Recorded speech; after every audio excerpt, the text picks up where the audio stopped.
Thank you, Speaker. Thank you for this opportunity to pay tribute to this soccer legend, a proud son of Atteridgeville.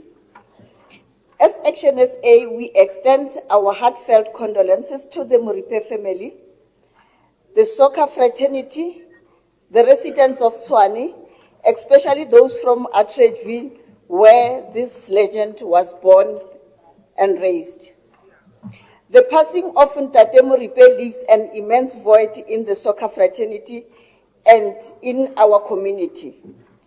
His remarkable life, marked by the incredible achievements, dedication and passion, inspired countless fans, players and young people across our city and the country at large. The residents of Atteridgeville, when Tate Moripe was residing, remained deeply rooted in his community. His love for soccer was contagious, and he spent countless hours sharing his expertise, mentoring young players, and promoting the development of the sports in our city. Ntate Lucas Masterpieces Moripe's impressive soccer career is a testament that his hard work, perseverance, and natural talent. He began playing for Pretoria Kellies in 1971 and led the team to several memorable victories. In 1973, he was awarded the league most coveted awards of the Player of the Year. In recognition for his contribution to football, the Super Stadium in Atteridgeville, Pretoria was renamed the Lucas Masterpieces Moripe in 2010. As I close, Speaker, Action SA says to the Moripe family, may you find comfort in the knowledge that Ntate Moripe's legacy will continue to inspire future generations. Rest in peace, Ntate Moripe. Your soccer wizardry, humility, and generosity of spirit will forever be etched in our memories. Thank you, Speaker. Thank you very much. MMC of Health, then the Chairperson of Finance, then I think, and also MMC of Economic Development. MMC of Finance. I go financing. Okay, you are Zwane today. Thank you, Speaker. On behalf of the EFF, we'd like to send our condolences to the Moripe family, a towering figure in South African football and a cherished son of Atteridgeville. His departure marks the end of an era for both Pretoria Kellies and Orlando Pirates, where he ushered his legacy with unparalleled skills and passion. Lucas Moripe was not just a player, he was an emblem of excellence and a beacon of hope for young aspiring footballers during the challenging times of the 1970s and 1980s, known as the godfather of football. Despite the limitations imposed on the apartheid regime, which curtailed his global exposure, Moripe's brief tenure in Hong Kong with Caroline Helsey showcased his immense potential. His time with Orlando Pirates in the 1981s, though hampered in an injury, further cemented his status as one of South Africa's greatest footballers. The EFF in Tshwane extends heartfelt condolences to the Moripe family, friends, and all those who were inspired by his remarkable journey. May his soul rest in eternal peace, and may his legacy continue to inspire future generations. Thank you. Thank you very much, Chairperson of Finance.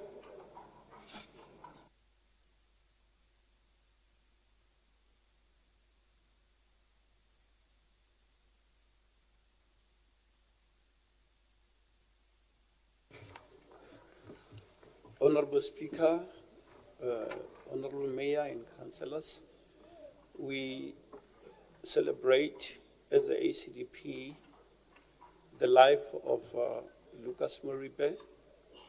I've had the privilege of sitting in one of his matches in my childhood.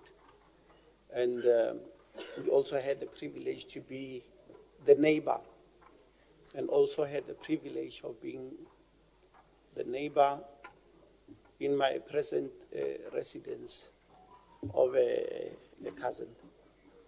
Well-spirited person, down to earth, who could give anybody a chance to speak to whenever anybody needed advice. He was indeed for us from Atteridgeville an icon, and he made our township very proud. He really put us on the map. And with the naming of the stadium in his name, may his soul rest in peace. Thank you. Thank you very much, MMC of Economic Development.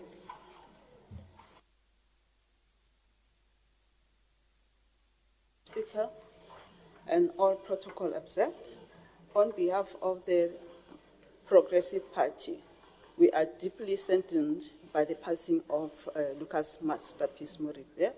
He was an exceptional soccer player in the city of Tshwane. His love for craft and passion is far-reaching beyond measure. May his legacy live through countless lives. We need to cherish his moment, including the building of that stadium that has been named after him. May his family, friends, and everyone else who knew him make sure that he rests in peace. So really, from us as multi-party, we say things didn't work well, and we really want to make sure that his family is being a comfort. Thank you, Speaker. Thank you very much. Then that takes us to the conclusion of this session. May I request 2 minutes, please? May I request 2 minutes? Thank you.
Yeah, it's not fine.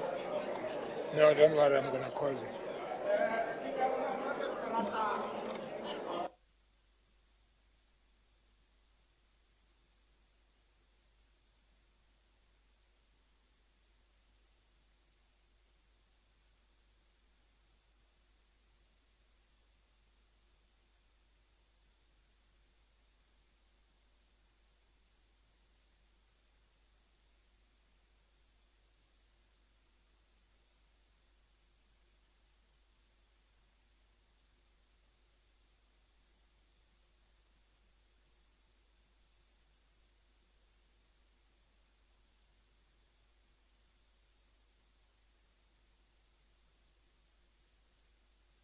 Thank you very much, councillors.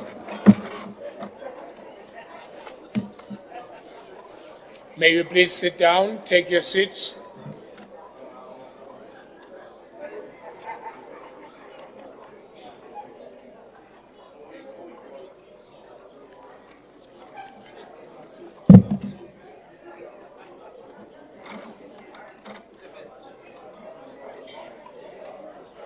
Thank you very much. Please take your seats.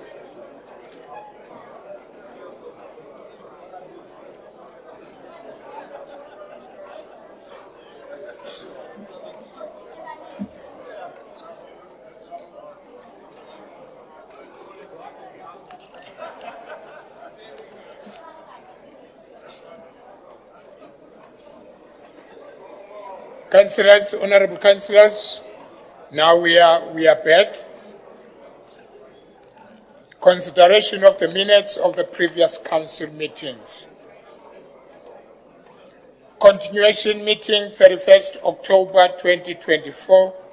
Honorable councillors, I now put to you the minutes of the continuation council meeting of the 31st October 2024 for approval. Approved.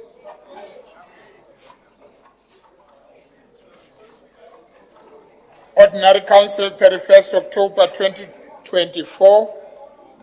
Honorable councillors, I now put to you the minutes of the Ordinary Council meeting of 31st October 2024 for approval. Approved. Special Council, election of the Chief Whip, 7 November 2024. Honorable councillors, I now put to you the minutes of the Special Council meeting of 7 November 2024 for approval. Approved. Okay, the Chief Whip of the opposition party.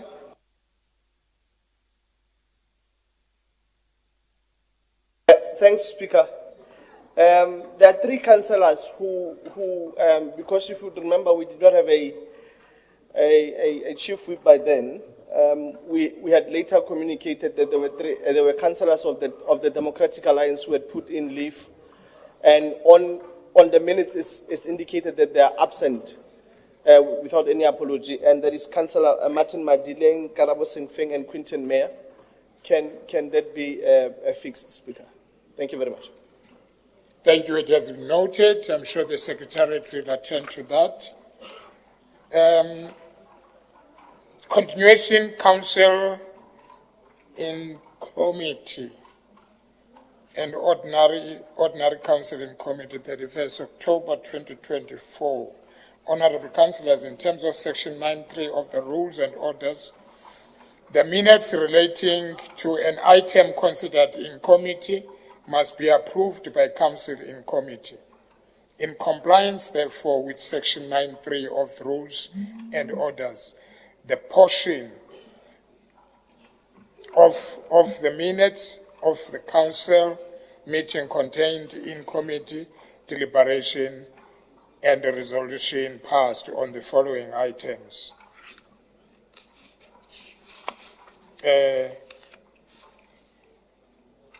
On the Continuation Council, Group Audit and Risk Department, MPEC Section 32 report, Group Human Capital Management report of consequence management and accountability in the city of Tshwane as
Thank you. Can we then continue? The 5 minutes is over now. Please ring the bell in case there are those who are outside. But let's move on.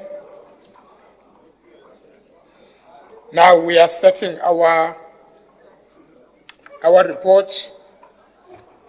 I'll now call the Executive Mayor to table the report. Executive Mayor.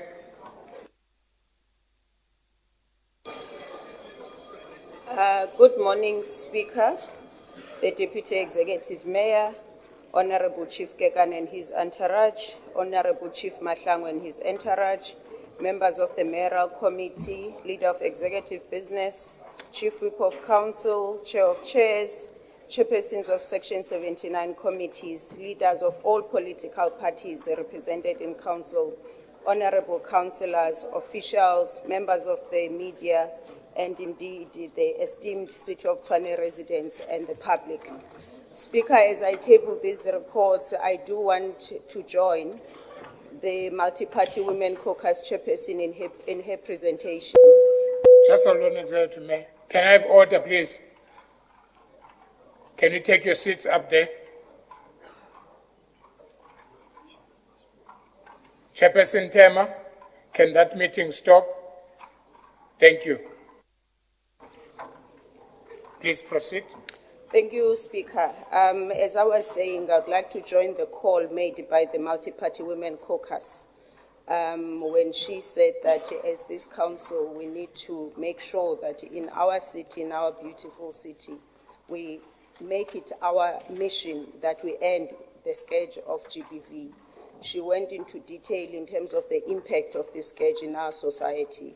And I want to rejoin that call and say, as these leaders that are elected in this council, all of us, we must take responsibility that we do not continue to lose our sisters, men and children due to gender-based violence and femicide. And because, Speaker, this is the last council that we're going to have this year, I also want to take the opportunity to wish the residents of Tshwane and our fellow councillors a very festive season. Speaker, when you were doing your opening remarks, you mentioned the issue of the late reports. I want to say, Speaker, that as this MACO, we have undertaken to ensure that we do not inconvenience council by submitting late reports. It is unfortunate that we found ourselves in a situation where these reports, we couldn't postpone them until January. And therefore it was explained at programming, but I also just want to say and assure Council again that our commitment is that we do not want to give Council late reports because we understand the significance of having time to read reports and for Council members to apply themselves. But I want to mention, Speaker, some key reports that are coming here. One, there's a long-standing matter that we made pronouncement as the City of Tshwane a few months ago that the city will write off some bills, the water bills for the selected areas in the Hammanskraal area. I'm happy, Speaker, that finally the City of Tshwane the Council will be considering that report today. The second matter, Speaker, that requires all our attention is the issue that we are dealing with in South Africa, where we find ourselves losing children who are being poisoned, from snacks that they buy from Spaza shops. Obviously, that call wasn't only made to the political executive or the MACO, it was made to the council when we were given a draft bylaw by COCTA to say that bylaw is going to guide us in terms of how do we deal with the source of the problem that leads to these foodborne illnesses that kill our children. And therefore, we have done the work, Speaker, that we looked at the bylaw, we looked at what we already had in Tshwane, and fortunately, most of our bylaw had the provisions that required us or enable us to do the work, and therefore we are bringing the draft bylaw to Council for consideration. But against the counsel that we received that we don't need to take this to the public, we thought it was important, obviously, in aligning ourselves with the Municipal Systems Act as well, that we take the bylaw to the public so that as this council, we can also apply our minds in terms of what is it that we want to achieve out of that bylaw. Because it's not only an issue of the Spaza shops and the children that are dying that we are dealing with. We are dealing with a situation that in our city, we have 22% of our residents that live below the poverty line. We've got 38% of unemployment. And when we have an opportunity to make laws as this council, I think that's an opportunity that we must embrace and do something about it. But Speaker, I keep calling you Chief Whip. Speaker, there is a report that I know that between the MMC and the leader of the Democratic Alliance, Alderman Brink, and Alderman Matebe, we are still looking at the content, but by the time we get to item 23, I'm sure we'll find each other. We are getting the information that has been requested.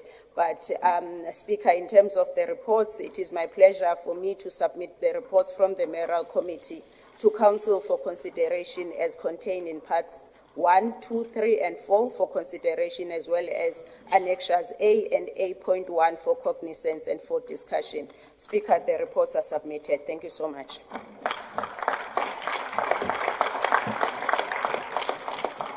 Thank you so much, Executive Mayor. Let's move therefore to part 1 from the Mayoral Committee meeting, 23rd October 2023. Item 1, reference number 4311818/1, Group Financial Services Department request for approval of the Consolidated Municipal Assets Disposal Plan of Quarter 3, 2023 to 2024. This report is on page 6 to page 35. Recommendations are on page 19. The speakers that I have is Councillor T.S. Buikanyo from the ANC, Councillor A.M. Randall from DA, Councillor Notununu from EFF, Councillor Pesco from Freedom Front.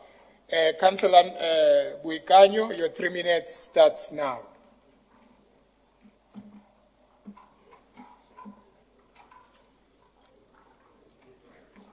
Press it, Councillor Buikanyo, otherwise I won't see you.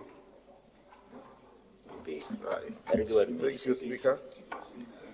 As we delve into this matter, it is crucial for us to recognize the vital role that effective asset management plays in our ongoing effort to provide high-quality municipal services. The purpose of this report is clear. The plan outlines our commitment to maintain a responsible and transparent approach to managing municipal assets. Each year, departments and regions prepare departmental asset disposal plans as part of the broader framework known as the Departmental Asset Management Plan. This is a structured process, ensures that every potential disposal is carefully considered and authorized under delegated authority. Speaker, as outlined in the Municipal Financial Management Act of 2003, especially in Section 14, we understand that councils have the power to delegate certain determinations regarding the disposal of movable capital assets. In light of our view, it is essential to recognize that the assets contained within the consolidated disposal plan before us today are primarily infrastructure assets, those invaluable components that form the backbone of our municipal services. In evaluating whether to proceed with the disposal of these assets, we must adhere to the guidelines set forth in Section 14.2 of the Act. This section stipulates that we, as a municipal council, may dispose of capital assets only after determining on reasonable grounds that they are no longer needed to provide a minimum level of basic municipal services. Additionally, we are required to consider the fair market value of these assets, as well as the economic and community value that we stand to gain from their disposal. I want to emphasize the importance of this assessment process. It is not merely a bureaucratic formality, rather it serves as a cornerstone for ensuring that our decisions align with the best interest of our community. By carefully analyzing each asset's contribution to our service delivery and its current market potential, we can make informed choices that uphold our commitment to fiscal responsibility and community welfare. Moreover, the sale or transfer of these assets will not only help streamline our operations, but also generate much-needed revenue that can be reinvested into critical projects and services within our municipality. It is a strategic move aimed at optimizing our resources, allowing us to allocate funds where they are most needed, whether it be enhancing our infrastructure, improving public services, or investing in community development initiatives. Speaker, the African National Congress commends the new administration for this report. Their leadership has ushered in a renewed sense of purpose and direction for our community. This progressive report is a testament to their dedication to transparency, accountability, an innovative solution that seeks to enhance our service delivery model. It is a privilege to witness firsthand the spirit of collaboration and moving a forward-thinking plan.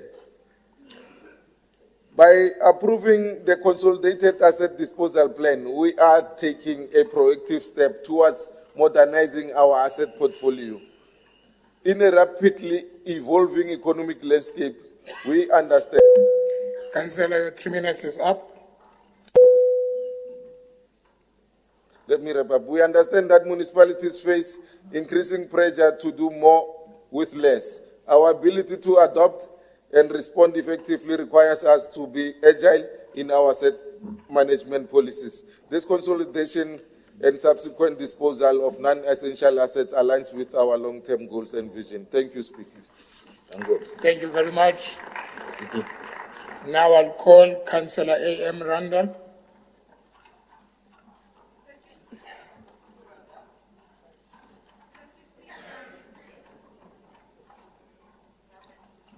Just press once, then I'll release you.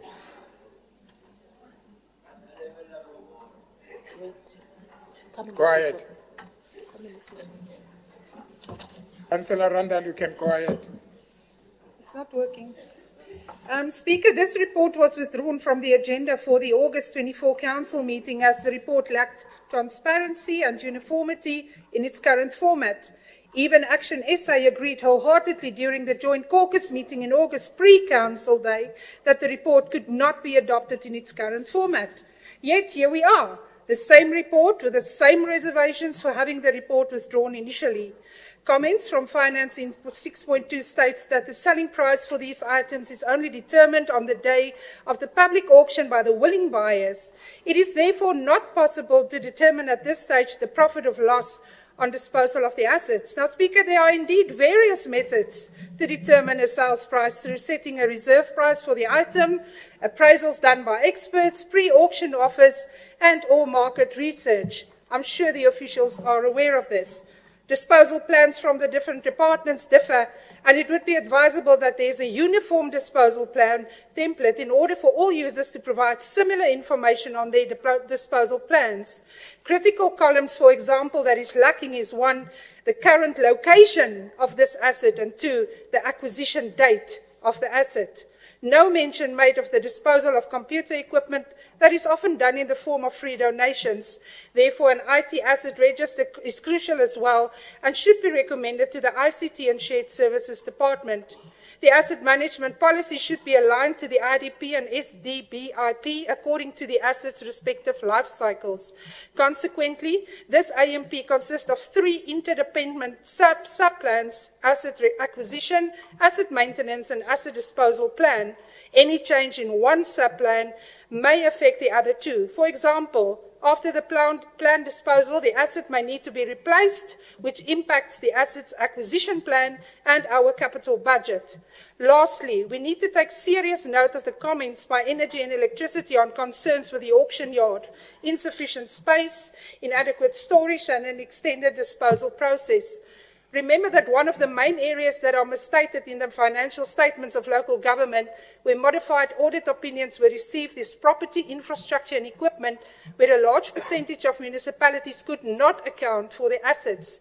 So, Speaker, therefore, I would like to recommend sponsor the following recommendations on behalf of the Democratic Alliance. I hear there's more speakers. Should I just hold on to the recommendations for now? I think let's wait for other speakers, then I'll get back to you. Thank you. Councillor Notunun, your 3 minutes starts now.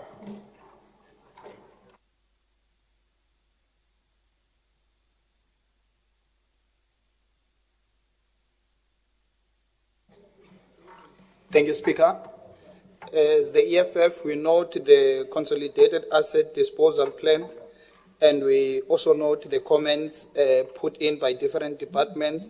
Part of them is the failure by departments to implement asset management policy and ensuring of compliance. And this will have a negative impact on the Auditor General's report if not assessed properly. We also, as the city, are missing an opportunity to raise much needed funds due to non-compliance. We need to conduct skills audit on the finance department as well. The asset decay is really a huge loss for the city. And there's also another comment that said no depreciation has been processed for more than a year now. And these are the challenges that we are faced with as a city. You can see there's a huge picture there of furniture that is decaying in the showgrounds there. It's an opportunity missed because you throw material in the storage material and you do not guard them, you do not provide security services, and people will definitely come in and vandalize or steal our material. So we also recommend that during the recess, maybe councillors must also go and do oversight on those storage facilities and see for themselves if indeed these assets are in place, because you can see what happened in Lodiam there. People came with huge trucks there and took material off the city. If it wasn't for the SAPS to respond swiftly, the city could have lost millions in assets because of this slow pace of approval of the asset register so that they can be released to the auctioneers. Thank you very much. Thank you very much, Councillor N. Pesco.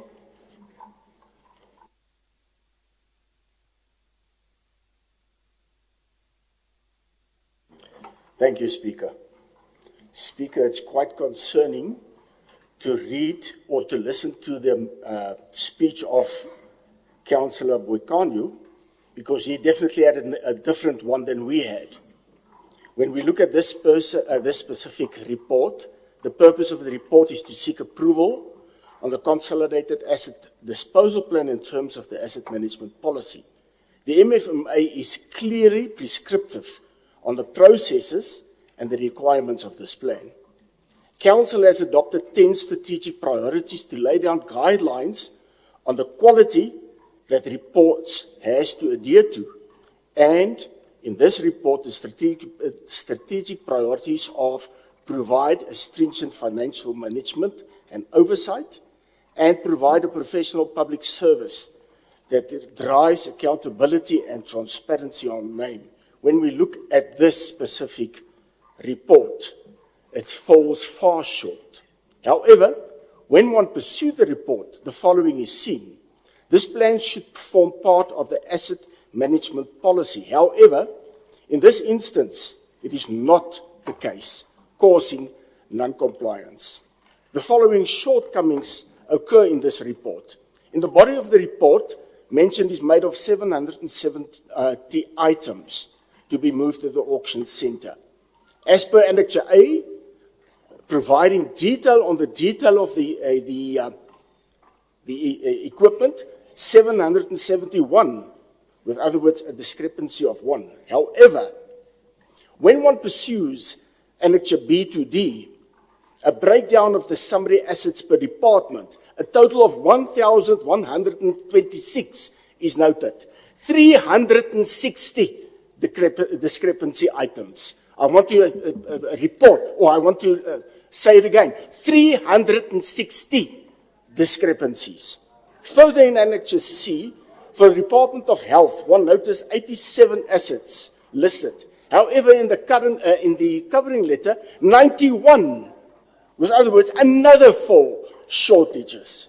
To top it all, in paragraph 3 of the body of the report, it is stated that prior approval is necessary where IT equipment is on the list and delegated officials from the group ITC department. Councillor, just hold on. Yes, Councillor Masilela.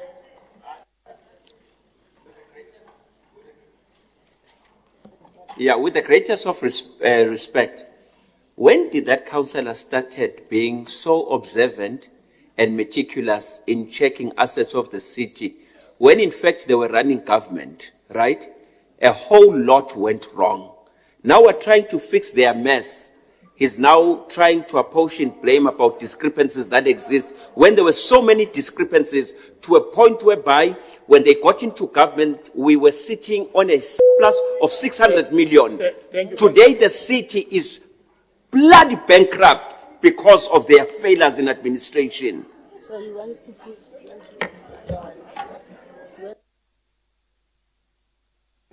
A point of order? May I carry on, Chair? No, someone called for a point of order? Okay, thank you. Over to you. You can continue, Councillor. Thank you very much, Speaker. Chairperson, please. Thank you. Please Thank you, Speaker. I will carry on. Prior approval for ITC from equipment needs to be done. The lack of this authorization means, once again, non-compliance.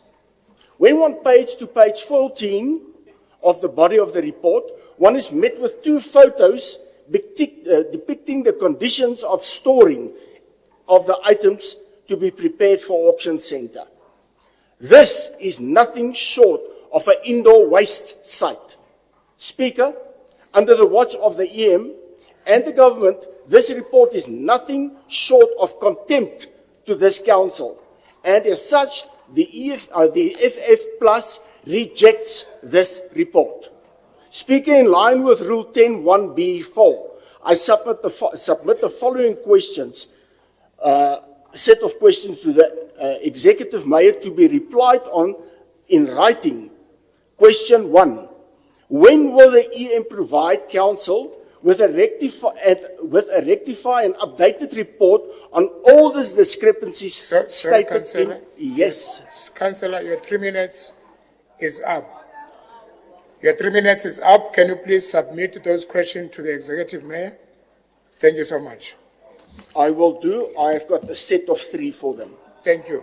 Can I allow then the Councillor to submit the recommendations?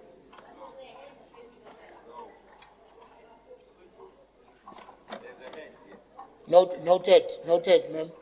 Okay, all right, MMC. Speaker, the rule is that you need to submit questions in writing to you 15 days before. That is what the rule says. Check page 29 in the rule book. That is what the rule says. Questions must be submitted in writing 15 days before they are submitted to the Speaker. They are not submitted to Council. Thank you, Speaker. Thank you very much, and that is correct. Okay, Councillor, please, your recommendation. What is the point of order?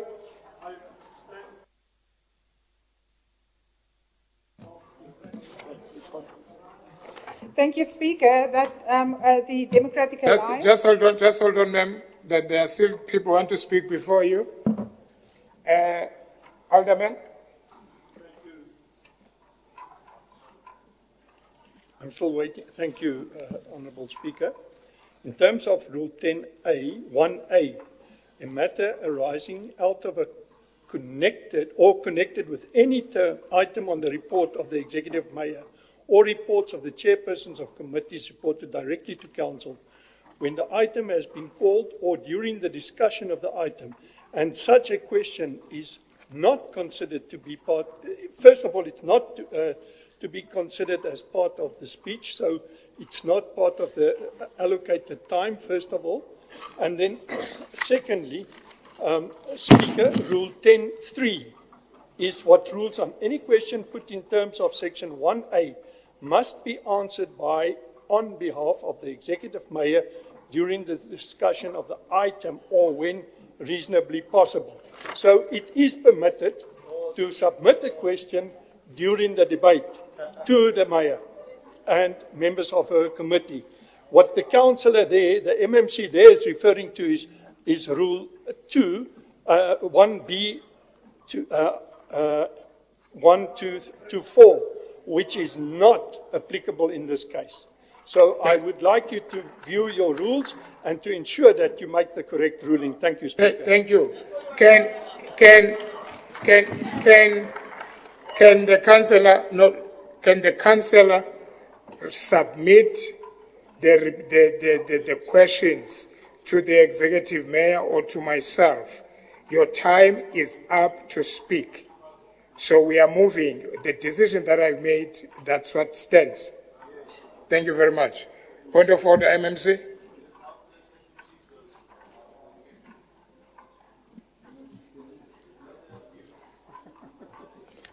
So the same section 10 of questions, it must not be read selectively. It also permits that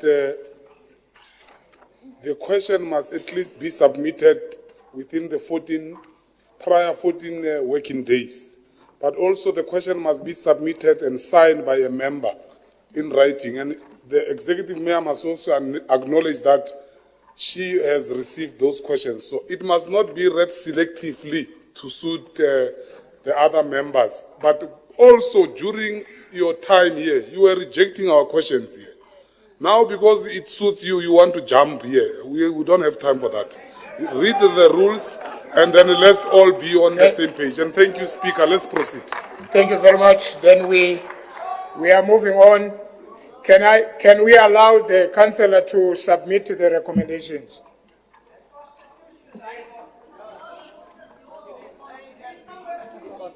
Thank you, Speaker. I would therefore I will appreciate if you can keep quiet. Thank you. Speak when I ask you to do so.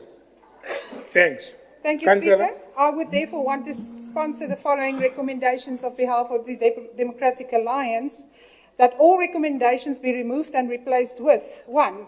That the report is sent back to the Mayoral Committee to be updated and corrected to serve again in Council in the Ordinary Council meeting of February 2025.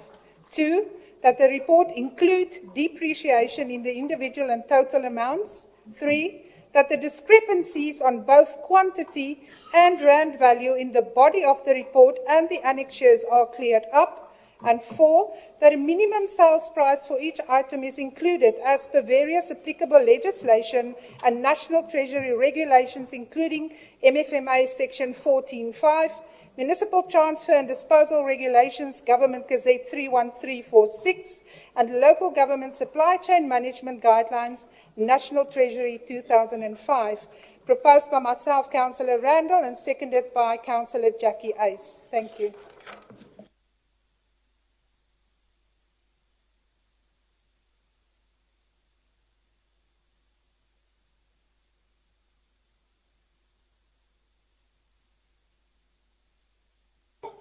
Jim?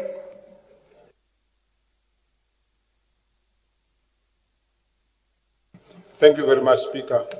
I don't want us to degenerate, and I'm not going to respond to sensation, but we know the genesis of these problems, and I want to withdraw this report.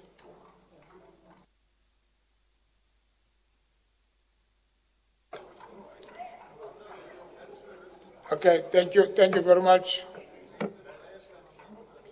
If I may ask you, DM, to repeat yourself.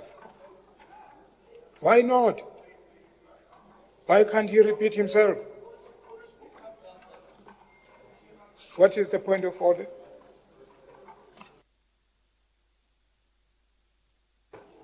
Thanks, Speaker. If I'm not mistaken, only the Mayor can withdraw reports.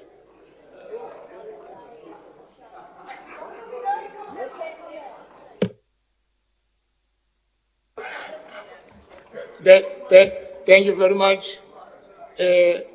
Noted. DM, am I giving it to you or the Executive Mayor? You just complain now, Indoba, the Executive Mayor is the one that withdraw, but you say, Eban, be disciplined. Executive Mayor.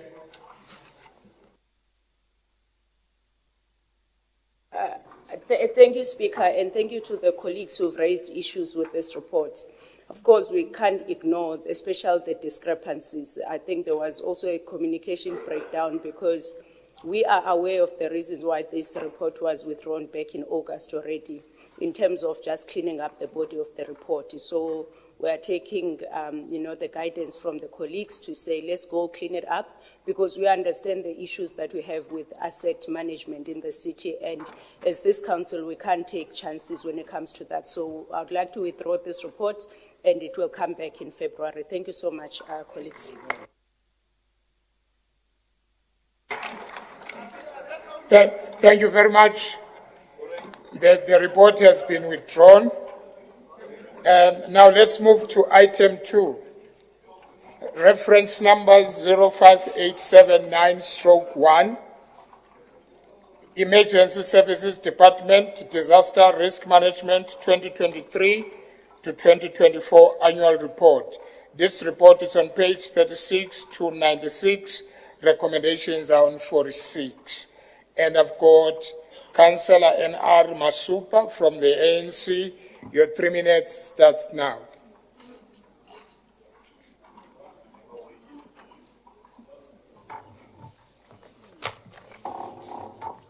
Thank you very much, Speaker. This comprehensive document provides an in-depth overview of the disaster management initiatives during the past year. It highlights not only our proactive measures aimed at prevention and mitigation, but also offers a candid account of the disasters and incidents we faced.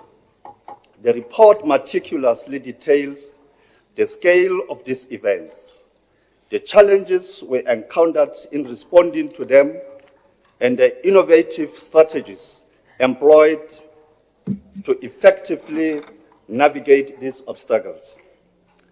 Moreover, it embodies our unwavering commitment to regularly update our disaster management plans and strategies in accordance with the mandate set forth by Section 52 and Section 53 of the Disaster Management Act.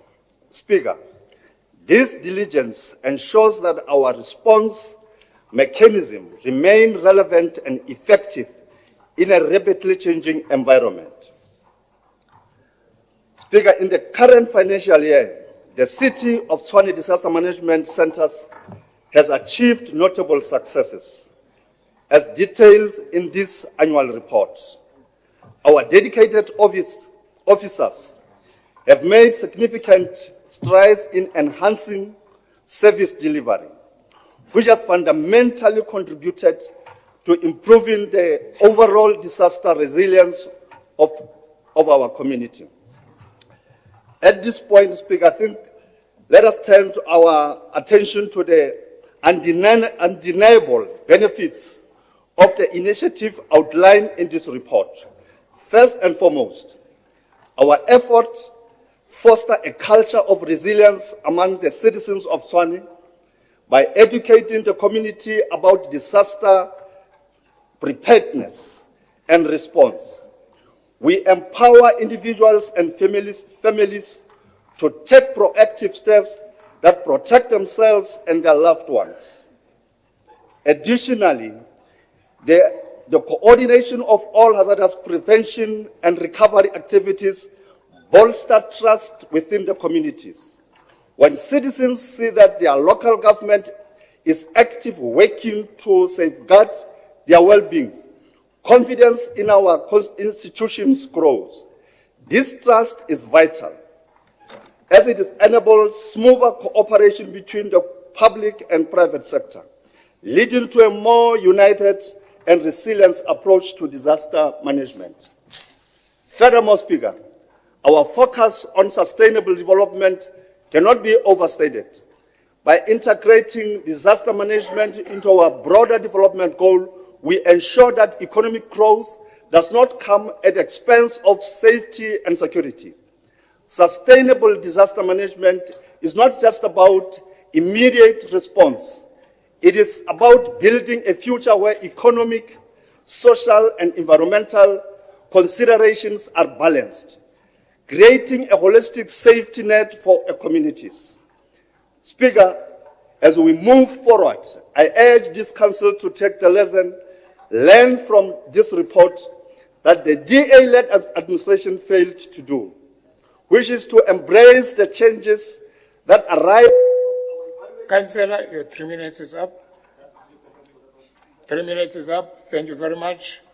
Let's move to Councillor Kadima. Thank you, Speaker.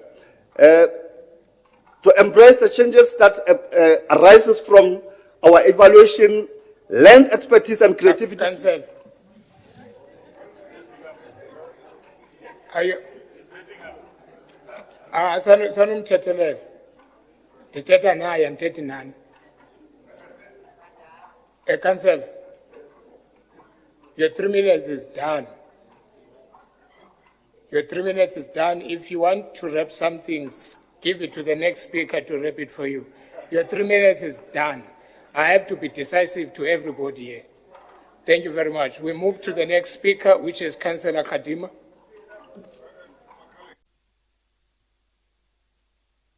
What are you raising for?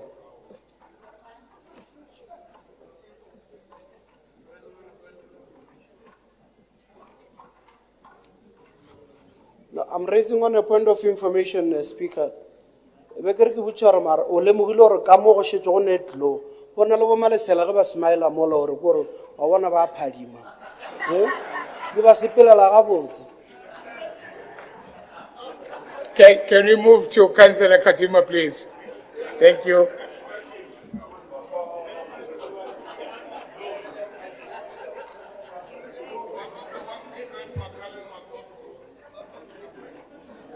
Thank you very much, Speaker.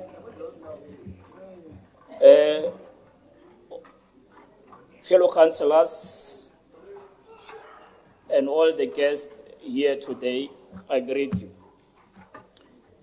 This report provides insight into the activities, disaster-related experiences and mitigation efforts undertaken by the Disaster Management Department over the course of a year. We can state with pride that we welcome this report and advise that other departments must follow on the footsteps of Emergency Services Department. This report outlines the good work that the Emergency Services Department has done throughout the year. It can be noted that the municipality can only thrive with good work like the one displayed by the Disaster Management Department.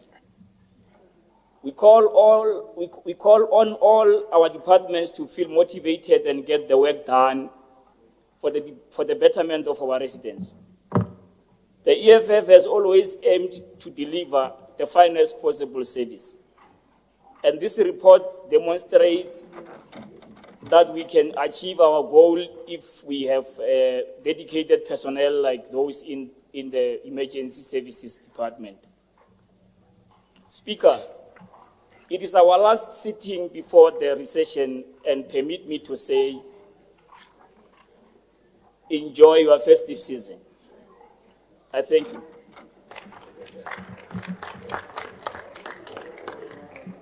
Thank you very much, Councillor. Now, Councillor T. Sibutani, Action SA.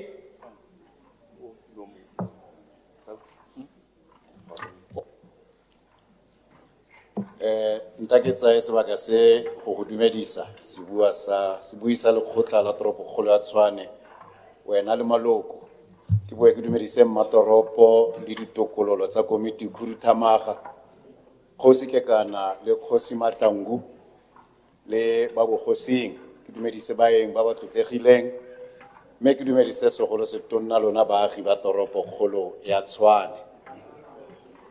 Speaker, on behalf of Action SA, I stand to express my full support for the 2023-24 Disaster Risk Management Annual Report as presented by the Emergency Services Department. This report is not merely a statutory submission. It is a testament to our commitment to building a safer, more resilient city. As we reflect on the past year, Speaker, it is evident that the disaster risk management is not a static exercise, but a dynamic process that requires vision, collaboration, and adaptability. This report, therefore, underscores our progress across the 4 strategic pillars, being institutional capacity, risk assessment, reduction, response, and recovery. Through these initiatives, we are weaving resilience into the very fabric of our communities. We consider the success of the Municipal Disaster Management Advisory Forum, which has strengthened cross-sector partnerships and mobilized diverse expertise to address major challenges from the Clifton Avenue sinkhole to responding to shack fires and floods. These examples highlight the importance of cooperative governance in safeguarding lives and infrastructure. Moreover, Speaker, the comprehensive risk assessment and tailored community response plans have prioritized those most vulnerable, ensuring that no one is left behind. By identifying high-risk areas and implementing targeted disaster reduction programs, we are not only responding to hazards, but actively preventing future crises. One of the report's most compelling aspects is its emphasis on sustainability. The introduction of contingency plans for critical infrastructure such as wastewater treatment plants and substations demonstrate foresight and safeguarding essential services. Additionally, the proactive approach to addressing felt fires and load shedding exemplifies our ability to anticipate and mitigate risks. This report also speaks to transparency and accountability, showcasing areas where we have excelled while acknowledging opportunities for improvement. For instance, the collaboration with Denmark to develop water resilience strategies reflects on an innovative and forward-looking approach, bridging local needs with global solutions. Finally, Speaker, I want to commend the dedication of our disaster management teams. Their efforts in creating operational plans for over 82 major events in the year in question, providing immediate humanitarian relief and strengthening community preparedness are indispensable in ensuring the safety and well-being of our city and its residents. This report is more than an account of activities. It is a blueprint for resilience, for the resilience of Tshwane. It captures our collective commitment to protecting lives, preserving infrastructure, and fostering sustainable growth. I therefore urge this Council to adopt its recommendations wholeheartedly as they embody the values of caring and accountable city that prioritizes the welfare of its people. Let us endorse this report, not just as a formality, but as a powerful step towards a safer and more... 3 minutes. Let us endorse this report, Speaker. Thank you. Let us endorse this report, not just as a formality, but as a powerful step towards a safer and more people. Thank you. Thank you. Thank you very much. That's not 2 minutes. No, it is. It is 3 minutes. Thank you, Speaker. Thank you. As recommended, let's move to item 3. Reference number. Yes.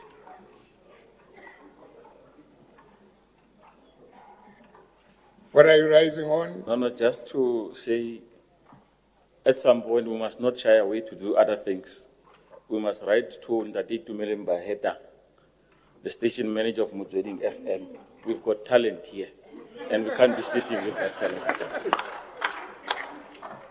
All right, thank you. Let's move to the next item.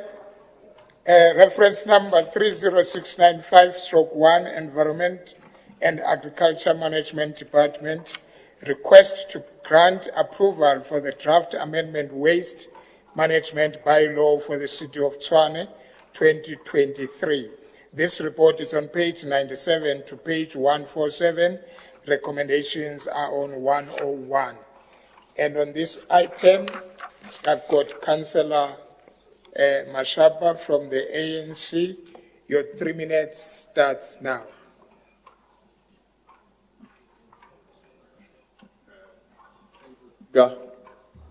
The proposed amendment to the waste management bylaw outlined in an Extra A are designed with some key principles in the mind. Firstly, they seek to align our policies with the latest waste legislation changes.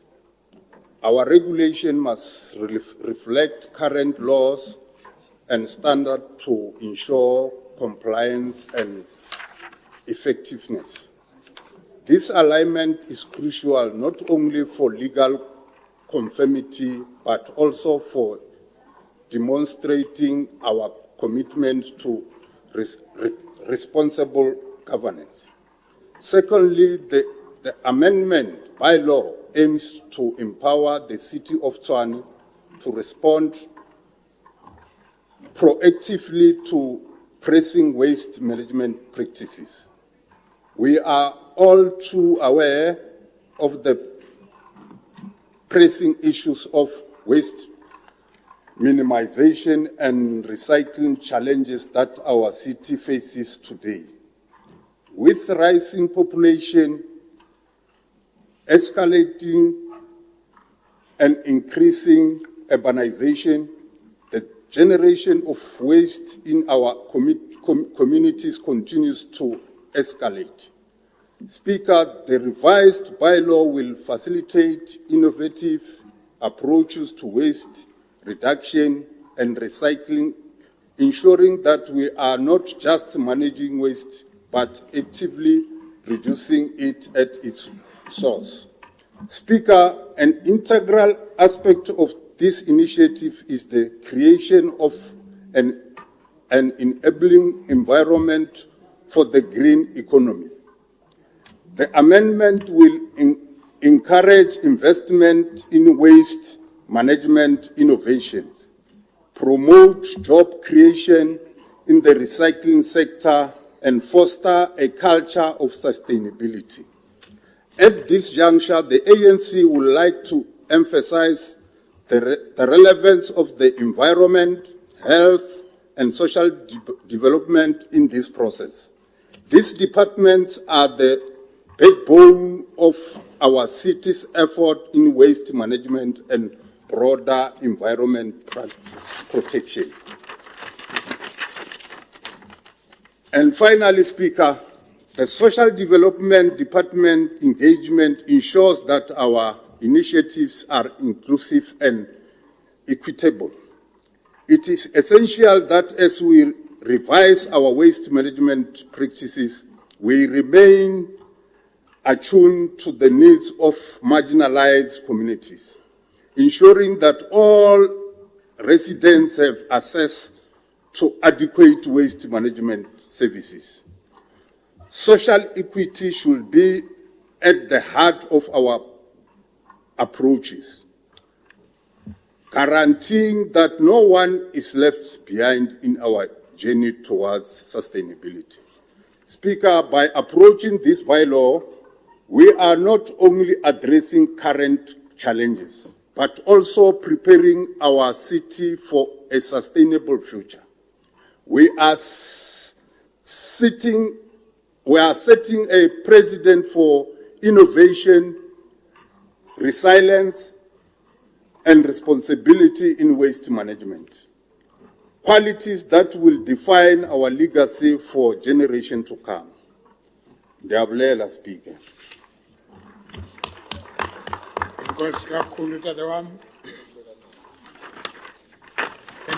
The next speaker, am I audible? Okay. The next speaker is M.E. Kruger-Muller. 3 minutes starts now. Thank you very much, Speaker. I rise today in strong support of the request to grant the approval of the draft amended waste management bylaw for the City of Tshwane. This bylaw is not merely a policy update, but is a crucial step towards addressing the significant waste management challenges that we face. It embodies our collective commitment to creating a cleaner, more sustainable Tshwane while encouraging responsible waste practices throughout our communities. A key feature in this bylaw is to focus on reducing waste and boosting recycling efforts. Tshwane's buyback centres have already proven to be valuable assets, helping divert waste from our landfill sites. It's essential that we continue to support and expand these centres, ensuring they are well funded and accessible to all residents. A strong recycling program will not only extend the lifespan of our landfills, but will also play a vital role in reducing illegal dumping, a problem that currently costs Tshwane both financially and environmentally. Illegal dumping drains our resources, harming the environment and leading to lost revenue, funds that could have been spent improving waste management services. We must address this with a targeted strategy, offering improved waste collection and recycling services to backyard dwellers, many of whom lack formal services. Additionally to this bylaw, this would empower the TMPD and peace officers to enforce fines, impound vehicles, and take stronger action against illegal dumping. However, before this bylaw can be fully implemented, we must address certain issues, such as the formalization of waste pickers, allocation of designated areas for the pickers, and training and enabling of peace officers. It is also crucial that we look at Chapter 3 of the bylaw when revising during public participation, that specifically that waste pickers must be required to register, rather than may be required. This change will provide clarity and ensure that officials can act decisively without any grey areas. In conclusion, while there are financial considerations to be addressed, the implementation of this bylaw should be seen as an investment in the future of our city.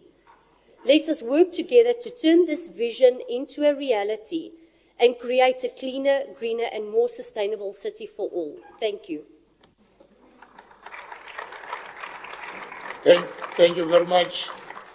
Then the next speaker is Councillor Mashabane from EFF. Your 3 minutes starts now.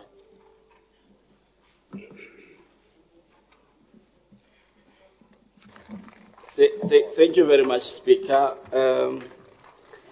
Speaker, as the EFF, we welcome this report.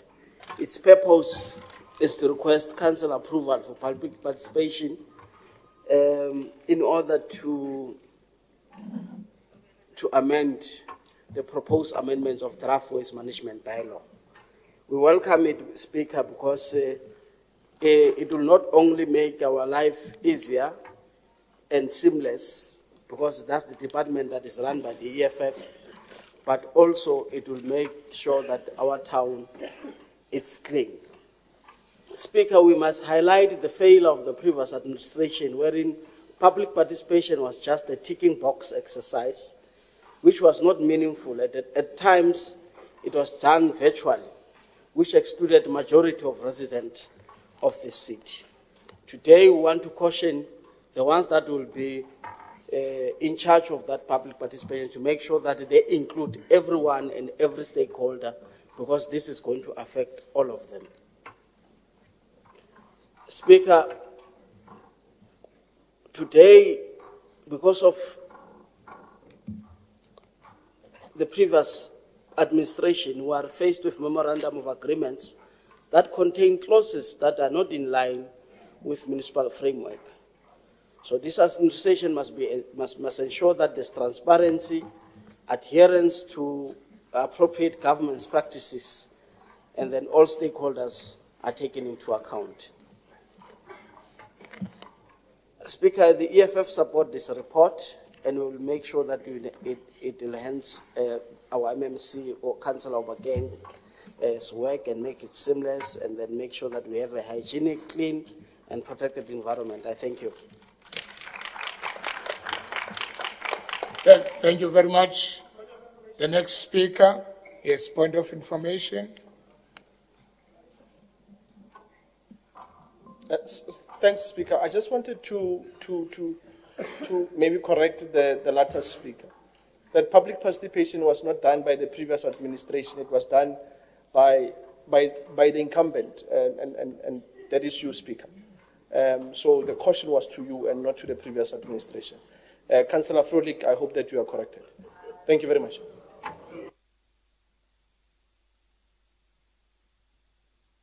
Point of information, Councillor. Thanks, Speaker. I think Speaker must be honest. I didn't want to talk about this issue. But remember, Speaker, the previous administration was forcing you not to implement certain things. It's their problem. But now, Speaker, we're with you, and then we'll make sure that we push the issue of the public participation. I thank you. Thank you very much. Let's move to Councillor Diamse from FF Plus. Yes. Your 3 minutes starts now. Thank you, Speaker and members of this August House. We, as the Freedom Front Plus, take note of this report, and we welcome the second recommendation asking for Council's approval for public participation on this draft. We therefore reserve our comments for this draft when the public participation has run its course. We, as the Freedom Front Plus, believe it is extremely important for communities all over the 7 regions of the Metro to be able to give inputs on this draft. Speaker, we as a caucus therefore implore you and your office to handle this public participation diligently. It is of utmost importance that it be advertised widely and also that physical meetings run smoothly. So, agbare Speaker, om op te som, die Vryheidsfront Plus neem kennis van die verslag en ons verwelkom die aansoek om publieke deelname. Ons ag dit as baie belangrik dat die publiek hulle insaag kan lewer. Dit is ook uiters belangrik, Speaker, dat u kantoor 'n sukses sal maak van hierdie publieke deelname proses. Dankie. Thank you, Speaker. Thank you very much. I've got Councillor Khafane, 1.5 minutes, and Councillor Florich, 1.5 minutes. Councillor Khafane.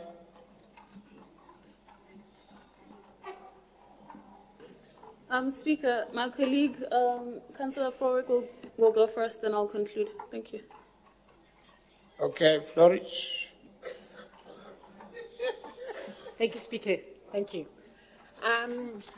Residents of Ward 64 Centurion have been struggling with the illegal dump site at Mehlangu Informal Settlement at Panorama and Reedspruit Roads, the Reeds, as Councillor Venter is well aware, for many years now. Despite numerous meetings with residents, government officials and key stakeholders since September a year ago, bylaw enforcement at this mushrooming illegal dump site has been non-existent, and fires continue to burn almost daily on piles of waste bordering the wetland.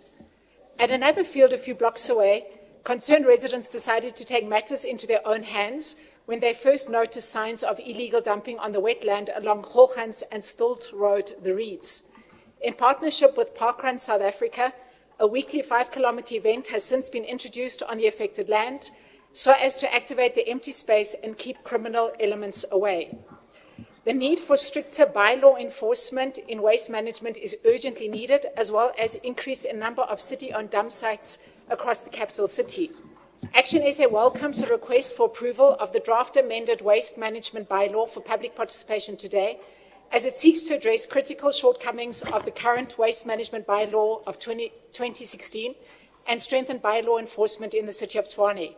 Action SA will continue to advocate for the development of more landfill sites in each region, as well as the formalization of the recycling sector so as to combat illegal dumping and help minimize waste. Over to my colleague. Thank you.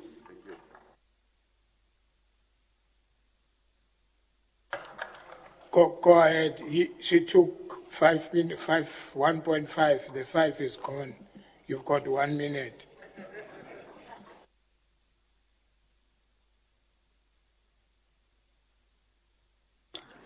Not a problem, Speaker. I'm a woman of a few words.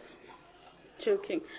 Speaker, as the chairperson of the Section 79 for Agriculture and Environment, I have noted the importance of having healthy engagements with the stakeholders of the city in regards to the safeguarding of our environment.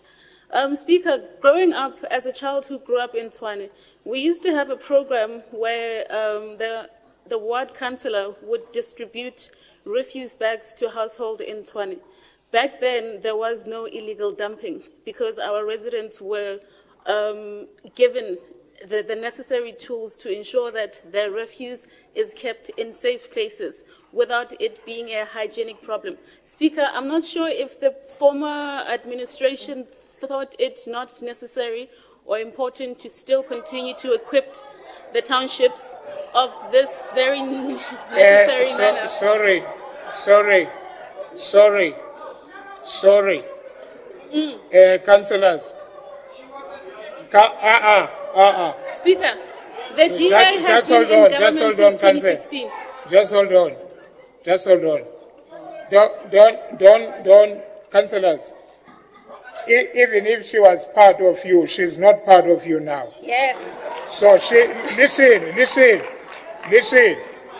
She's not part of you. She has to speak the way she sees things now.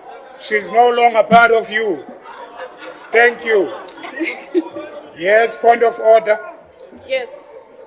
Speaker, to remind the DA, they have been in government since 2016. Let me take this point of order, Councillor. Don't stress. Okay. Go ahead, Councillor Makhaleng. No, Honourable Speaker, in terms of Section 38, it says a member can be called in when there is a deviation from what is being spoken here. So I'm saying it is the debate of the members here, not your debate. It's not on you to correct us or her, defend and whatever that. It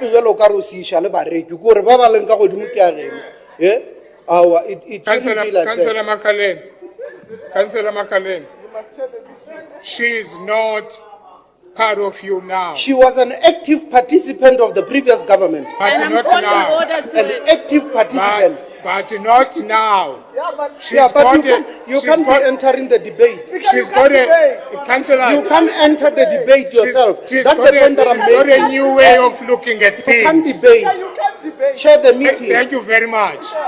Allow her to speak then. If you don't want me to speak, then don't speak while she's speaking. She's got a new way of looking at things.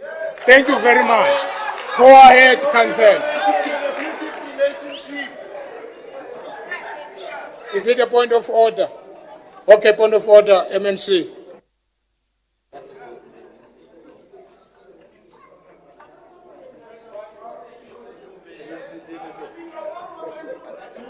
No, Speaker, I was just checking. Those colleagues of ours are present today. You know that arrangement, as per rules. Thank you I was very much. just Thank checking, you very much. are they still outside? Take note. Just for, Thank you, information. thank you, MMC. Can I take the hand, Councillor Wilkerson? I created a problem. I'm coming to you, Councillor. What are you rising on? Motion. Thank you, Speaker. Speaker, I appreciate your leadership and the nation building that's taking place here. And in the spirit of the Ubuntu displayed for the previous member of the coalition, could we all forgive Jan van Riebeeck?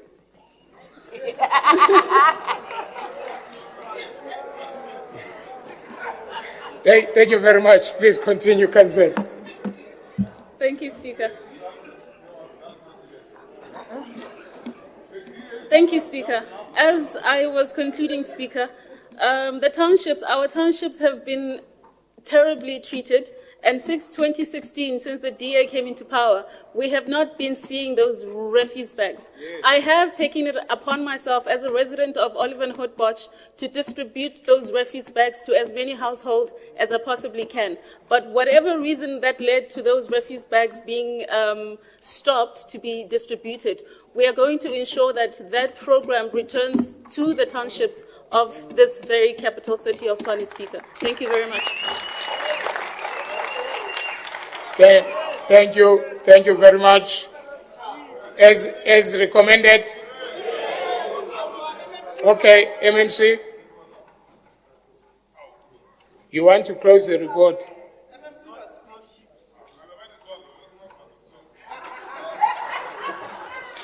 They've been closing reports. We also want to close the reports. We are capable of closing reports. No, thank you very much, Speaker. I think this is a very important bylaw that will assist us. I'm sure that those who are honest, they've seen progress in the city of Tshwane, particularly in the CBD and the Hatfield and other areas of the townships. There's a lot of work that needs to be done, but with these 4 weeks that we've been in office, I'm sure you can see that there's a new sheriff in town, and we don't play, we mean business. We are inspired that at least there will be consequences for people who are consistently doing illegal dumping, because that's part of the problem. We spend a lot of millions from the department on the illegal dumping, and this bylaws is there to help us, and we hope that our people will come in their numbers to contribute on this bylaw. But the other issue that we need to look into, and I'm glad that there's a lot of support that side, the issue of the backyard dwellers is something that we need to look into, and we hope that this bylaw will help us to make sure that we win on the issue of the backyard dwellers. We are inspired by countries like Rwanda that has a National Community Service Day known as Umuganda. It's mandatory that the cleaning and the community to improve the area. It happens every month of the last Saturday from 8 o'clock to 11 o'clock. So maybe going forward, this city must look into programs like that. We have one that every week during these 100 days we clean the areas, Raspana, and it has gave us good results. We went to Easteres, we went to Hammanskraal. We are still coming to Waterkloof because we are not a government that is going to deliver services according to color. We are going to be a government, and we are a government that delivers services everywhere. If you go to Waterkloof, Pretoria East, Moreleta, Mamelodi, Winterveld, everywhere, workers of this city are working. But previously we know that services were only given to a certain constituency, and our people are happy that they've got a different government. We are inviting you, whether you are from the FF Plus, from the DA. Sorry, there's point of order. You must know what you are saying. Otherwise I will embarrass you. Point of information. Don't worry, MMC, relax. The diagnosis of of the department of the MMC, who's also the regional chairperson of the EFF, is that part of the reasons why we have a lot of illegal dumping in the city is because of the many countless informal settlements that continue to sprue in the city. And as a result, we see a lot of illegal dumping. The EFF has a... Okay, just a second. Are you raising a point of order? Okay, can you go ahead, put your point of, it's a point of information that you have. Can we take the point of order?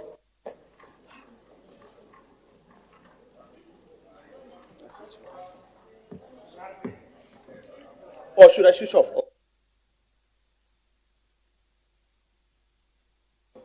Good. Speaker, on the point of order, that is debate. He's debating. It's not a point of order. He's debating. And we can't allow that. Otherwise, they are going to be having an altercation between the two. He was giving a point of information, not a point of order. Point of information, but please don't give a speech. Just straight.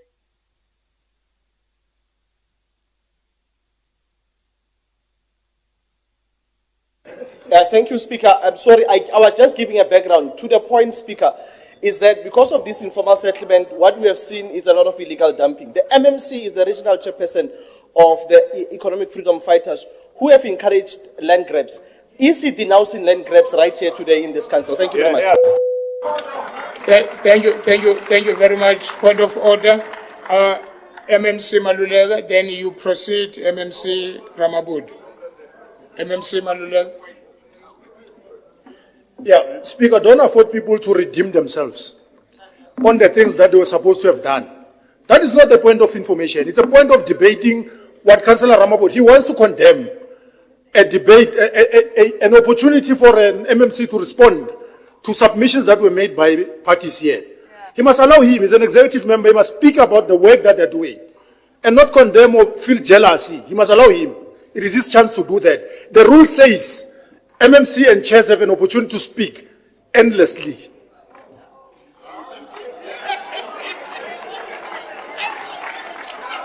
Thank you very much. Okay, MMC, please continue. No. No, there was never a question. You said you are putting a point of information. So we are giving the MMC to wrap up. Thank you. MMC?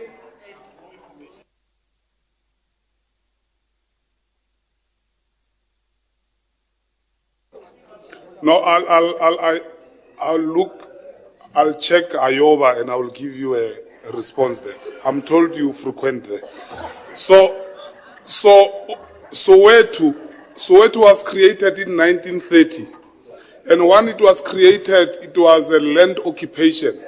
And the reason why Soweto was created is because white Afrikaners were separating blacks with whites. And blacks had to make a plan, and part of the plan was to occupy land. So there are many townships in this country that are a result of land occupation. You must learn a lot about land occupation. It has produced many because of the apartheid system, and the custodian of apartheid system is the DA itself. So you must, I'll educate you, we'll have time. So going back to my department, we are doing very well.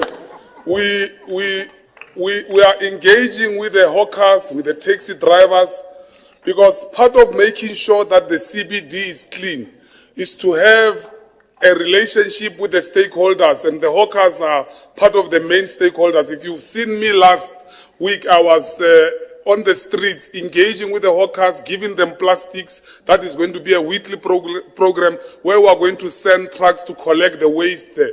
So we are happy that these bylaws is going to come and assist us. It has been there from 2016, and with the changes that are going to come in this bylaw, we are hoping for changes in that department, particularly with a lot of work that needs to be done, and we hope that it will assist a lot. But also, Speaker, we are going to mobilize our people to make sure that they form part of this public participation, because previous government was very allergic to public participations. They just wanted things to happen without involving our people. And then I think that we must pass this report and make sure that it goes to public participation, which it is going to assist this department to shine more. And we are happy with the response that is happening. The workers are the ones who are keeping that department the way it is. That's why we need to treat them like VIPs. We need to check if they are happy. We need to check their conditions. We must consistently work with them so that our city keeps on being clean like it is. Thank you very much.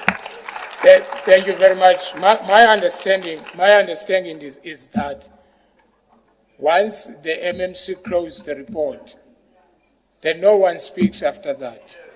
The report is closed. As recommended? Yes. Thank you.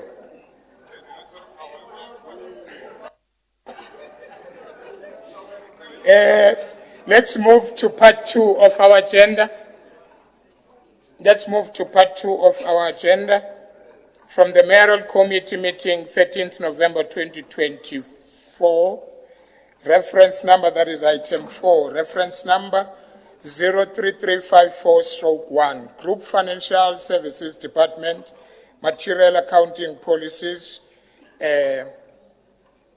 This report is on page 3 to 33. Recommendations are on page 8. And then on this item, I've got Councillor Buikanyo and Councillor Ace. Your 3 minutes starts now, Councillor Buikanyo.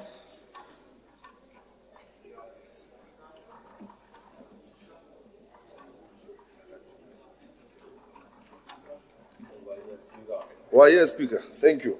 I will take over from Councillor Buikanyo, Speaker. Okay, Malisela Raka. Thank you, Speaker. Yeah, Speaker, before I go to my speech, I think the House must not downplay the compliments of Councillor Makhaleng. It shows that this 4 weeks old administration is progressive.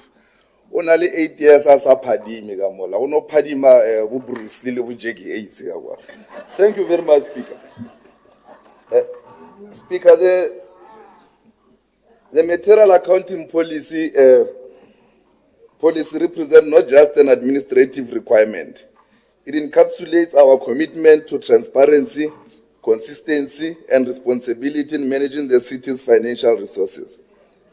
At its core, this policy addresses the shortcomings identified during the 2022-2023 financial year audit conducted by the Auditor General of South Africa.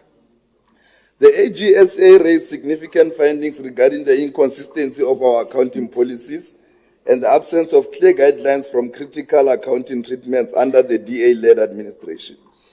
These observations have underscored the need for a new progressive government to establish a comprehensive framework that aligns our practices with best standards in public finance management.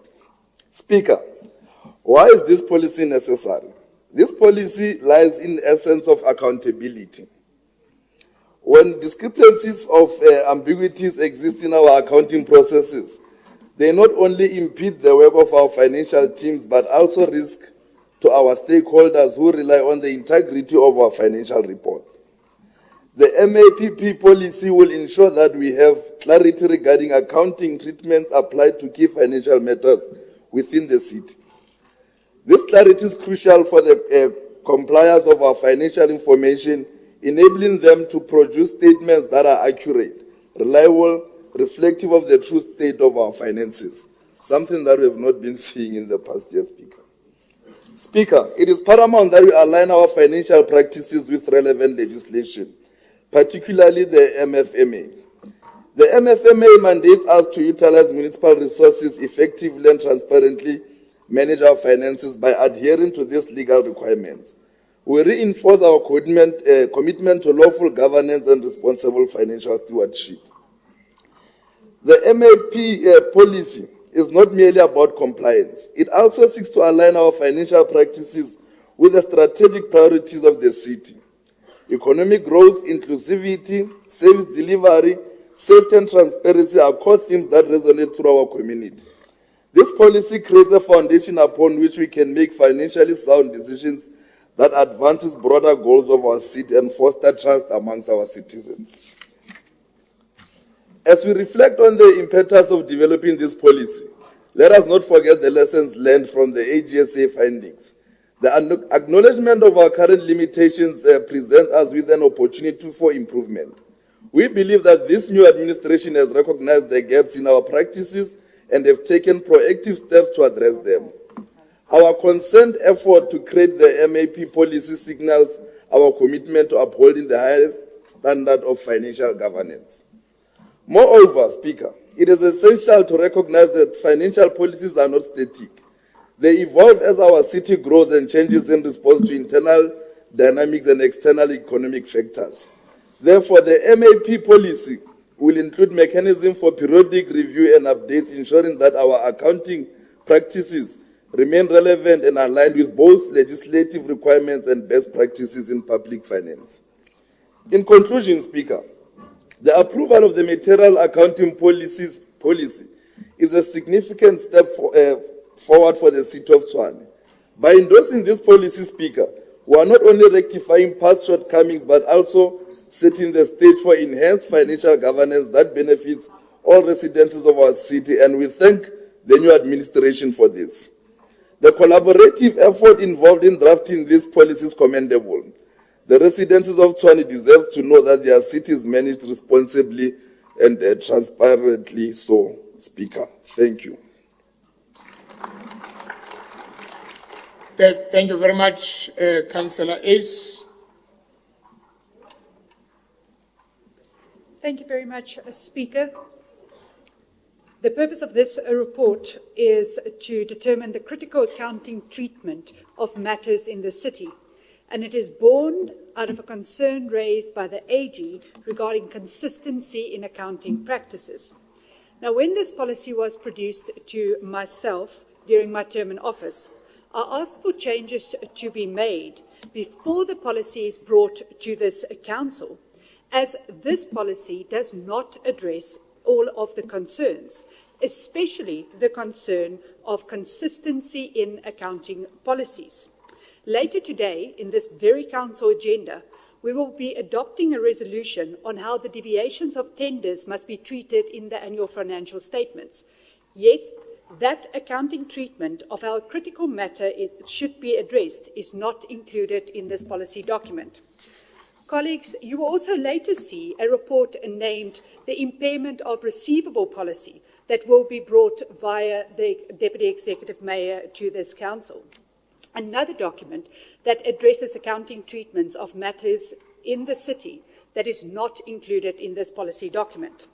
Fixing the tax administration of the city is about rebuilding systems and controls.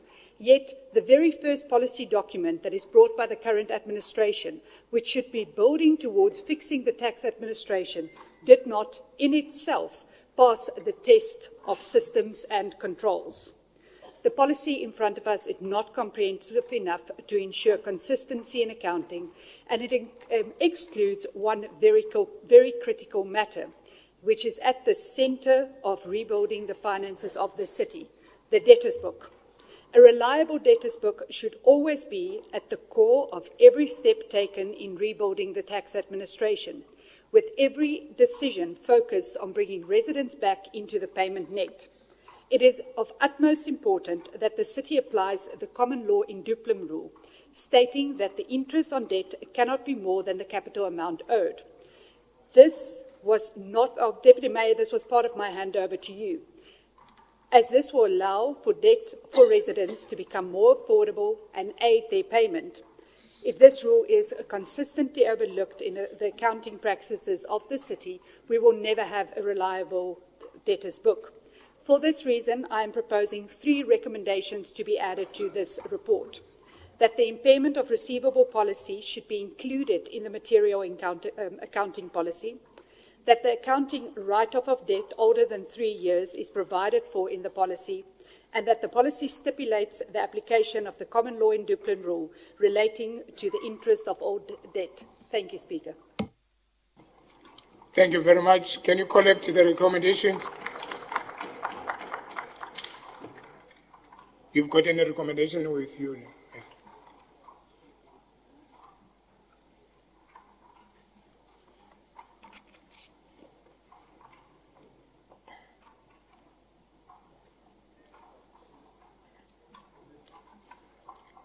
Councillors, be alert, at 1:30 we'll be taking break for lunch. At 1:30 we'll be taking lunch. Wait. We are still working now.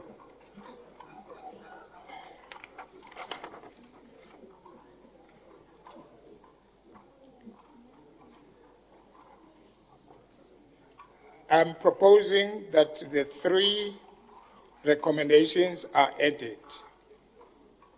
One, that the impairment of receivable policy is included in the material accounting policy, that the accounting write-off of debt older than 3 years is provided for in the policy, that the policy stipulate the application of the common law in dumpling rules relating to interest on debt, proposed by Jackie Ace and seconded by Martin. What was it, Martin? Madeleine, yes. As amended? Okay, leader of the executive.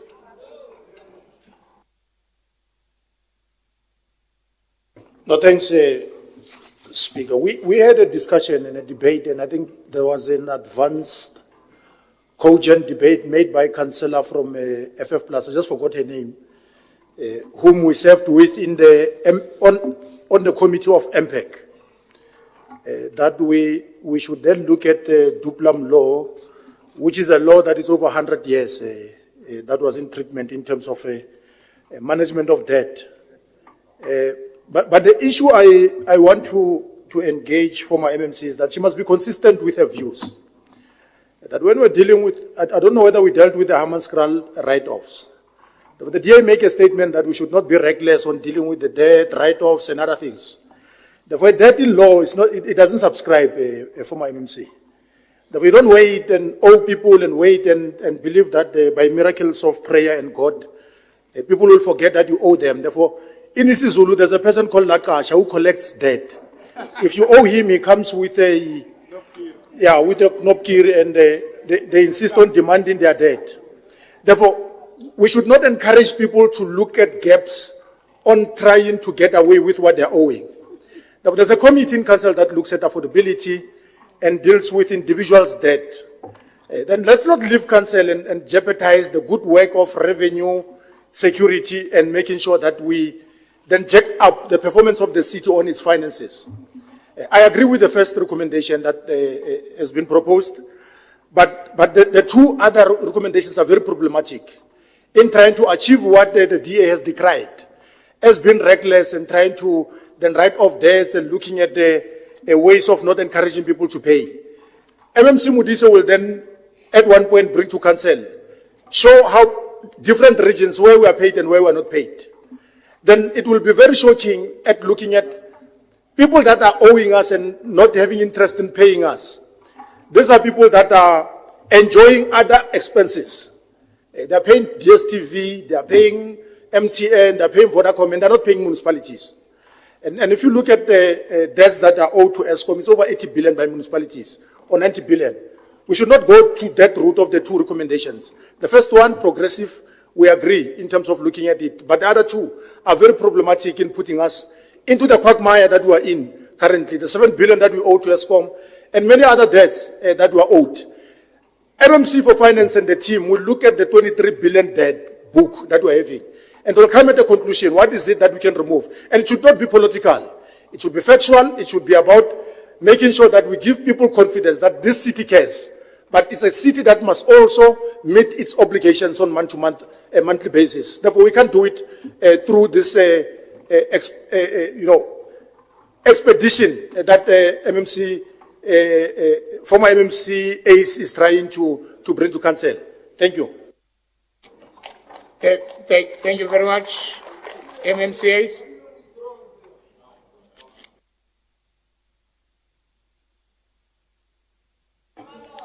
Thank you, Speaker. Bringing in recommendation 2 does not mean debt older than 3 years should be written off.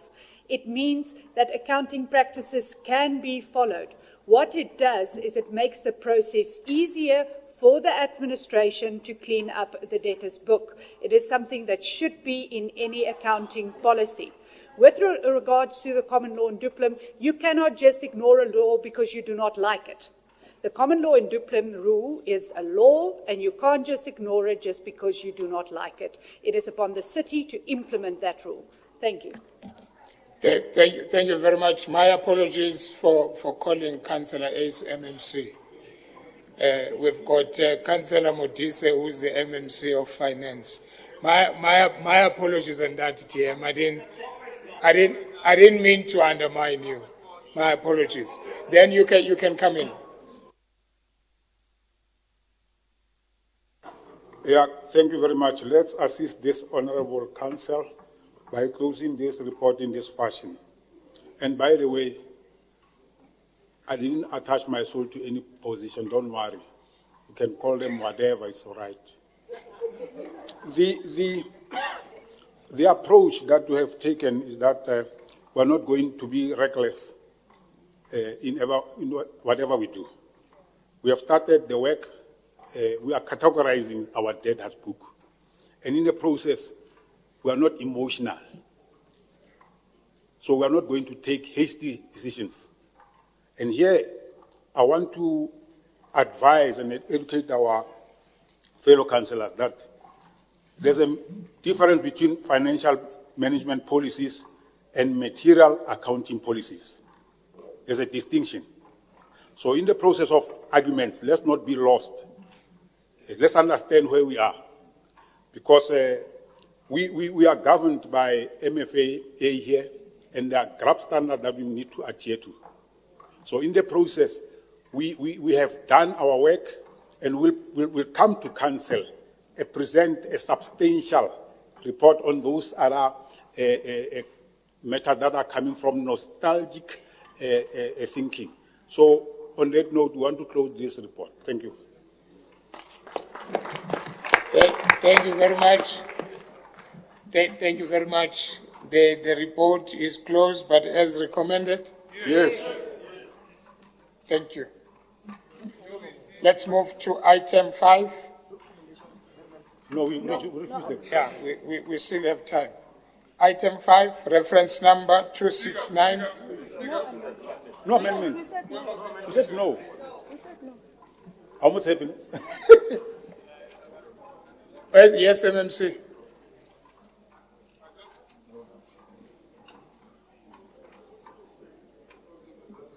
I just want clarity, point of information. Those recommendations that fall off, we are fine. I just want us to be on the same page. We are fine. Yeah, sharp. Yeah, because something more. Thank you very much. Those recommendations, we must check. We don't want problems here. Thank you very much.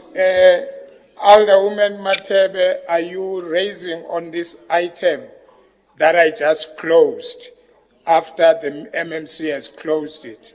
I'm sorry, I'm not going to take your hand. It's a point of information. Okay, you are not debating this report. Point of information is given.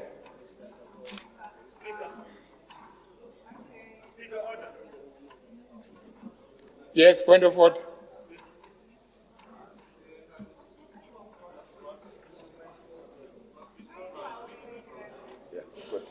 What?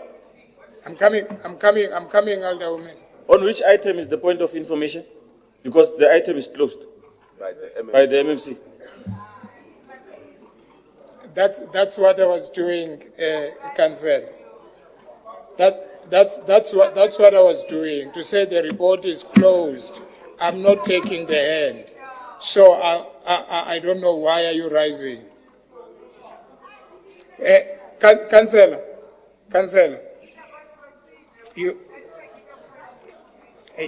I know you can share the procedures with the MMC of Finance.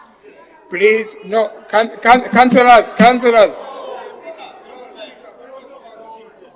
You know, in a problem. I'm talking to Councillor Alderman Mateb. Nine problem. And the program here, it's a verbal diarrhea. I'm only speaking to that councillor, not to all of you. Okay, Councillor Mateba, what are you saying?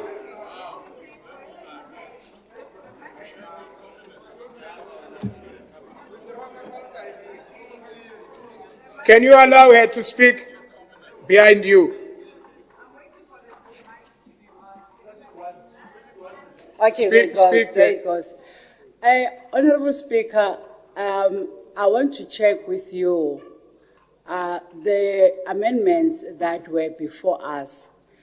MMC Maruleka said they don't have a problem with the first amendment. And MMC, the Deputy Mayor also spoke, and he addressed himself to the other recommendations. So I want to find out from you, Honourable Speaker, if the first recommendation, which MMC Maruleka indicated that they don't have a problem with, also falls off or not. And it's a matter procedure. That is why I'm addressing you, Honourable Speaker. Thank you. Thank you very much. The recommendation that the leader of the executive business said is supporting, it's going in with the recommendations that are here. The two recommendations, you can try to find yourselves together with the leader of the executive business. Can we do it that way? I'm out, I'm done with this report. Yes. Okay. DM?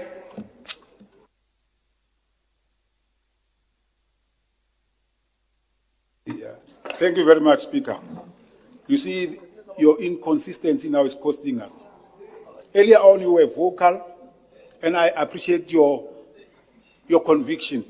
You said, when the MMC has closed, it's closed. Now it's coming to me, it changes colors. We are observing 16 days of women, but that doesn't mean we must accommodate Katleho after I close the report. Can Alderman, Alder woman from the royal family. So what I'm appealing is that, Speaker, be consistent, please. Thank you very much. This report is closed. Let me say it now. If this report is closed, as I said earlier on, it is closed. Let's move to the next item, please.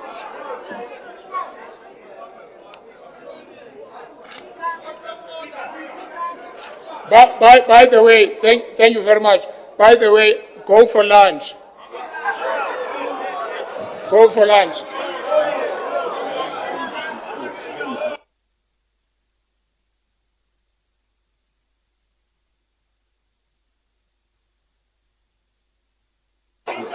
Just hold on a second. Hold on.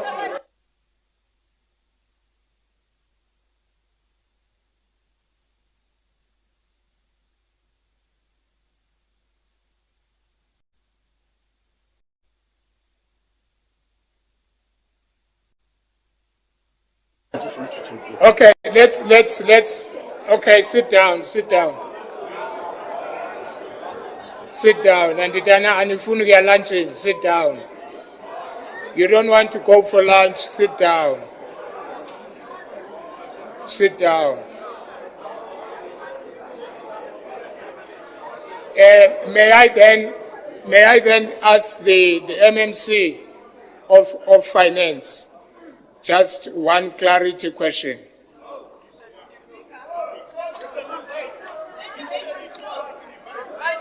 MMC, as you closed the report, can I speak? Can you, as you close the report, MMC, there is this one amendment that the leader of the executive is supporting. Are you closing this report with that recommendations?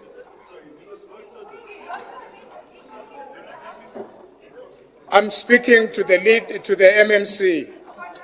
I'm speaking to the MMC, Councillor Brink. I'm speaking to the MMC. No, don't help me. No, don't. No, don't help me.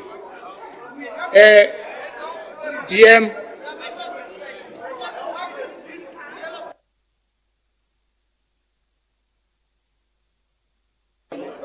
Thank you very much, Speaker. Alderman Malula, can you keep quiet? Speaker, you know, I was crystal clear when you said no. No to all recommendations. Does that help you? Does that help you, Speaker? No to all recommendations. Thank you. Thank you very much. Then that takes us to lunch. Let's go for lunch.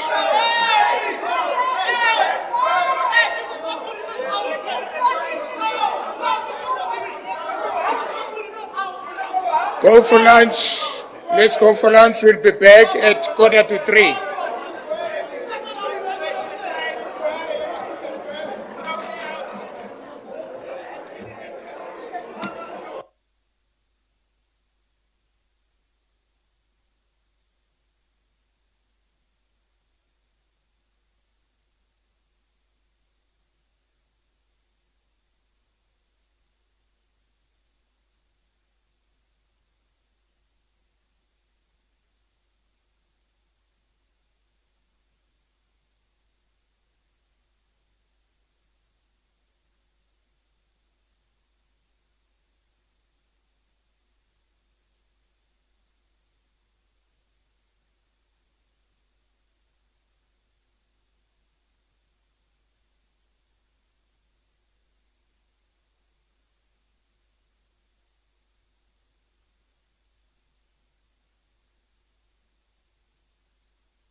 Good afternoon, councillors.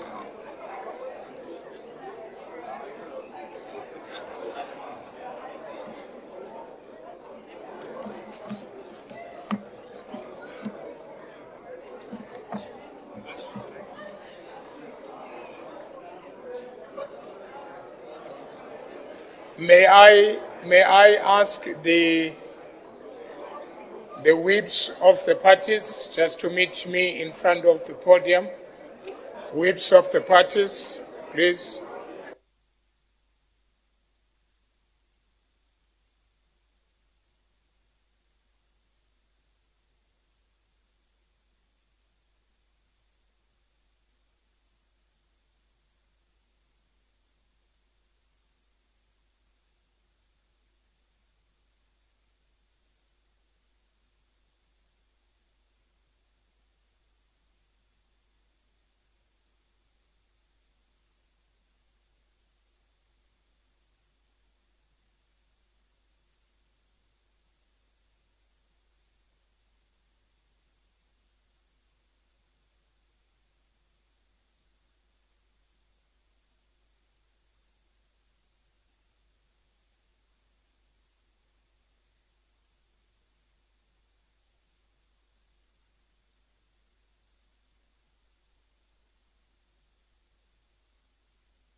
Thank you very much, councillors. May we then take our seats?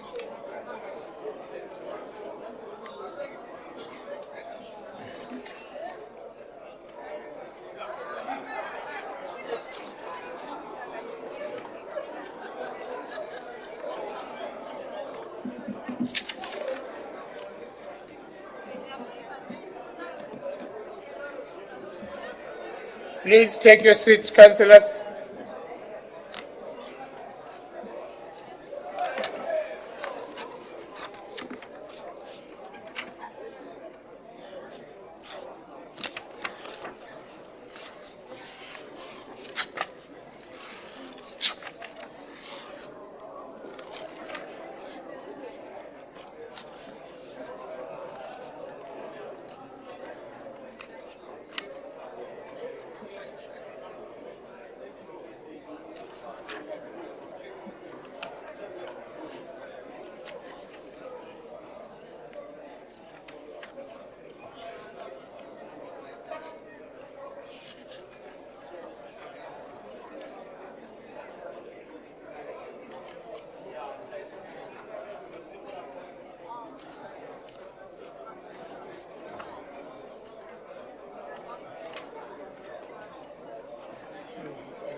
Thank you, councillors.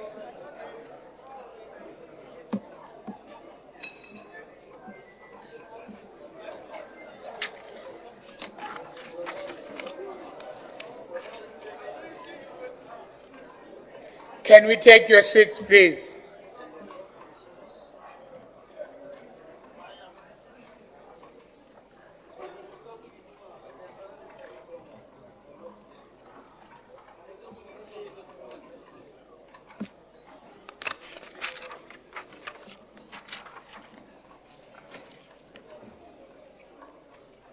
Good afternoon, councillors. Welcome back. I do believe that we form a quorum. Just to check the secretariat, let's make sure that we are a quorum to continue. Okay, thank you very much. Honorable councillors, I would like to just to clarify one thing that we are going to do now.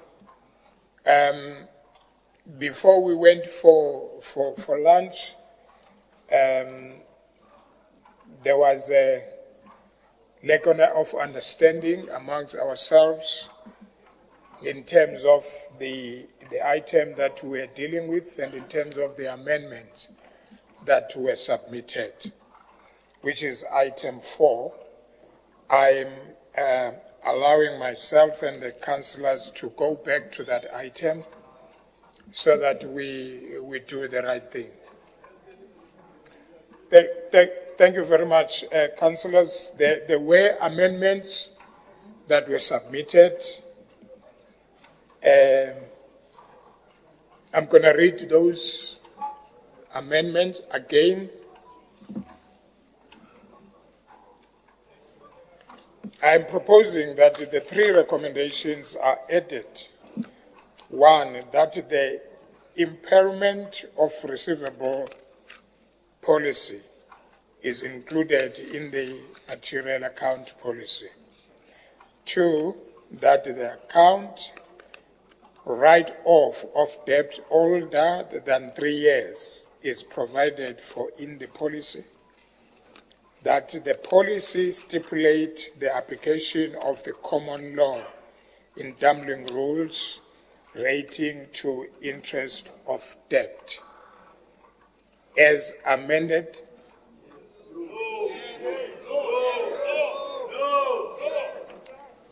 Thank you very much. Yes, Councillor Ratikwan.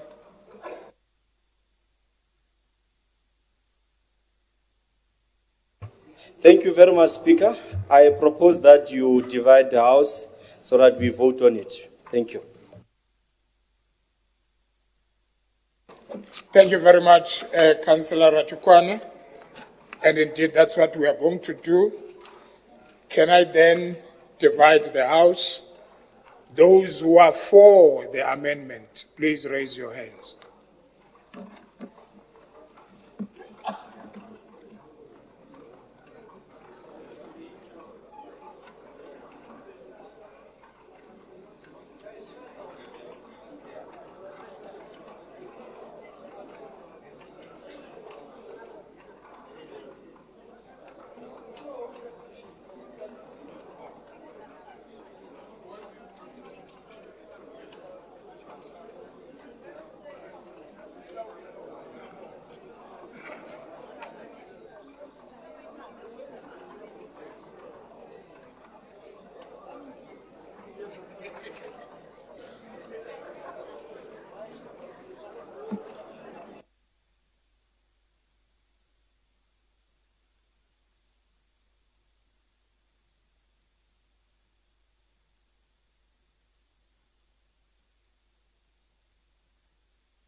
Okay, please lower your hands.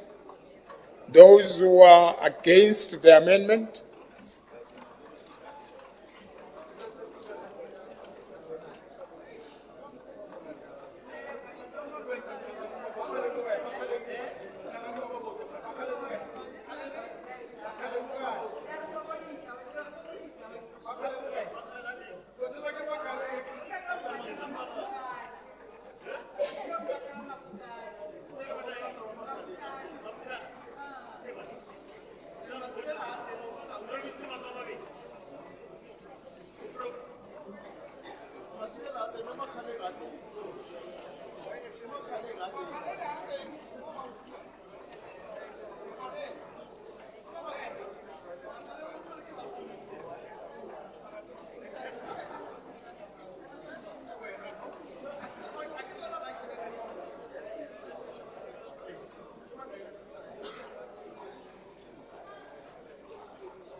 You may lower your hands, please. Those who abstain?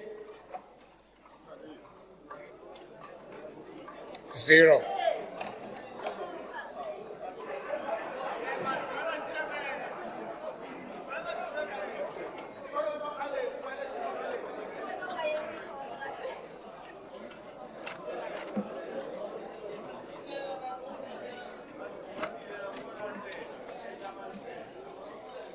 Thank you very much. Those who are for the amendments, it's 72. And those against, it's 90. Abstain, it's 0.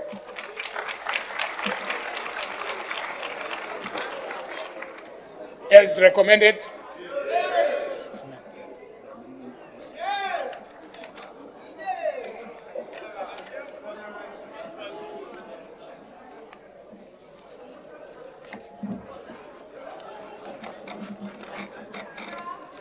Thank you very much. Yes, Chief Whip of the Opposition. Speaker, thank you very much.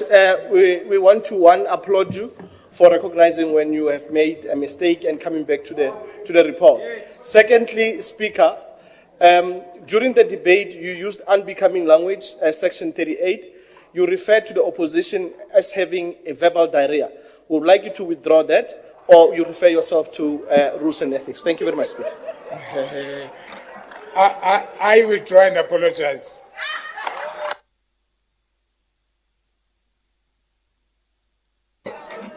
Thank you very much. Can we move to item 5, please?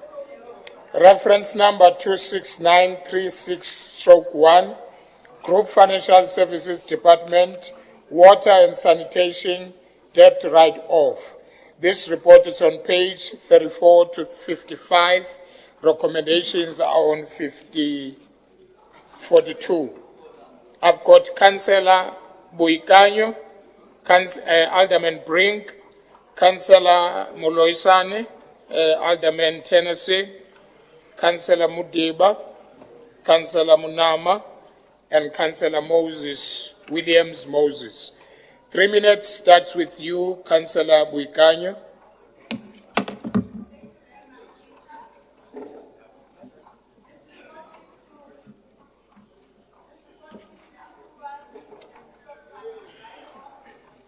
Image sithi mama mangisakucheckish ba where are you? Engizoba ngikuvule ukhulume.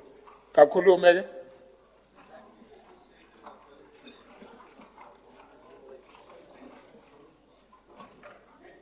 Ngenzela ba ngikuzwe.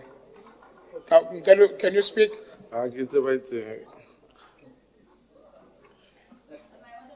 No. Can you speak on the chair where you were? Can you go back to it?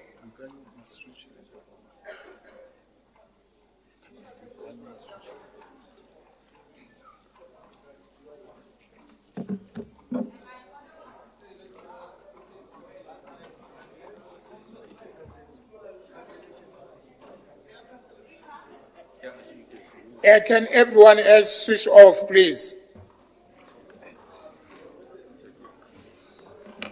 Thank you. Thank you very much, Speaker. This report seeks the approval of the City Council to write off the historic debt owed by the residents of 6 areas in Hammanskraal, which are currently serviced by Temba Water Treatment Plant. The accumulated debt from these communities amounts to approximately 1.11 billion for water and 97.40 million for sanitation services. The overwhelming majority of this debt stems from estimated consumption charges due to lack of reliable meter readings caused by systematic issues such as intimidation linked to poor water quality. Speaker, the residents of Hammanskraal, particularly in the areas of Mashimong, Majaneng, Suruman, Temba, Hammanskraal West, and Hammanskraal South, face significant challenges with their water services. The total amount owed to the city has been exacerbated by several factors. Residents have consistently reported issues with the water quality, leading to an understandable reluctance to consume or to pay for service they perceive as unsafe. Due to intimidation and fear of retribution, very few actual meter readings were taken, resulting in estimation that often do not reflect due to consumption level. While the city provides basic services and sanitation services free of charge for indigent customers, many still exceed their allocation limits, leading to additional debts. The ANC caucus proposes that the City Council approve the write-off of the historic debts associated with the identified communities. This proposal is made with the understanding that doing so will alleviate the financial burden on residents and allowing them to start afresh under a more equitable and accountable system.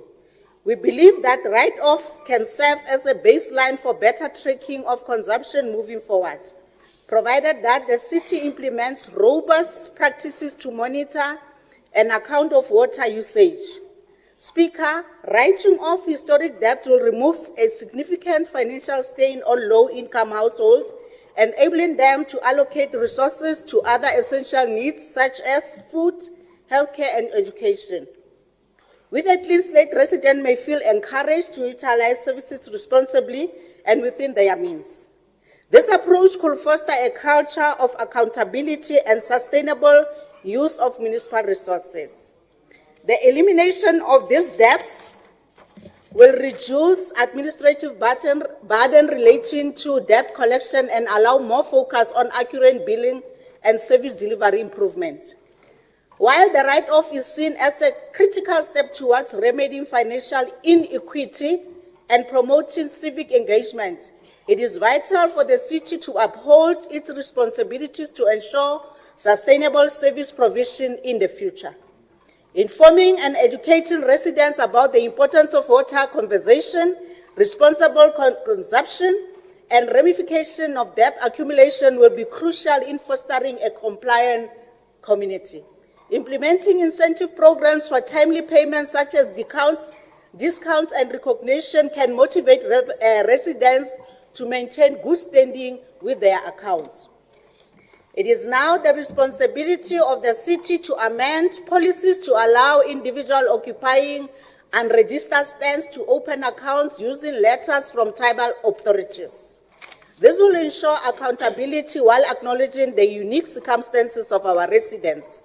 With the decision to write off debts, it becomes incumbent upon the city to foster a reciprocal relationship with its residents, ensuring they understand their roles and responsibility concerning municipal service payments. I thank you, Speaker. Thank you very much.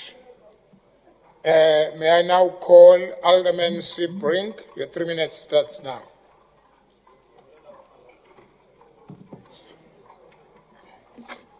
Thank you, Speaker. A targeted write-off of historical debt on the water portion of those residents in Hammanskraal that receive water from the city of Tshwane is essential to the success of the Hammanskraal Clean Water Project, which the city is undertaking with the Department of Water and Sanitation, as well as Magali's Water. As you know, the Klipdrift package plant has been built on the Pinas River in order to circumvent the polluted Apis River and deliver in 4 phases to the city of Tshwane and our consumers clean water in their taps and to eliminate dependence on water tankers. For that project to be sustainable, the water usage by Tshwane consumers has to be metered, and that's why attempts have been made to audit the meters, to acquire meters, to install meters, and as the colleague that spoke before me mentioned, reaching out to tribal authorities to get permission letters for meters to be installed in those residences. If the consumption is not metered, then the city of Tshwane won't be able to pay Magali's Water for the bulk supply. And that would defeat the purpose. It will render the project unsustainable. We want the consumers to be able to pay Tshwane, and so we don't want consumers to be burdened by historical debt on water that was not suitable for human consumption. And that's why this is a targeted write-off, not a general write-off, a targeted write-off. Hammanskraal is serviced by 3 water service providers, Magalies, Rand Water, and the city of Tshwane. The write-off is only targeted at those residents who receive water from Tshwane, because that was the water affected by the state of Rooiwal. Those were the residents dependent on water tankers. And it is only the water portion of the historical debt that is being proposed to be written off. This will encourage residents to pay, and it is important that council sees it in that light. A specific, justified, targeted write-off essential to the Hammanskraal Clean Water Project. Speaker, as we prepare for the end of the year, it is essential that the city of Tshwane also meets its other obligations in terms of this project. And that includes ensuring that the city can actually reticulate the water that is now provided by the Klipdrift package plant. We've heard that pipes still needed to be scoured, that water pressure was needed from the side of Magalies. Just a point of order. Yes, MMC.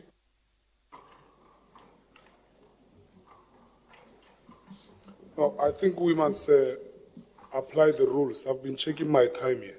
The time of the member is done. It has lapsed. I mean, he's just giving us information that we know, and he thinks that is on point. We know that information. Thank you very much. He must not confuse the time he was a mayor and now. It's very different now. MMC, thank you very much, but I'm the one that is watching the time. Please, continue, Councillor. Thank you very much, Speaker. The DA supports this report. It is what we initiated when we were in government. But we call on this government to finish the other things that we started and to deliver that clean water in the first phase before the start of the school holidays on the 11th of December. I thank you. Thank you very much. I've got Councillor Moloisan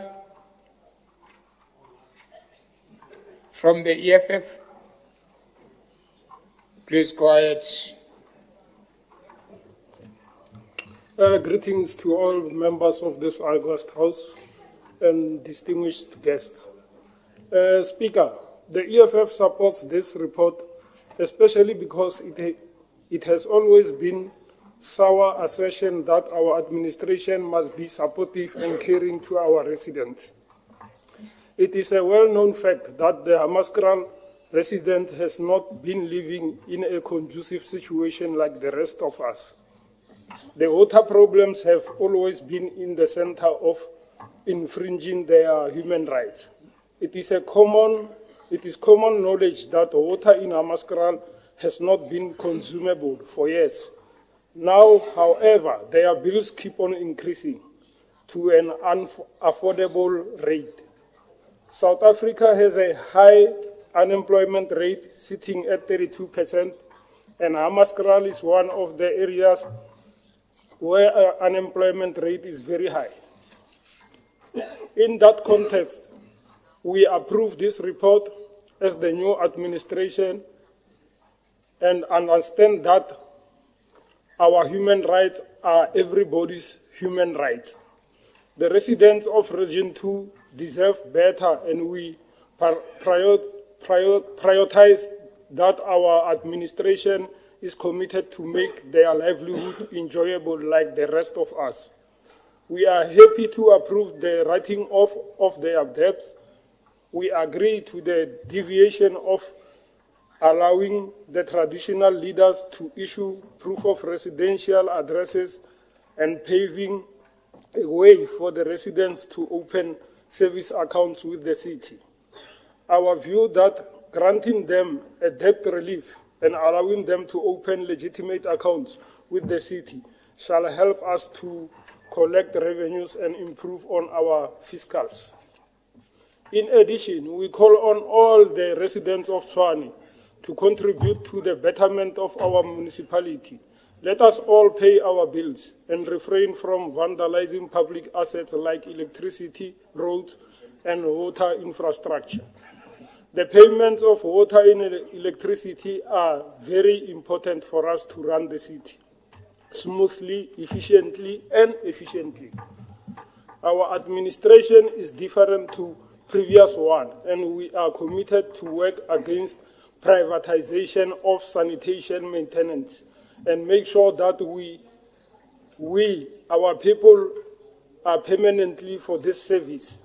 We are committed to address that 17 years of corruption and avoiding the city's responsibilities. In conclusion, the EFF calls to all the unemployed and the downtrodden people of Tshwane to visit our service center and apply for indigent benefits so that they can be given reference on domestic rates. I thank you, Speaker. Thank you. Thank you very much. Now I'll call Alderman Tennyson from FF Plus. Your 3 minutes starts now. Thank you, Honourable Speaker. Let me start by saying we are all aware that it is a basic condition in our constitution that everybody should have access to clean water. We as Freedom Front Plus would like to comply with this. However, it's also important to take note that we need to address an issue that has been long overdue and outstanding. Therefore, this write-off should take place in a meaningful manner and targeted, as one of the previous speakers have said. I do have some concerns specifically mentioned in this report that needs to be clarified. In view of the enormous amount of just under 700 million rand that needs to be written off, it also needs to be done with certain responsibility. It is important for the city to look after our income and to collect what is legally due to the city. The FF Plus would not unconditionally support the recommendations, provided that the following questions be addressed to clarify certain matters. And in this regard, I want to refer you, Speaker, to Section 10(1)(a), which makes provision that a question in terms of a matter on the agenda is not considered to be a speech in terms of Section 34 of the rules. And Rule 10, subsection 3, specifies that any question in subsection 1 must be answered by or on behalf of the Executive Mayor during the discussion of the item or when reasonably possible. And in view of the above, I hereby wish to submit the following questions on this specific item. I further request that the answers to the following questions be provided in writing as per the provisions in the rules and orders. My first question, Speaker, in accordance to Table 1 on page 36, 9,293 meters have been replaced. The question is, are the meters ready to implement billing? The second question, in the last sentence on page 37, paragraph 1, refers to indigent households. The question I have, the report mentions that the meters will be fitted with restrictors. Has this been done? Because we need to look at limiting the usage of water. Over and above the financial implications, water is a scarce resource. Paragraph 2 on page 37 refers to unregistered stands that have been opened in the name of the occupant and not in the actual name of the occupants. Here I have 3 sub-questions. How many of such accounts have been opened and how many remains to be opened? The second one is, have these accounts been linked to the correct meter on the financial? And 3 accounts in the name of the occupier been closed on the financial system as part of the write-off process. Item 6.2, page 41, it is stated that an amount Alderman, of... Your 3 minutes is up. Speaker, I want to... Please submit the questions. We'll take it to the executive mayor. Your 3 minutes is up.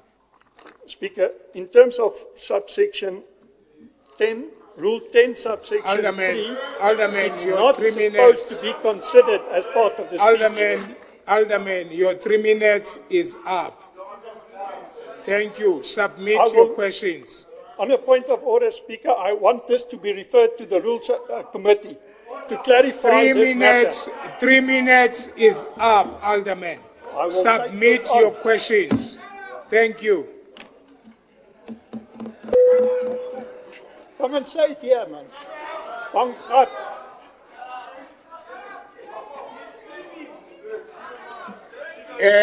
Let's move to the next speaker. Okay, Alderman Maluleke.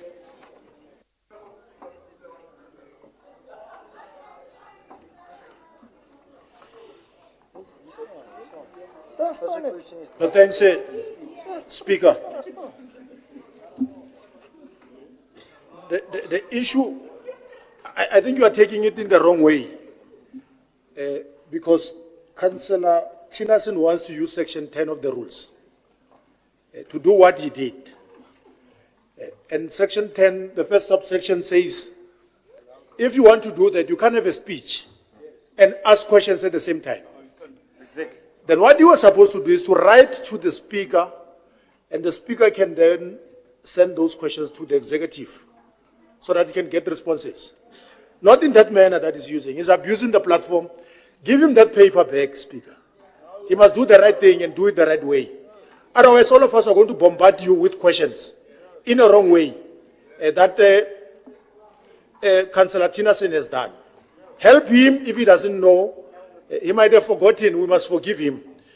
But he must do it the right way. That way is the wrong way. Thank you. Thank you very much, Alderman. The Councillor Pesco was doing the same thing, and I stopped him. And he submitted the questions. They are here. So can you please, Alderman Tennessee, do the same thing? Because what you are doing now is what I've stopped Councillor Pesco on doing it. So thank you very much. We are moving to another speaker. Councillor Mutiba. Yes, point of information.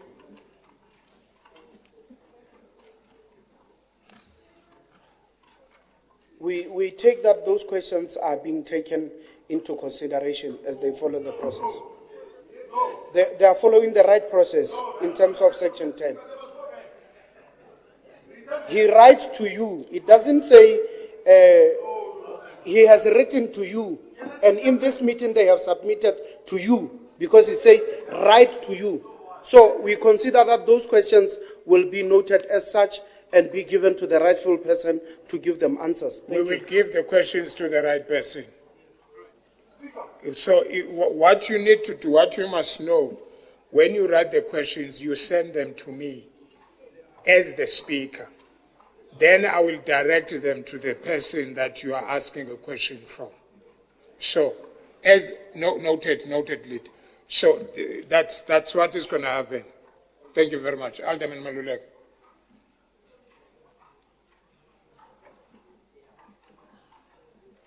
Yeah, Speaker, let's not circumvent the process. The questions, Councillor Tinason was speaking on the item. He chose to speak on the item, therefore there's no space in the speech and questions. He must do one thing. He did one thing, he spoke. He must give you signed questions 15 days before the next meeting so that we can be able to get the questions and answer them. But he can't do both. Give those questions back to him and do the right thing. If they are not signed, that is not the procedure. Thank you very much. Thank you. Can we proceed? The questions that are here, Alderman Maluleke, are questions for Councillor Pesco. The Alderman hasn't submitted the questions, so I don't have them here.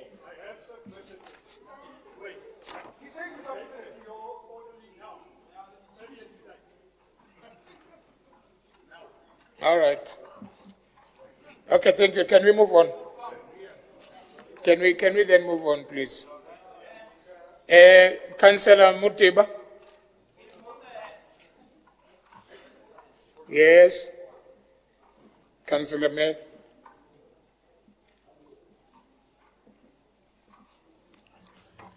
Thank you, Speaker. I think you mustn't confuse Rule 10 with a speech. Rule 10, 1A specifically says, a member may at a council meeting put a question on a matter arising out of or connected with any item of the report of the Executive Mayor or reports of chairpersons of committees reporting directly to the council when the item has been called or during the discussion of the item. And such a question is not considered to be a speech in terms of Section 34 of these rules and orders. That means a member of this council may ask for a speech, and then, in terms of Rules 10, he can also ask questions. Yes. That's the clarity on the rules and orders. Thank you. You can't do that same time. No. Otherwise, everybody here will be enjoying asking questions. Listen. I'm not going to change whatever that you say. I'm not going to change it. Alderman Tennis submitted the message, the questions, and he said the mayor must respond in writing. So, thank you very much. We are moving on. Thank you. MMC.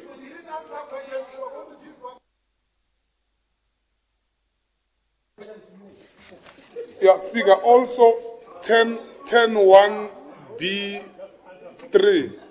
The Executive Mayor must acknowledge the receipt of all the questions in writing and furnish the Speaker and the Chief Whip of Council with a copy of questions before inclusion of the question in the agenda of the meeting. So, they are trying to abuse this section. And we are happy that you are defending through the rules. So please don't entertain. This is the second time a member of that side of council abusing this section. And I think they think that they can just maneuver like that. Can we please not allow that? Please. Please. Thank you very much. Please, gents. Can we move on? Yes, ma'am. Can we move on this? Item 6, reference number 59023.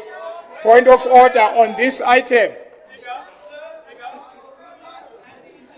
Noted. What is your point of order? What is your point of order? What is your point of order? Point of order, Speaker. Councillor Barendrecht here. Are you allowing me to speak, sir? Speaker? There are two different. Can we maybe refer your ruling and this interpretation to rules and ethics? The reason why I say that is there are two types of questions. The first question in 1A can be answered now, or the mayor can answer it later. If you refer to 10.3, any questions in terms of 1A must be answered by the executive mayor during the discussion of the item, during the discussion, which is now, or when reasonably possible. You have now ruled, sir, that it should be answered by the mayor when reasonably possible. The B1 that MMC Ramabudu always now refer to is matters that does not concern this item, other matters. If I want to ask questions on other matters, which is not on the agenda, B comes into. Then we have 15 days, then we have written things.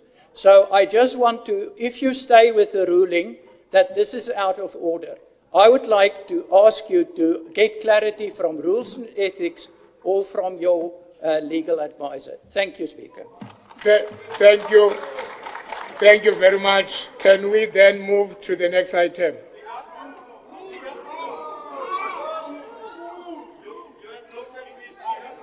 My ruling submit your questions. Submit the questions. That's where I'm standing. You are taking me to rules and ethics, it's fine. But submit the questions to the executive mayor. You submit to me. Then I forward them to the executive mayor. I've got a point of order there. Councillor Ratukwan.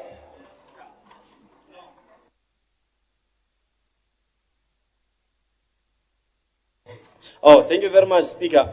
Speaker, no, so I wanted to bring to attention a point of order that there were still speakers on this particular report and we have not yet adopted or passed the report yet. So your speaking list is not yet exhausted. That's just the point I wanted to bring to your attention. Thank you very much, lovely Speaker. Continue with a great job. Thank you. Councillor Matsibatil.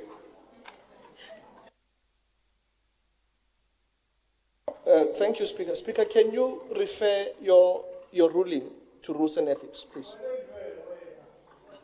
We are referring it. I just did. Oh, okay. You must listen. Okay. Thank you. I just did.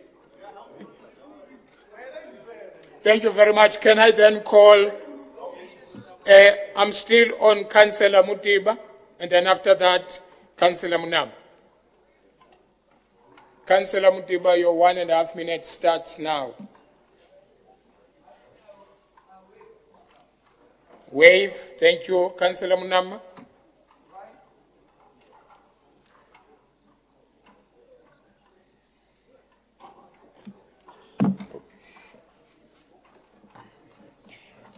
Thank you, Speaker.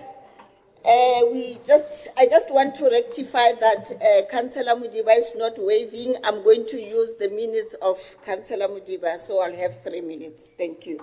All right. As my colleagues have already mentioned, that this is about the writing off debts of the residents of Amaskral who receive water from Temba wastewater treatment plant. This is a significant milestone in our collective journey towards justice, equality, and basic human rights. For nearly 2 decades, the residents of Hammanskraal have endured unimaginable hardship, forced to live without access to clean, drinkable water. These crises have ravaged families, damaged health, caused death, and undermined the very fabric of our community. Today, as Action SA, we celebrate this new chapter, as we have been advocating for the people of Hammanskraal to have clean, drinkable water long before we became even the member of this council. Action SA fully supports the decision made by this municipality to write off the 684 million debt owed by the residents of Hammanskraal who have been affected by this injustice. The areas include Majaneng, Mashimung, Sirman, Temba, Hammanskraal West, where 14,869 households will benefit from this write-off. This is a significant step towards redressing the historical injustice that have plagued our community. Speaker, this victory for the people of Hammanskraal, it is a testament to the power of collective action, perseverance, and the unwavering commitment of justice. As we celebrate this milestone, Speaker, let's not forget the commitment we made to fix Rooiwal wastewater treatment works within the next 3 years. The refurbishment of Rooiwal will improve the equality of water discharged from the plant, addressing the concerns of the struggling farmers from Rooiwal who depend on this treatment works for irrigation. We also want to applaud DPSA and the water and sanitation team from Tshwane on the progress made in this refurbishment of the Rooiwal Phase 1 upgrades, which is expected to be completed by April 2025, and they are ahead of their timelines. By fulfilling these promises, the city of Tshwane can permanently resolve the issue of water crisis in Hammanskraal and support the local farming community. As we move forward, Speaker, let us remain vigilant, ensuring that the promises we made today are fulfilled, that the rights of our people are protected and respected. Let us work together to build a brighter future, a future where every citizen has access to clean water, decent sanitation, and opportunity to thrive. I thank you, Speaker. Thank you very much. I will now call Councillor D. Williams Moses, PA. The 3 minutes starts now.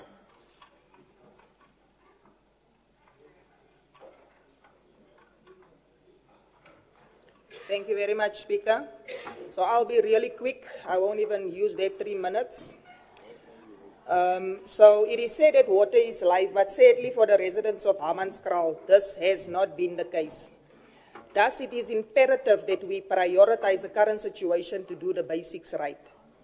Furthermore, the Council, as authorized by Section 160.2 of the Constitution, read with Section 59 of the MSA, must consider the write-off of the debt under review.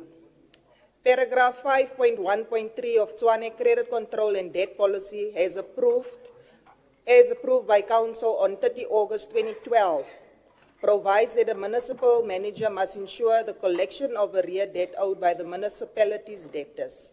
Sufficient provision must also be made to manage and write off bad debts. So just to look at the timelines, it is actually very heartbreaking that this matter took so long, since 2012, and to only have an expression in 2024. So with that being said, let us not be part of the government that infringe on our people's rights. So with that being said, we have confidence that the relevant measures will be put in place by our progressive leadership to follow due processes and procedures to be prescribed to ensure that residents' lives are changed and positively impacted in Region 2. Thank you, Speaker. Thank you very much. That was the last speaker on this item as recommended. Oh, okay. Point of order.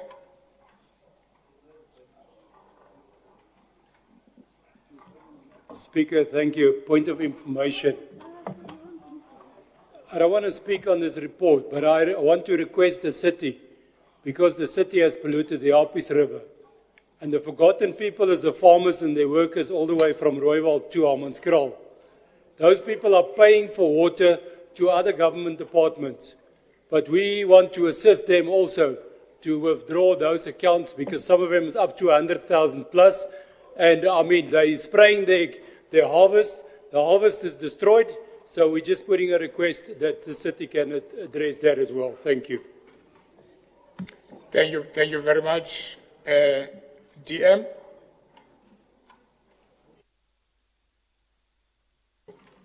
Thank you very much, Speaker. I'm speaking as an MMC of Finance. You know, water is a social imperative, and I thought this council will draw lessons from what happened.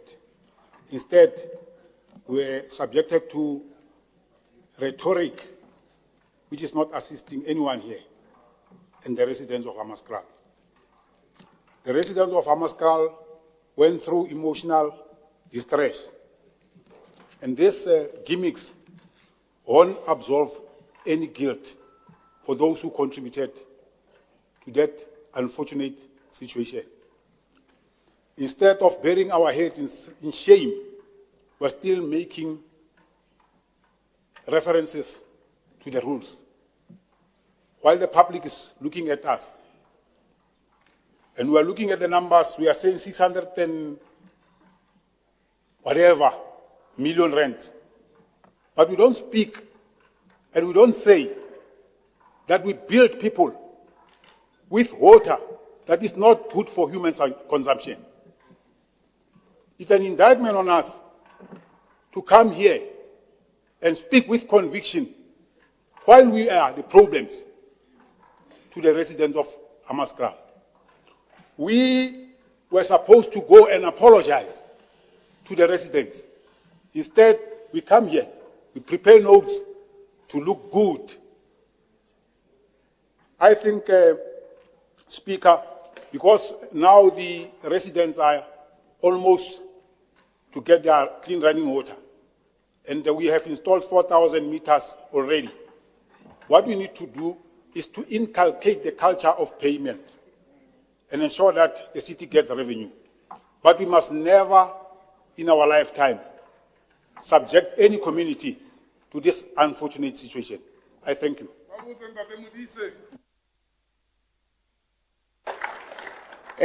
Thank you very much. As recommended, let's move to item 6. Reference number 59023/42, Group Property Department Feedback Report, Proposed Lease of the remainder of ERF 6957, Mamelodi known as HMPJ Stadium, and a portion of the remainder of the farm, Mabopane 702, JR known as OD Stadium, for mixed-use development purposes. This report is on page 59 to page 590. Recommendations are on 77. Councillors to speak on this item, it's Councillor Mutiba from the Action SA. Your 3 minutes starts now. Did I hear you correctly? Okay, thank you very much. Alderman DJ Vanderberg, 3 minutes starts now.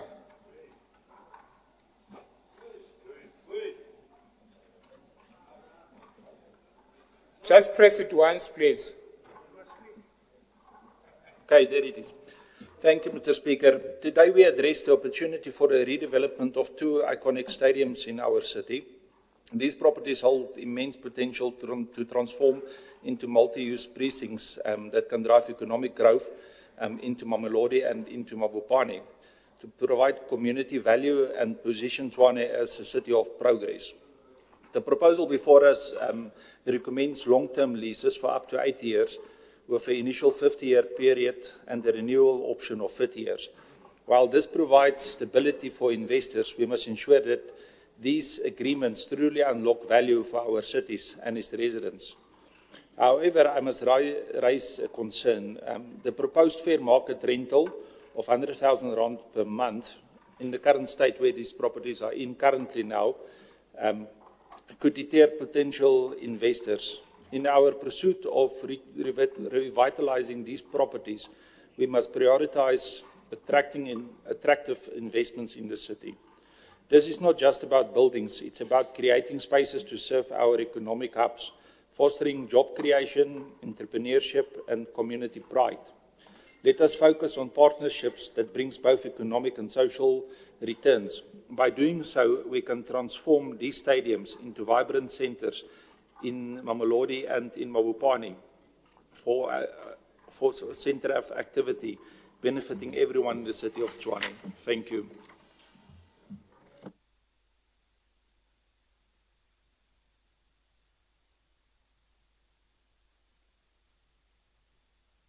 The next speaker is Councillor P. Mayor. 3 minutes starts now.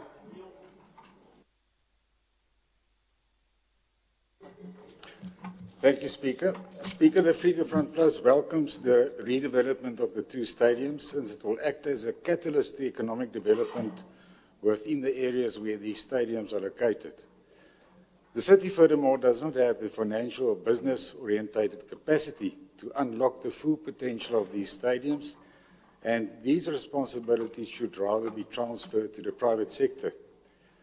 Speaker, the history of the HMPJ Stadium, where it was run by an organ of state, be it the Gauteng province or the city, is horrific.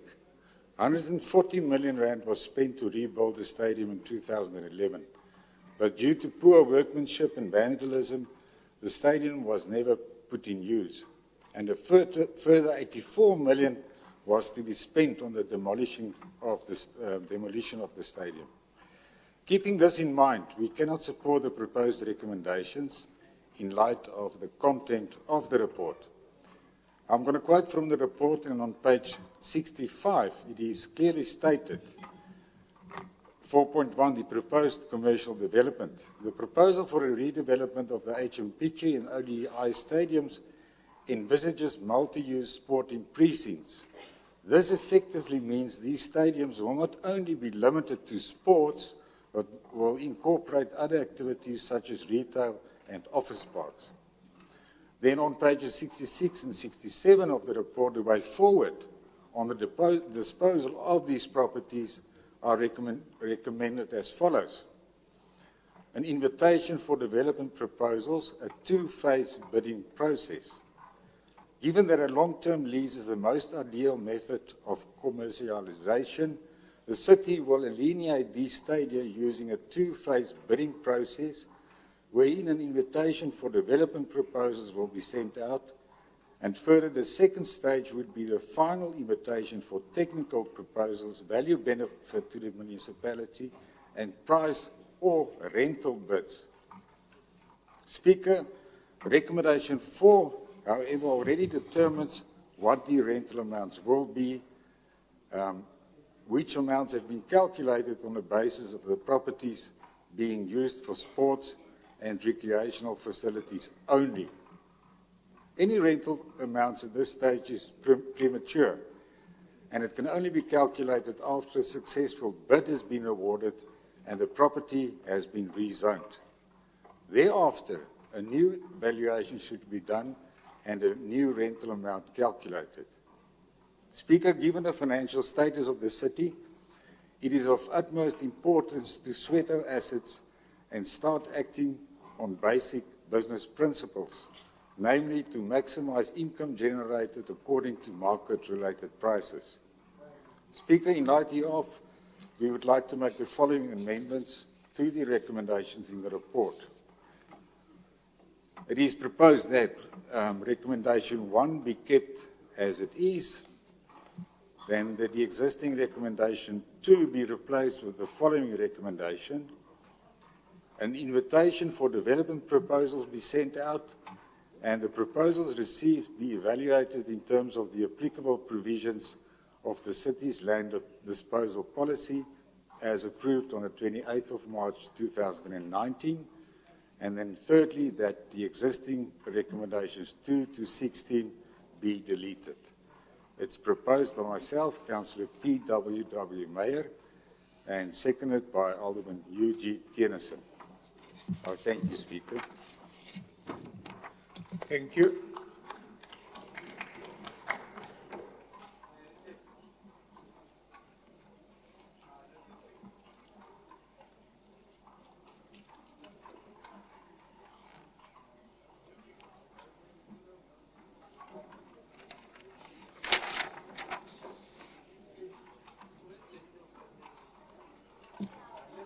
It is proposed that recommendation 1 be kept as is, the existing recommendation 2 be replaced with the following recommendations. An invitation for development proposals be sent out and the proposal received be evaluated in terms of the applicable provisions of the city land disposal policy as approved on the 28th March 2019. Existing recommendation 2 to 16 be deleted.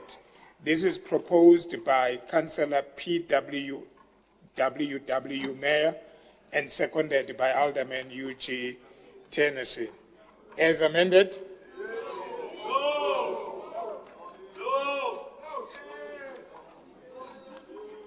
Okay.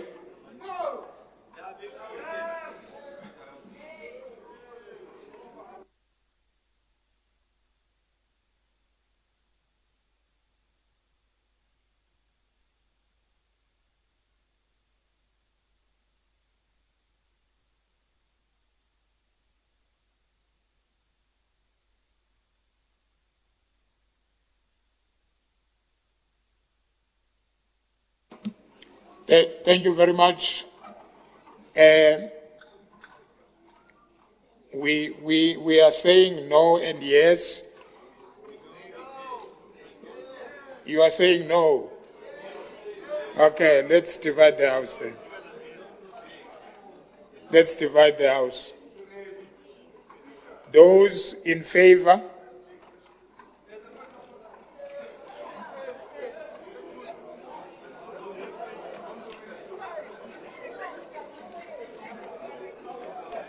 Okay, can you lay your hands down? Can you put your hands down? What is the point of order? Councillors, thank you. Thank you. Speaker, it's not a point of order, it's a point of information. You previously allowed the MMC of that specific division to end off any report. But now you don't want to do that again. Can we follow the correct procedure, please? Councillor, it's not necessary for the MMC to close the report. If he wants to close the report, he will raise his hand and say, I want to close the report. So I can't be told by you that he must close the report. No, if he wants to close the report, he will raise his hand. If he doesn't want, he doesn't. Then we move on. Thank you. Then let's divide the house. Those who are in favor of the amendments.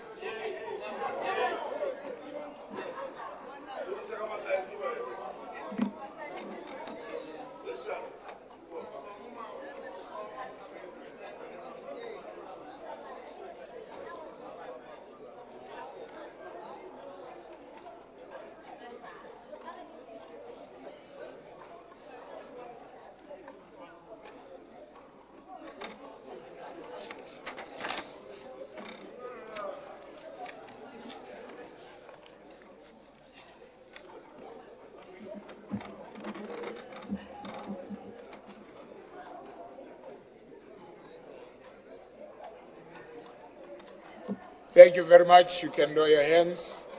Those who are against?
Thank you so much. You may lower your hand.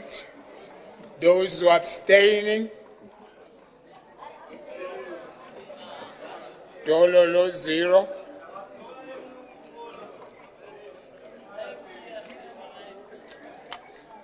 Thank you very much. Those are for, it's 75. And those against, 98. Abstain, 0. As recommended? Thank you. Let's move to item 7.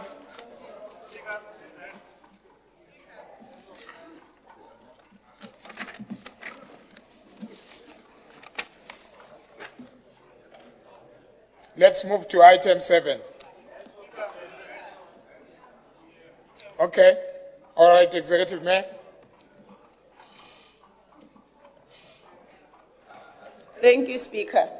I think it's just for me to say, as the former MMC who led the public participation process, I must say that the community did not welcome us with kindness when we took these two assets to them and consulting and asking for a transaction that they didn't understand properly. First of all, as government, we did injustice to these communities by taking these assets away from them. The community of Mamelodi is crying and looking at the waste of opportunity, both socially and economic benefits that we could have gotten if HMPG was there. Same as the community of Mabopane, that should this stadium have been there for the community, there's a lot of benefits that we would have gotten. Now, as the city, when we were consulting the community, we gave some guarantees. The first guarantee was that the community will have access to these facilities, that when the investment is done and there are private partners, this is not privatization, that the communities will have access to these facilities. And it doesn't matter who will be in charge at the time that that would be done. I think this institution owes these communities that much. The second one is the issue of the private companies that will get these opportunities. One of the clauses that we also assured the communities of is that within 3 years of a company or whoever is getting this deal, they will start the project on the ground, that we're not going to have white elephants in these communities again. So I think it's important, because I was there, I got the lashing for things that I knew nothing about. But the anger of the community, we cannot repeat what the injustice that was done. Thank you so much, Speaker. Thank you, Executive Mayor. Then, Chief Whip, Deputy Chief Whip, thank you. No, thank you very much, Speaker. Executive Mayor, we take note of what you have just said, but just on a point of information. When you come to Mamelodi on Saturday, just relax. In fact, the branch of Mamelodi Sundowns in Nalmapias has got a special presentation to you. Thank you. Thank you very much. Can we then move to item 7, reference number 56624/1, Human Settlement Department request to grant power of attorney to submit various land use application on the remainder of the farm Rastfontein 616 JR and Retabiseng Marikana Informal Settlement. This report is on page 591, 6 to 8. Recommendations are on 598. And then on this item, I've got Councillor Chilwane, I've got Councillor Wiggleston, I've got Councillor Matlala and Councillor Mayor. And Councillor Chilwane, 3 minutes start now from the ANC. Thank you very much, Speaker. Councillor Chilwane has an emergency outside. I'm going to speak on his behalf. Greetings to the House. The Retabile Marikana Informal Settlement was assessed and check-marked through the National Upgrading Support Program, the NUSP program in 2018. Following a comprehensive assessment, it was then categorized as Settlement B1, meaning that it is eligible to receive interim basic services. Speaker, after this property was check-marked, 285 structures were registered. However, there has been a significant increase in housing demand since then, leading to further unregulated construction. Recognizing the need for structured land use planning is vital to addressing the growing population effectively. Retabile Marikana Informal Settlement has been highlighted in the Municipal Informal Settlements Management Plan as a priority settlement where in situ upgrading is to be assessed. As the informal settlement continues to expand, the necessity for proper land use management becomes increasingly urgent. By granting powers of attorney to an appointed service provider, the city can streamline and expedite various applications required for the improvement and formalization of the settlement. Speaker, the report presents several key findings that emerged from the public participation process. First, participants expressed an ardent desire for affordable housing options and improved access to public services. These insights align with the overarching goals of the Municipal Sustainable Human Settlements Plan, reaffirming that our strategies must prioritize housing affordably and service accessibility. It is therefore recommended that the accounting officer delegated to and sub-delegated to sign any documents necessary for the implementation or execution and finalization of the township to be established on the property. Speaker, as we approach the passage of our upcoming report, it is crucial to remain vigilant against potential opportunities seeking to exploit the situation for land grabs in our community. We understand that such actions can undermine our efforts and disrupt the stability of our neighborhoods. To address these concerns, the ANC assures you that the security measures will be implemented to protect the designated areas. This includes increased surveillance and a stronger presence of law enforcement to deter any illegal activities. Additionally, we will collaborate with local community leaders and residents to establish watch programs that empower them to help safeguard our shared spaces. Furthermore, we will advocate for clear communication regarding land use policies and engage with stakeholders to raise awareness about the legitimate processes for land acquisition. Education and transparency are key to preventing misunderstandings and safeguarding our community's interests. Speaker, the successful approval of this report will pave the way for significant improvements in the lives of many residents, fostering a healthy, more vibrant city that aligns with our strategic goals. I thank you, Speaker. Thank you very much. Now I'll call Councillor Wilkinson. Thank you, Speaker. Speaker, the formalization of townships in Tshwane is not just a pressing need, it's a cornerstone of delivering dignity, security, and opportunity to thousands of residents. However, the challenges the city faces in addressing this issue are immense. These challenges are driven in large part by the rapid urbanization of our city that we experience on a daily basis. As more and more people migrate to urban centers like ours in search of jobs, better opportunities, and improved living conditions, Tshwane's resources will be stretched to the limit. The influx of new residents creates significant demands on housing, infrastructure, and basic services, leaving our municipality in a constant battle to keep pace. The backlog in formalizing the between 125 and 575 informal settlements is a direct result of this unprecedented growth, a challenge that this municipality cannot tackle alone. The reality is that Tshwane needs all the support it can get, particularly in terms of intergovernmental relations and their financial resources. As municipalities like ours bear the brunt of urbanizations, we note that our budgets do not often reflect the magnitude of the task at hand. Speaker, we need collaborative efforts from all levels of government, private sector investment, and international partnerships to ensure that we can provide formal housing and essential services to every resident who calls and wants to call Tshwane home. Formalizing townships is not merely about upgrading infrastructure, it is about empowering those communities, creating opportunities for local economic growth, and ensuring every resident has a rightful place in our city. Speaker, this is an issue that requires urgency and unity of purpose. Therefore, the DA supports this report, and we commit to working together with the administration and the current, albeit temporary, political leadership to overcome these challenges.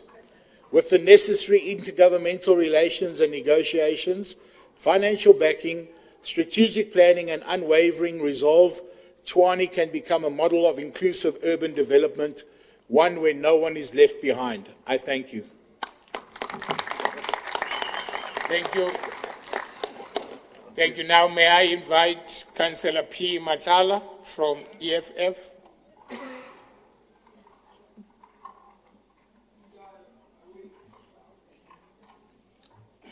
I'm waving, Speaker.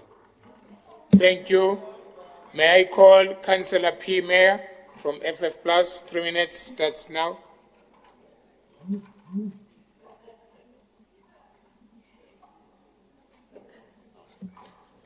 Thank you, Speaker. Speaker, the Freedom Front Plus welcomes the formalization of this informal settlement, since it will form a base for income generation on rates and services rendered. The amount of income to be generated will, however, depend on the number of residents to apply for registration as indigents, which might, instead of an income, rather be a burden on the already constrained budget. Although most of the costs incurred will be covered through grants received from the Gauteng province, the number of informal and, in actual fact, illegal settlements remain a huge concern. Informal or illegal settlements are increasing daily, and no sphere of government can sustain formalization of these settlements ad infinitum. One concern which stands out is how many of these residents are possibly illegal immigrants. And following on this question is what steps the Council is going to take to prevent illegal land invasion by illegal immigrants. And this is a growing concern which will drain the city's finances unless the city, through the EM, seeks support from national and provincial government. As a city, we can neither entertain nor afford the uncontrolled influx of people within its widespread geographical area. Urgent measures must be put in place to prevent a population growth higher than the economic growth, since it will result in higher unemployment rates, followed by a higher crime rate and inhuman social circumstances. From the report, the extent of the proposed township establishment is not clear. We don't know what the size of the land is. The only figure dished up in the report is that, and I quote, the settlement was also shack marked and 285 structures were registered. However, the settlement has expanded over time and more structures has been erected since then. This is an important issue since almost 30 million rand has been allocated to appoint a service provider to submit the necessary land use applications, and hopefully the EM can enlighten us on this. Speaker, against this background, the Freedom Front Plus is also concerned about the actions taken by the city against the Kleinfontein settlement. Millions are spent on formalizing illegal townships, whilst the residents of the Kleinfontein settlement are struggling since the late 90s of the previous millennium to formalize their so-called illegal township at their own cost. Deputy Mayor, you promised to attend to this matter during your inauguration speech, and we ask you to keep to your promises. We don't want to wait for this millennium to pass to accommodate... Thank you, Alderman. Thank you, Councillor. Your time is up. Yeah, the point of order.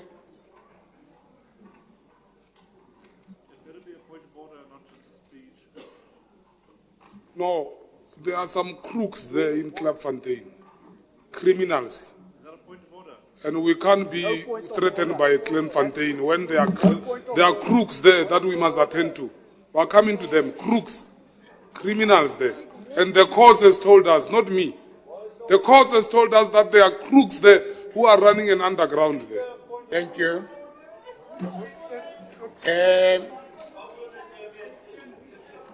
As recommended. Councillor, sorry, Speaker, I'm not finished. Okay, MMC. Let's start with the MMC. Sorry, Speaker. Shared Speaker, I was still busy on a speech. He was not finished yet. Your time is up, Councillor. No, it's not I up. told you that your time is never up. told me my Your time time is is up. up, Councillor. You never told me No, my I time did was up. tell you. You didn't tell me at all. Your time You can is go back up. to the tapes. Your time is up. MMC.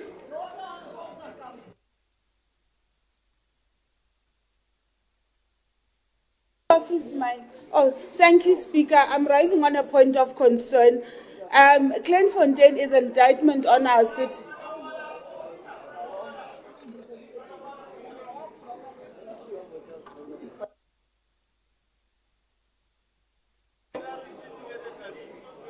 Point of order. Thanks, Speaker. I rise on a point of order. The MMC just said that she's rising on a point of concern. Where is she referencing that from? Point of concern. Thank you very much. I'm afraid to say he is correct. We don't have point of whatever, the way you call it. What are you raising on? Point of order. All right, go ahead.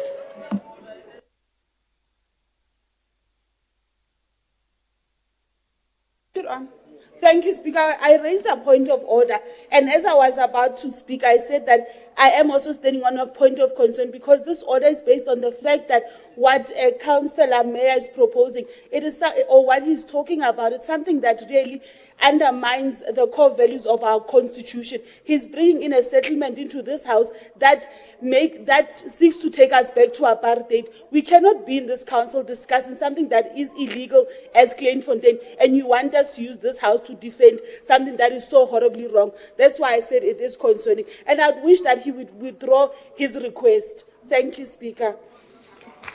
Thank you very much. MMC Malulega.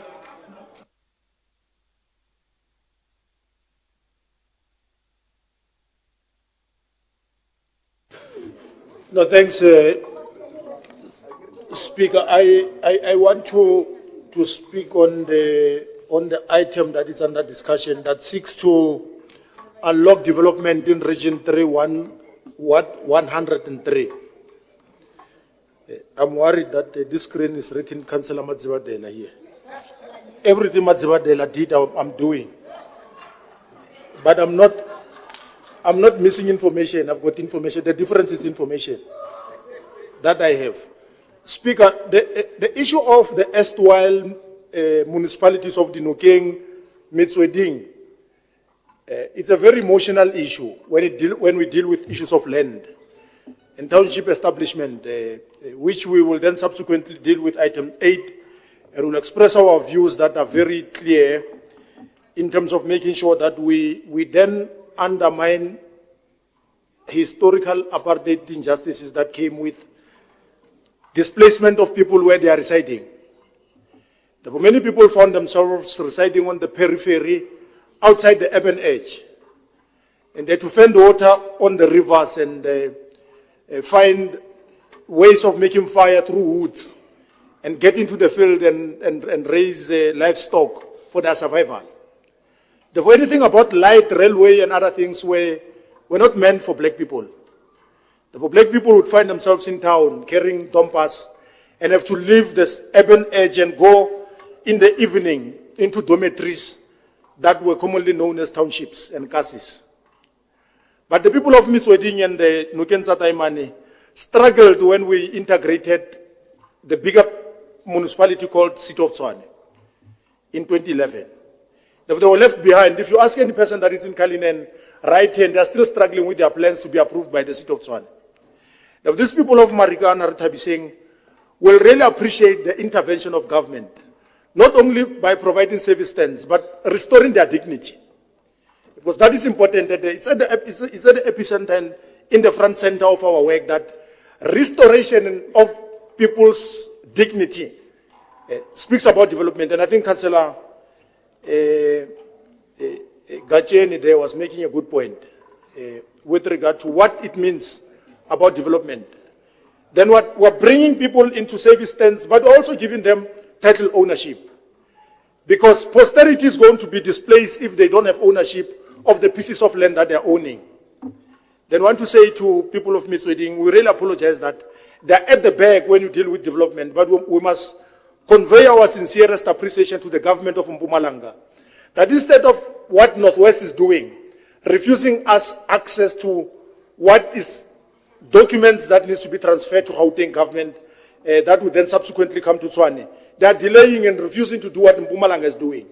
Therefore, any person that is closer to the premier of Mpumalanga and any other person, they should convey our appreciation that at least in that side, we are able to move. We are only left with the industries of Mpumalanga, so that we can have a complete process. But they will tell you, councillors of Metsweding, that if we are dealing with development, the focus is on Soshanguve, Attersville, Mamelodi. We are forgetting about them. Therefore, this report is very important, that they will go back to their communities and have public meetings with confidence that at least Tshwane, Rea Tshwane, we are one government. Thank you, Speaker. Thank you very much. As recommended? Yes. Thank you. Let's move to item 8. Reference number 60370/1, Human Settlement Department request to accept and to authorize accounting officer to extend a power of attorney to submit various land use applications on portion 86 of the Farm 475 JR proposed Cullinan extension 2, 5 to 12. This report is on page 629 to page 655. Recommendations are on 655. On this item, I've got Councillor Chilwane from the ANC, Councillor Wickleson from the DA, Councillor Manamela from the EFF, Councillor Mayor from FF+. Councillor Chilwane, 3 minutes starts now. Thank you. Are you? Did I hear you clearly?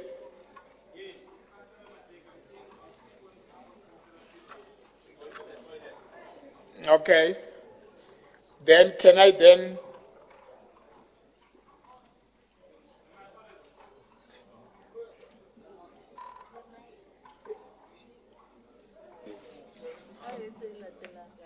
Hello. Yes, go ahead. Thank you, Speaker. As we know, the challenges we face in housing continue to grow. The housing backlog in the Cullinan area is a pressing issue, exacerbated by the illegal occupation of land and the dangers possessed by the environmental sensitivity in certain regions, particularly Region 5 and 6.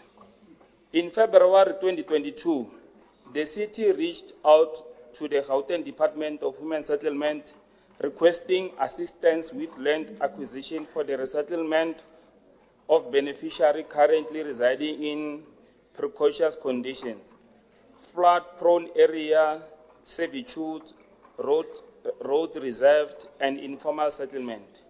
This initiative is imperative not only for the safety and dignity of our residents, but also for the sustainable development of our city. The proposed location for new township development, namely Cullinan Extension 2, 5, and 12, have been identified as suitable options.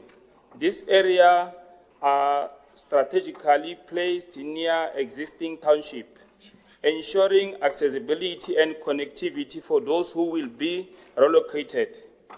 It is reassuring to note that this decision is backed by comprehensive feasibility studies and endorsed by the Gauteng Department of Agriculture and Rural Development, which issued records of decision for those proposed townships. Additionally, we must acknowledge the successful transfer of portion 86 to the Gauteng provincial government in June 2022. A significant milestone in our journey towards effective resettlement.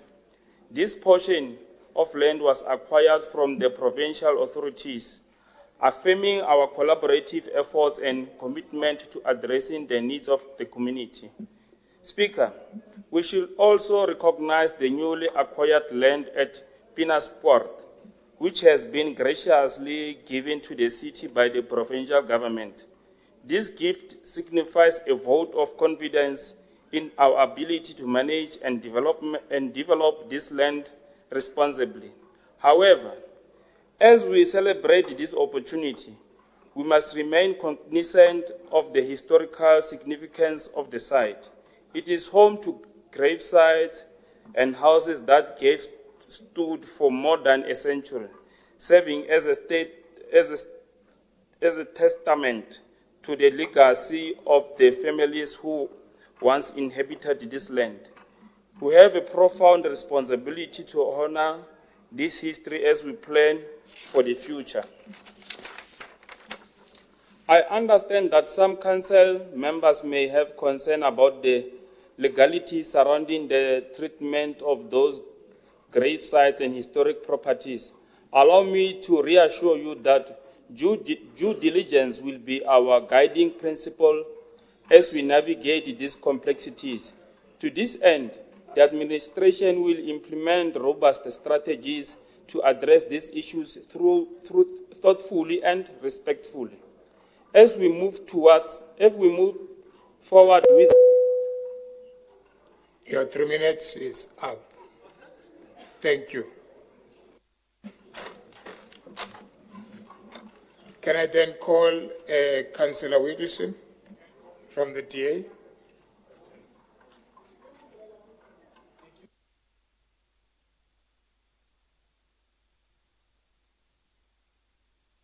Thank you, Speaker.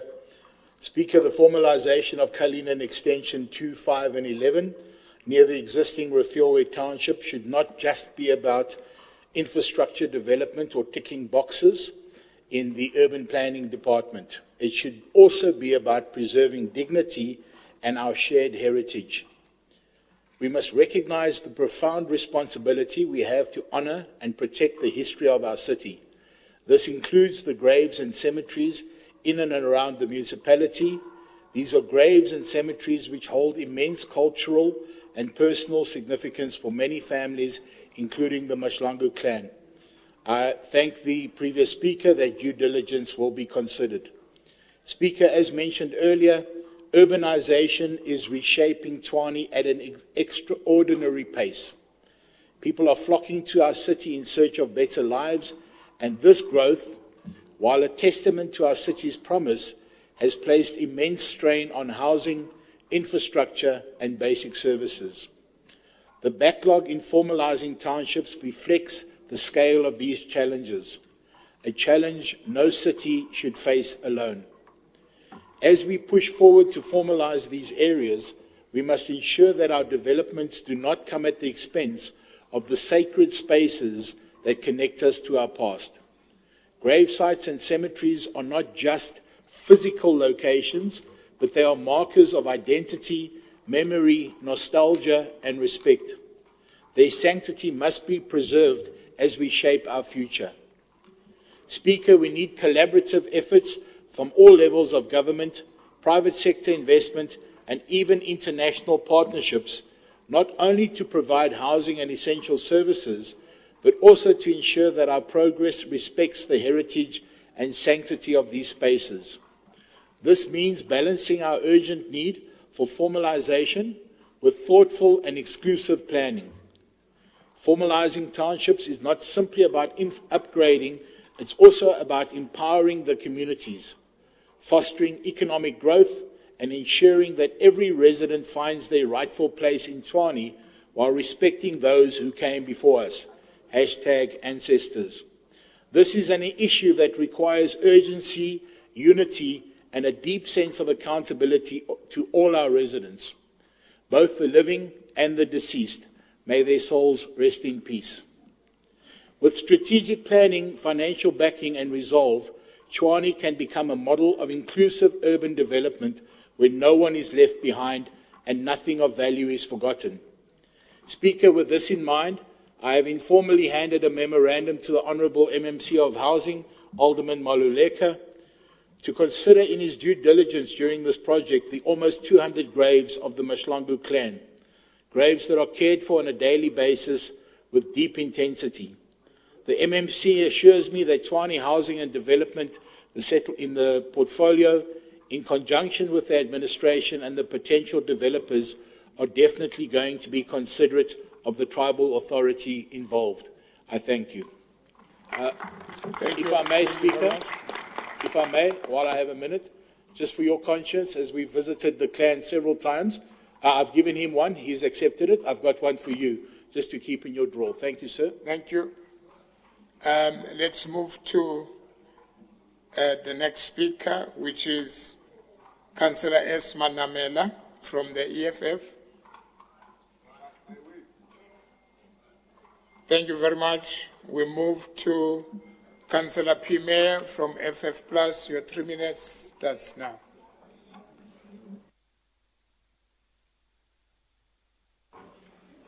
Thank you, Speaker. If I can just request you, before my 3 minutes is up, just to remind me that I need to wrap up. And that's not part of my speech time now, please. Speaker, the Freedom Front Plus welcomes the development of proper housing for the city's residents with informal established townships. This report, however, raises a couple of concerns, and which are as follows. As for the famous township in Pretoria West known as Gomorrah, the property was purchased by Gauteng province at a highly inflated rate per hectare. The piece of land was purchased for 52.5 million rand, almost 292,000 rand per hectare. This transaction seems to be at least, to say, dubious, comparing it to the value of adjoining land, and it's similar as the land in discussion, which traded 96,000 rand per hectare. Almost 200,000 rand per hectare was paid above the normal market value, which is an astronomical amount of 36 million rand, landing in the pockets of numerous unscrupulous entrepreneurs.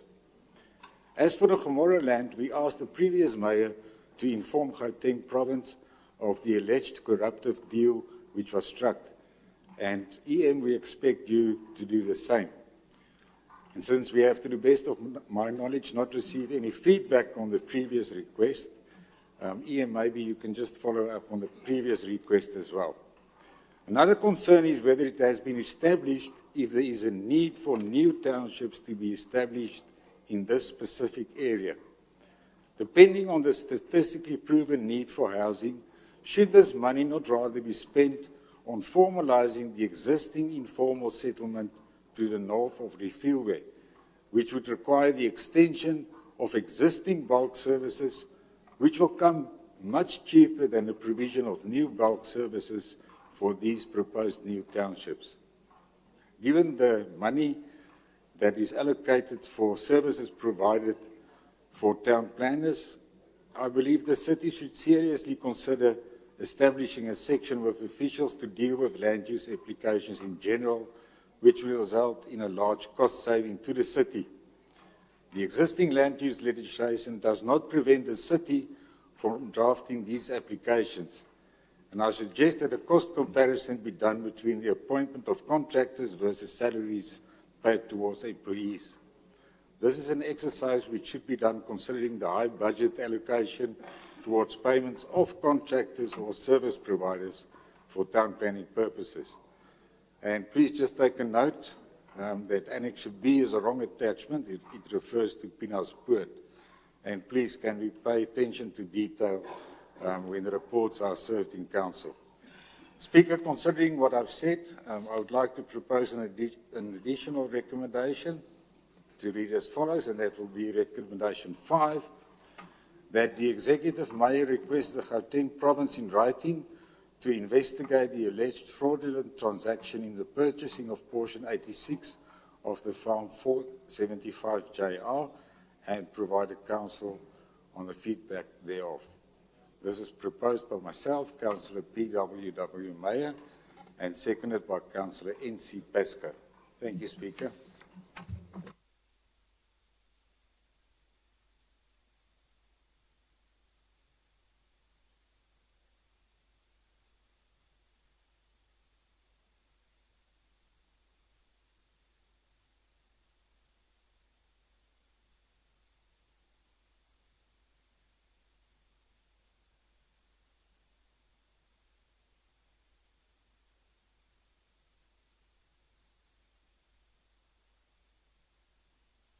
It is proposed to add an additional recommendation 5 to read as follows. That the executive mayor request the Gauteng province in writing to investigate the alleged fraudulent transaction in the purchasing of portion 86 of the Farm 475 JR and provide counsel on the feedback thereof. This is proposed by Councillor P.W.W. Mayor and seconded by Councillor N.C. Pesco. As amended? All right.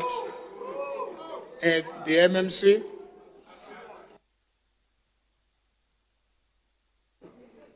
Yeah. Can I deal with the amendment, because I also want to make a speech? They can go to Brook Lane, because they could have done this before they got out of office. The transaction was done by them. was done under the administration, then why do they want the executive mayor to do it? Don't be lazy. You are not busy, man. Go to Brooklyn. Go to Brooklyn police station and open the investigation. Yeah, it's fine. It is rejected. Can I deal with the contents of the report, and we'll then vote and do similar? Okay, thanks, Speaker. Then the land of Kalinen.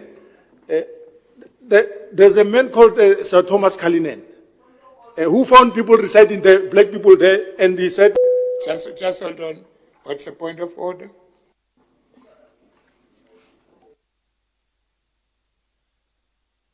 Speaker, there's a recommendation on the table, and there's yes and no. Can we deal with the recommendation before we listen to the alderman? Let's not make the same mistakes we did with the last one, please. Okay, Alderman Malulega, you'll come after. Let's deal with it. Yeah. Thank you very much. MMC Ramabul.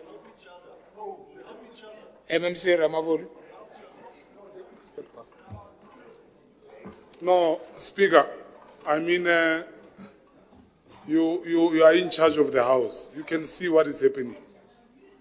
I mean, how can people want to vote the whole day, even when they see that they are losing? The whole day. What is their intention? I mean, really, the whole day. Like, you just got the whole day. They are going to do that for what? What is the goal? What do they want to achieve? What is revolutionary, or what makes sense about that? What is smart about that?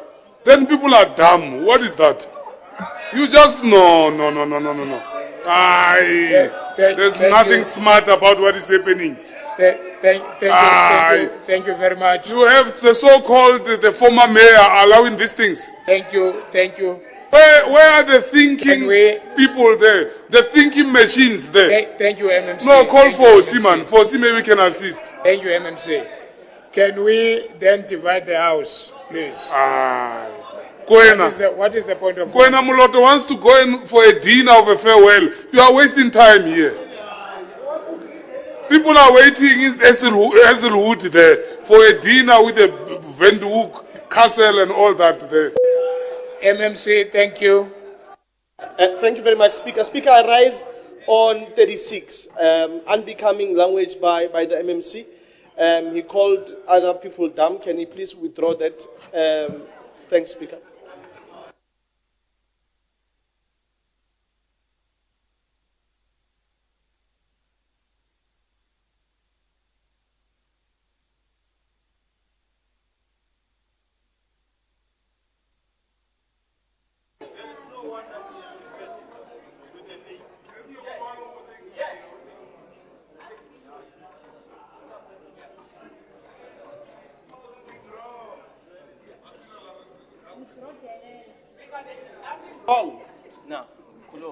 No, in terms, there is nothing wrong in English, and it is not insultive. No, wait, in English, or if you want to say English, there is nothing insultive when you say somebody is dumb, foolish, or stupid.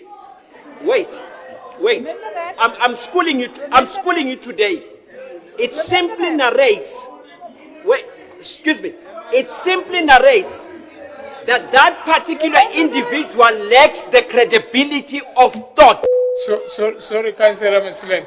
Human being. Sorry, Councillor. Sorry, just a second. Yes, it's not insultive. Wait, Councillor. Okay. Ma'am, listen. You are going to break your hand. Can you put your hand down? I noted you. Can I speak? Yes. May you please, Councillor Masilen? Thank you. Yes. Thank you. Can you please sit down if you don't mind? Please sit down if you don't mind. Am I done? No, you are not done. Just sit down. Oh, thank you. All right. Sure. Yeah, can I say something to you, councillors? Can I say something to you? Stop howling at me.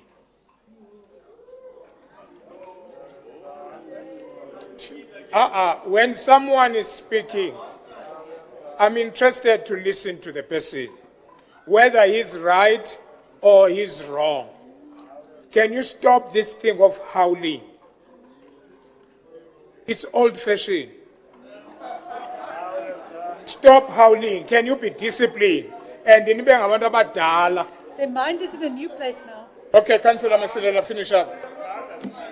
I'll note you. I'll come back to you after Councillor Mayor. I'll call you. Councillor Masilela, finish up, please.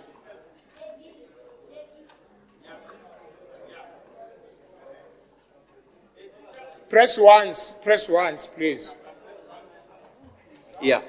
No, thank you very much. Chairperson, with the greatest of respect, it is important, or rather imperative, for people to utilize their distinctive ability in their comprehension of any language.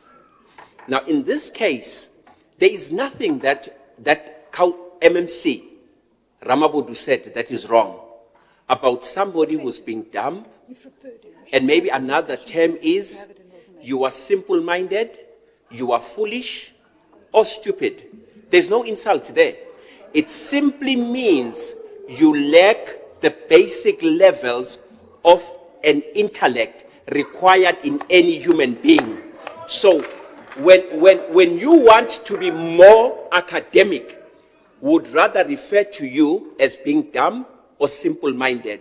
But even when I were to call you a fool, it's not an insult. It simply means that you lack the basic levels of intellect. Thank you very much. Thank you very much.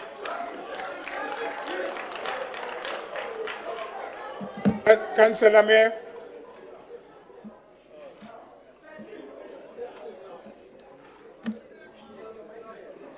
Thank you, Speaker. I don't want to go as low as on this level. I would like to stick to the point in discussion. I would just like to remind, it's a point of information, remind Alderman Maluleka. Councillors, please. Thank you. That in the previous case that I referred to, that was the purchase of the land for Gomorrah, that was also, the purchase was done by Gauteng Department, and my recommendation was then to refer it to impact, but since it's on a provincial level, we made a decision at council, and he also agreed to that decision, that the EM refers it, writes a letter to province to do an investigation. My recommendation here is similar to what he agreed to a couple of months ago. So if he wants to disregard his recommendation, he's welcome, but then he's not consistent. Thanks, Speaker. Councillor Makhale.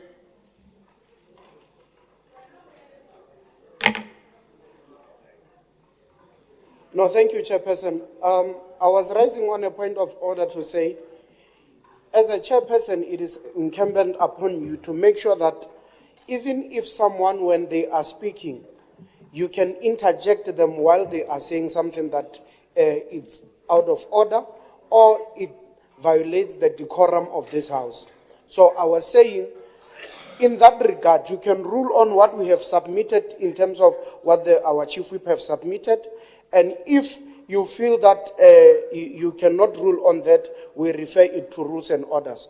Further to that, I want to say, 5 o'clock, that rule need to be respected of 5 o'clock, yes. And then so that we can leave the house. Thank you very much. Thank you very much. Thank you very much. Thank you very much. Thank you very much. I'm not, councillors, can we move on, please? We agreed here that we are taking this amendment to a vote. We are taking this amendment to a vote, then after that I give the leader of the executive. But the point of order that you have mentioned, I'm not going to rule on it. Yeah, I'm dismissing this. What? You want to go to rules and ethics? That's fine. Let's do that. Thank you very much. I refer your ruling, Speaker, to rules and orders for failing to rule on Section 36 that Councillor Ramabodu used a foul language or derogatory as it is stipulated in terms of section 36. So I refer your ruling and further refer Councillor Ramabodu for saying that. Thank you very much. Thank you very much, referred. Can we then go to divide the House on these recommendations? Yes, MMC. Thank you, Speaker. I just wanted to propose, previously, Speaker, you've never subjected us to this many House divisions methods.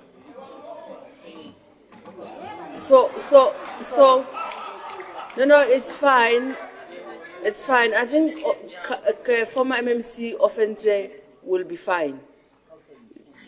So I'm suggesting, Speaker, that we are not going to fall into a trap of being kept in this House so that they can bring in the 5 p.m. debate.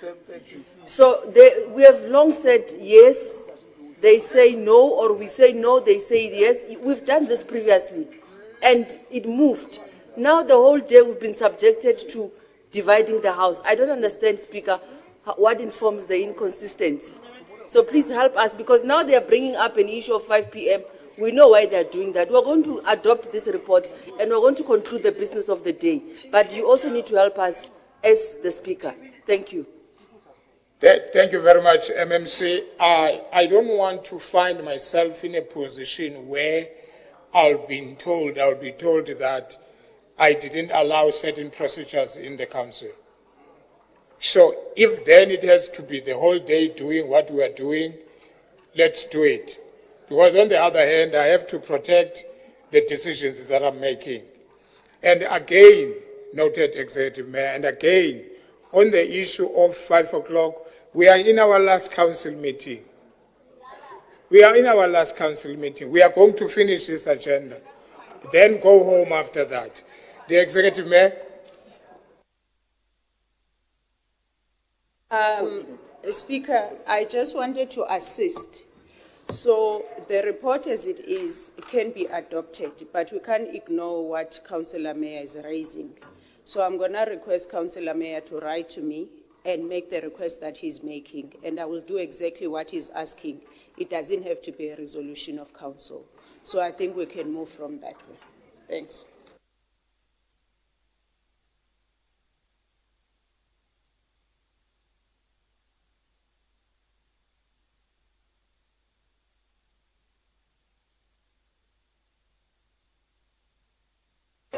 Yeah. Thank you, Speaker. I hereby withdraw the. Can I please speak? Tell us, please. Thank you, Speaker. I hereby withdraw the additional recommendation. Thank you. Thank you. It's me. Yeah, it's me. Thank you, Speaker. At least we did work in a civil manner, unlike Mazibandela and that one of the former Deputy Chief Whip, called McElwain. Speaker, many Africans were dispossessed their endowments and their land. And everybody that came in with a Bible and a gun said they found and discovered things, including the diamond that they claiming that it was found and discovered by Sir Thomas Cullinan. Then this man gets diamond in Cullinan, in a mine that was mined by black people that were not paid even enough. That were slaves.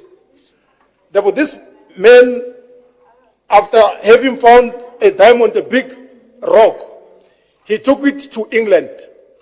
If you visit England today and you go to the Queen or the King, you will find that there's a diamond that comes from Cullinan. Where today people don't have services, where they don't have development, where they don't have anything. Therefore, when Sir Thomas Cullinan wanted that, and that name must be changed. Exactly. People that are coming from that region, Cullinan was named after an English person, migrant, that was coming from England. Then there was a man called Joachim Prinsloo there, who also claimed that that land belonged to him. Then Sir Thomas had to wait for Prinsloo to die before he could buy that land.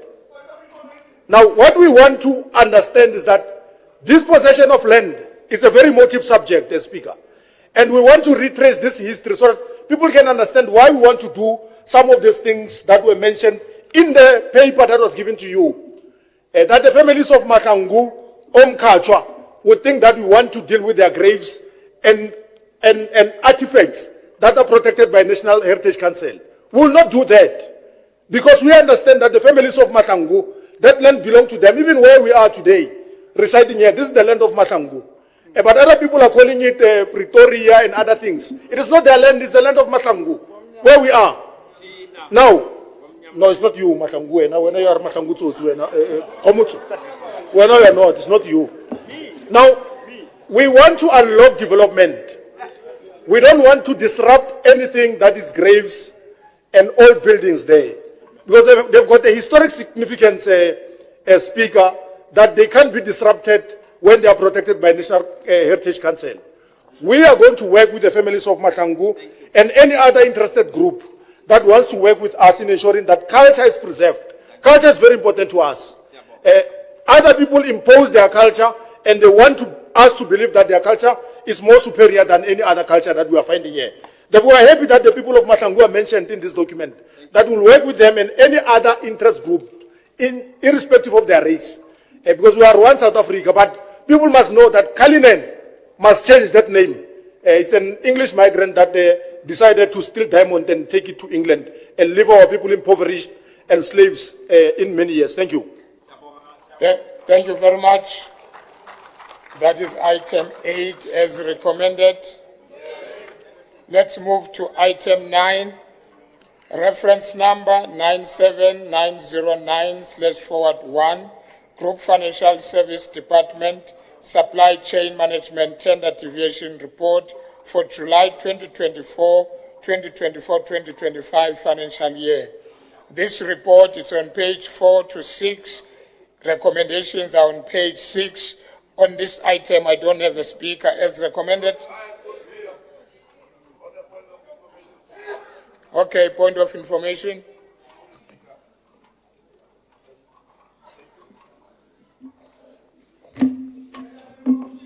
Thanks, Speaker. I'm not here for front seat, my man. Listen what I'm going to say now, please. Thank you, Speaker. I know I'm not on the lead speaking notes. I just want to correct something on the report before we can even adopt the report, Speaker. If you check the purpose of the report, Speaker, it says the purpose of this report is to provide the information of deviation for procurement. It's supposed to be provide the information to council. I think it can be corrected there. And then if you go down, Speaker, on background, if you check the background there, it's written the 31 June 2023.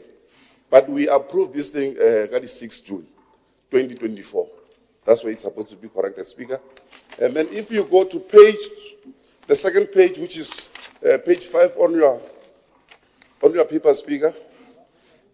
If you go number 5.1, if you go down there, the same date is still repeating. I think it needs to be amended also, Speaker, by being the 6th of June 2024, not 31st May 2023. Because that policy, Speaker, we've approved on the 6th June. Thank you very much. Thank you very much, Speaker. I will leave that to the leader of the executive business to deal with it. As recommended, item 10, reference number 64498/1, Group Financial Service Department, Supply Chain Management Deviation Report for September 2024-2025 financial year. This report is on page 7 to page 13. Recommendations are on page 13. I don't have a speaker here as recommended. Item 11, reference number 87651/1, Group Financial Services Department, Irregular Expenditure for September 2024-2025 financial year. This report is on page 14 to page 18. Recommendations are on page 18. I don't have a speaker as recommended. Item 12, reference number 26741/1, Group Financial Service Department, irregular expenditure for July 2024-2025 financial year. This report is on page 19 to page 29. Recommendations are on page 28. As recommended, reference number 99264/1, Group Financial Service Department, irregular expenditure for the first quarter of 2024-2025 financial year. This report is on page 30 to 42. Recommendations are on 42. I don't have a speaker as recommended.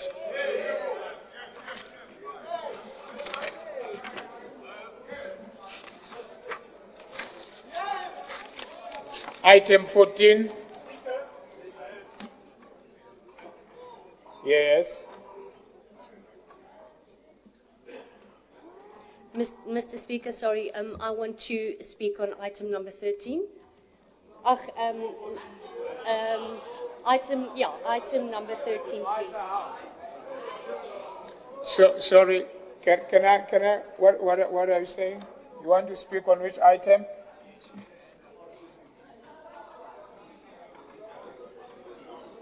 Sorry, Speaker. I'm a bit ahead. Sorry, thank you. Oh, you are speaking on the next one. Okay, thank you. Let's move to item 14. Reference number 35271/1, Group Financial Services Department, Grants and Subsidies Progress Report for the period ended 30th September 2024. This report is on page 43 to 117.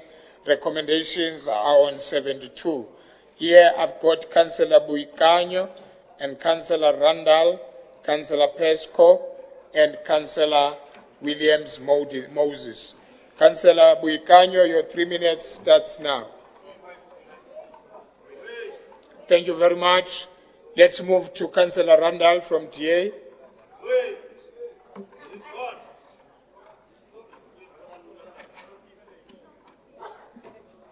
Thank you, Speaker. It's not just about how you start, but how you persevere and push through to the very end.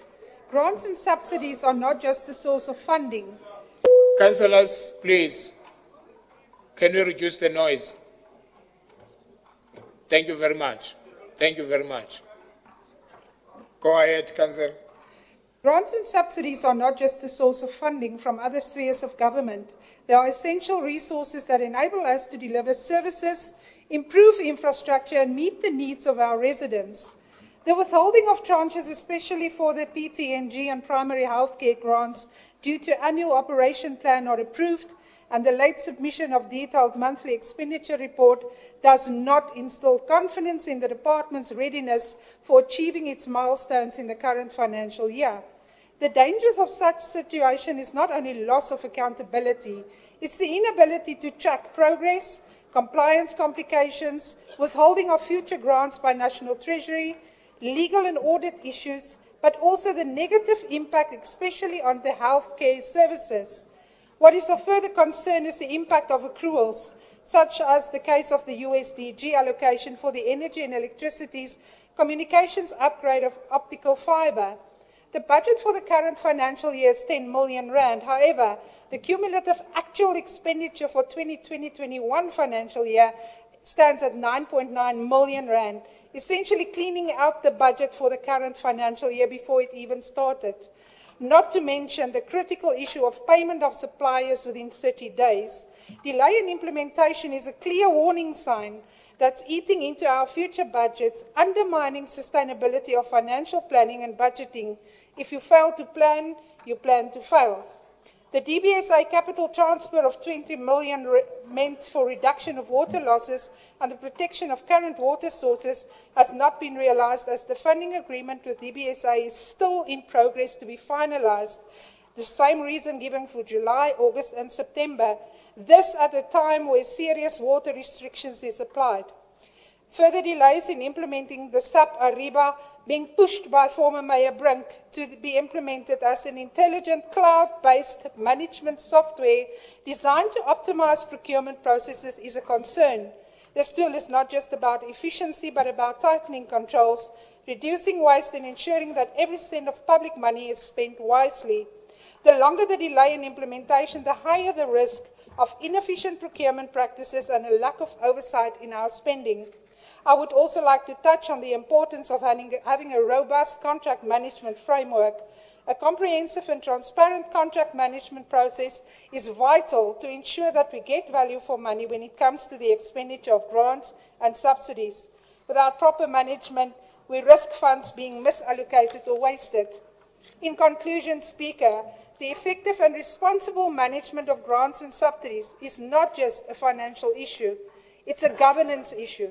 It's a service delivery issue, and ultimately a matter of public trust.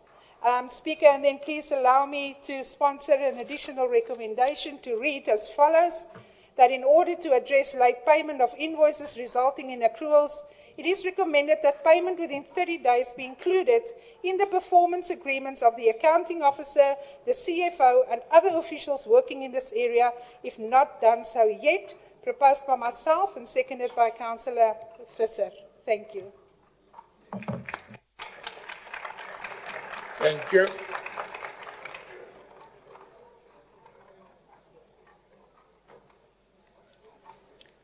Let me call Councillor N. Pesco.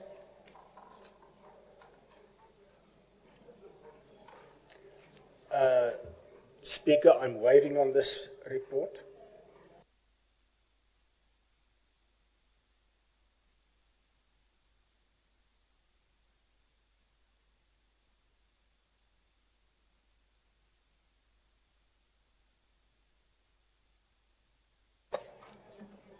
Thank you. The additional recommendation that in order to address late payment of invoices resulting in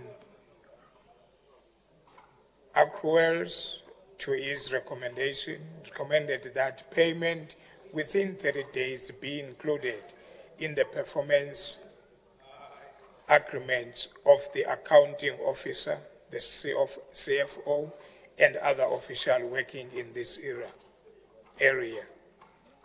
If not there so yet, done it so yet.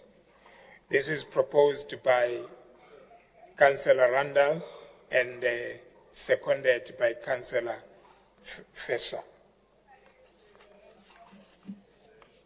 I still have speakers here. And before I can put this amendment, I think it's important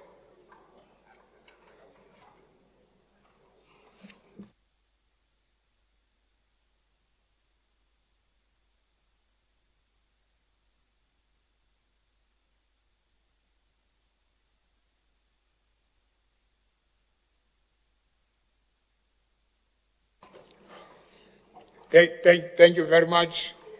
As I've read the amendment, do you support or do you agree with the amendment? Alderman Maluleke.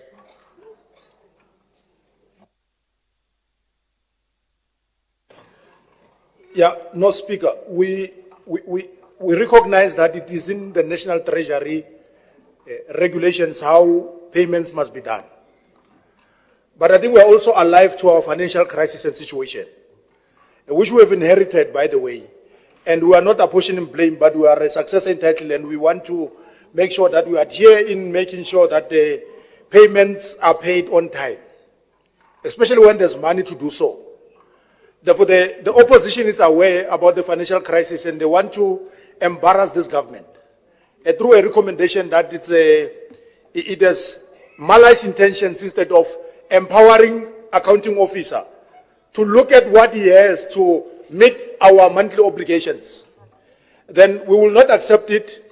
We are rejecting it with all the contempt it deserves, because these are the very same people that paid Great Africa over R1 billion for not doing anything.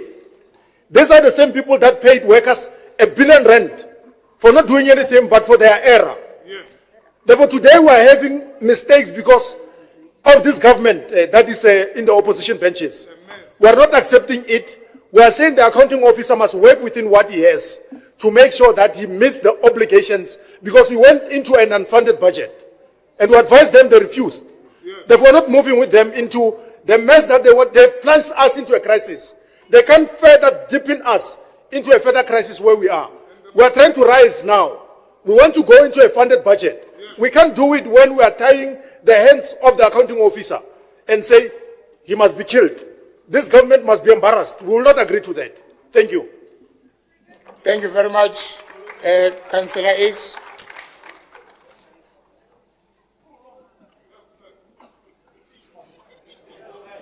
Thank you, Speaker. The recommendation of Councillor Randall has at aim for invoices to be submitted within the required period, not paid within the required period. We are very alive to the financial situation of the city. However, what is happening is that officials sit on invoices, not submit them, and we never have a clear picture of the finances of the city. And we see the same in this very report of grants and subsidies that is presented now, where invoices of the previous financial year was only submitted in July this year, and therefore affecting the budget of this year. And that needs to be addressed. Therefore, the recommendation that is made is to inform better management of the finances of the city.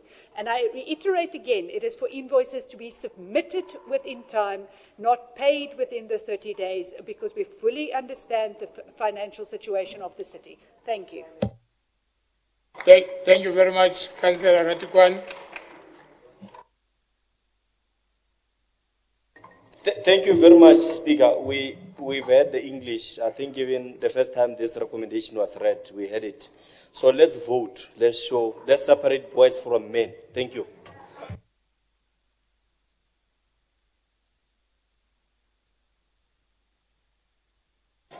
Thank you very much. Do we all agree that we divide the House?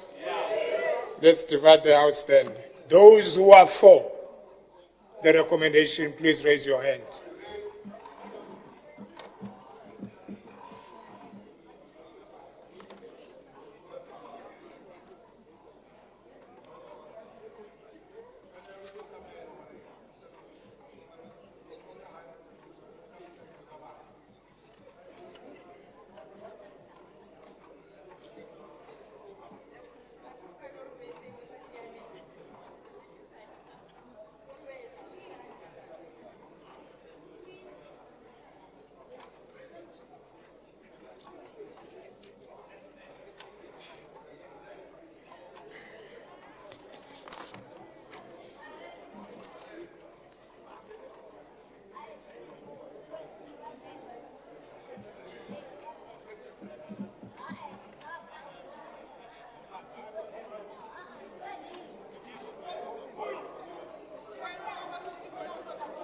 Thank you very much. Those who are against?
Thank you so much. You may lower your hands. Those who are abstaining? No one?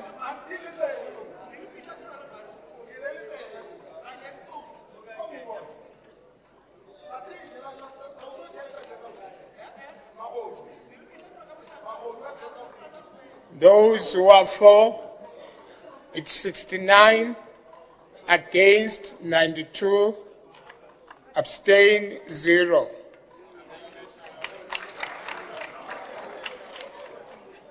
Then let's move on to the next speaker. Councillor Matebul.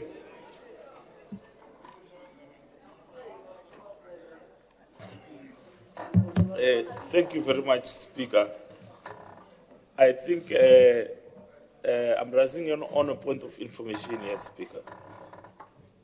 Speaker, Councillor Jackie Ace must be reminded that she's no longer the MMC of Finance. I just wanted to pass that point, Speaker. Thank you. Thank you very much. What is the point of information, Councillor Matsibatile? Speaker, thank you very much for the opportunity. I am worried, Speaker. The councillor who just spoke, when I was outside, I saw a lot of attire of MK members, and now he has changed to red. We need to understand if MK is in this council.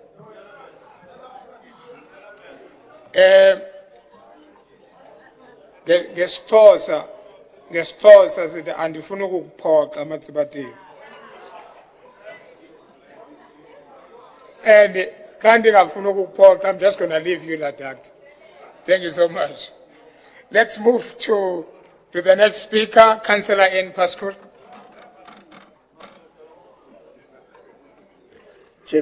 Speaker, I have indicated that I'm waiving.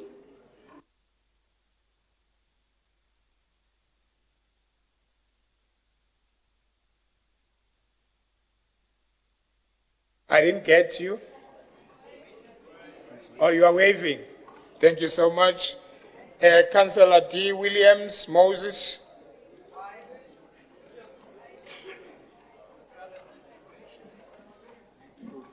Right, thank you very much, Speaker.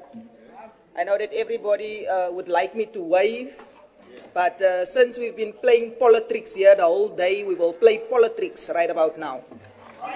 On Spaza notes. So on the 6th of June 2024, the Council approved the MTREF for the 2024-2025 financial year. The total operating transfers and grants amounted to 5.2 billion, and the total capital transfers and grants amounted to 2.1 billion.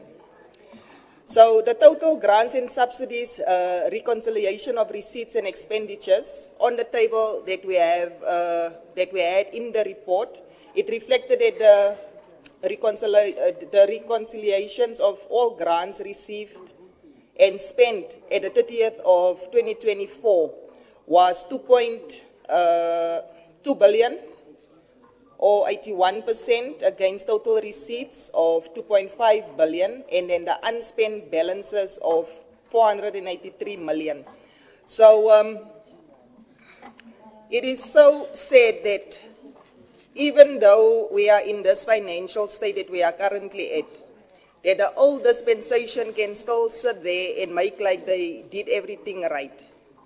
Where, like the previous speakers have said, we have inherited what they have created over the last 8 years. So let us ensure that we comply with prescribed deadlines and directives to ensure that we spend allocations for grants and subsidies accordingly in all of our communities where it is most needed to better the lives of our residents. As the new governing leadership, we will ensure that we never again return grants and subsidies as we have previously noted with the previous dispensation. Thank you very much, Speaker. Thank you very much. As recommended, let's move to item 15, reference number 89509/1, Group Financial Services Department Irregular Expenditure for the 2023-2024 financial year. This report is on page 118 to 146. Recommendations are on page 145. I've got only Councillor Ace on this item. Your 3 minutes starts now.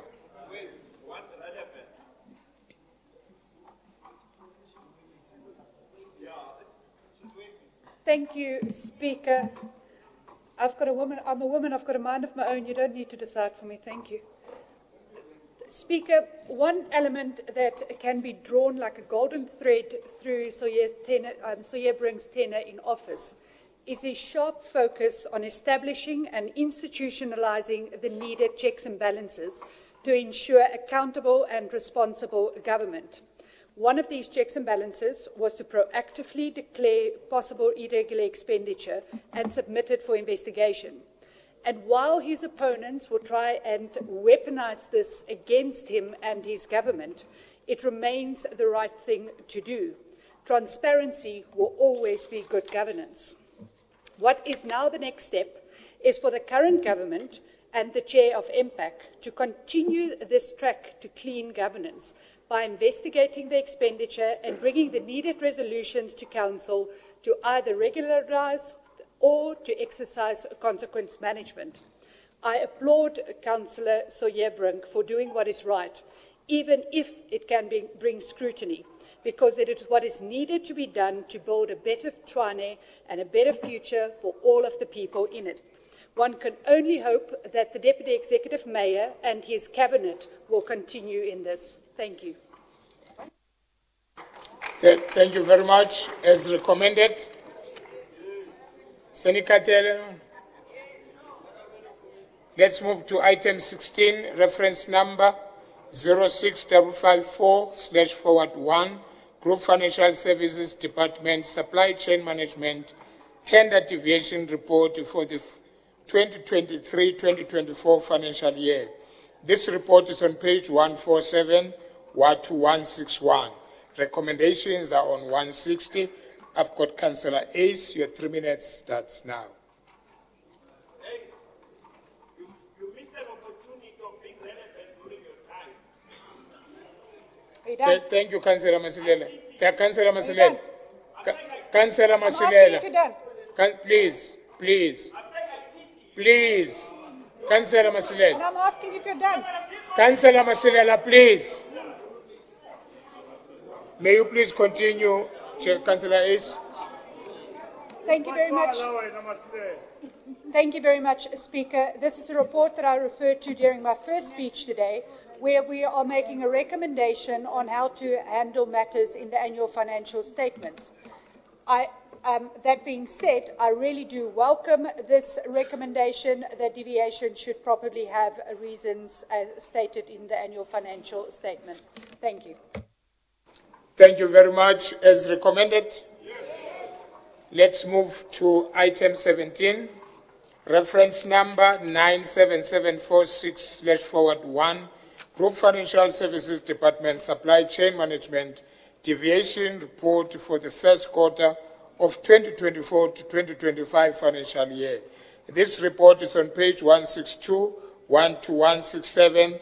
Recommendations are on 167. I don't have a speaker on that one.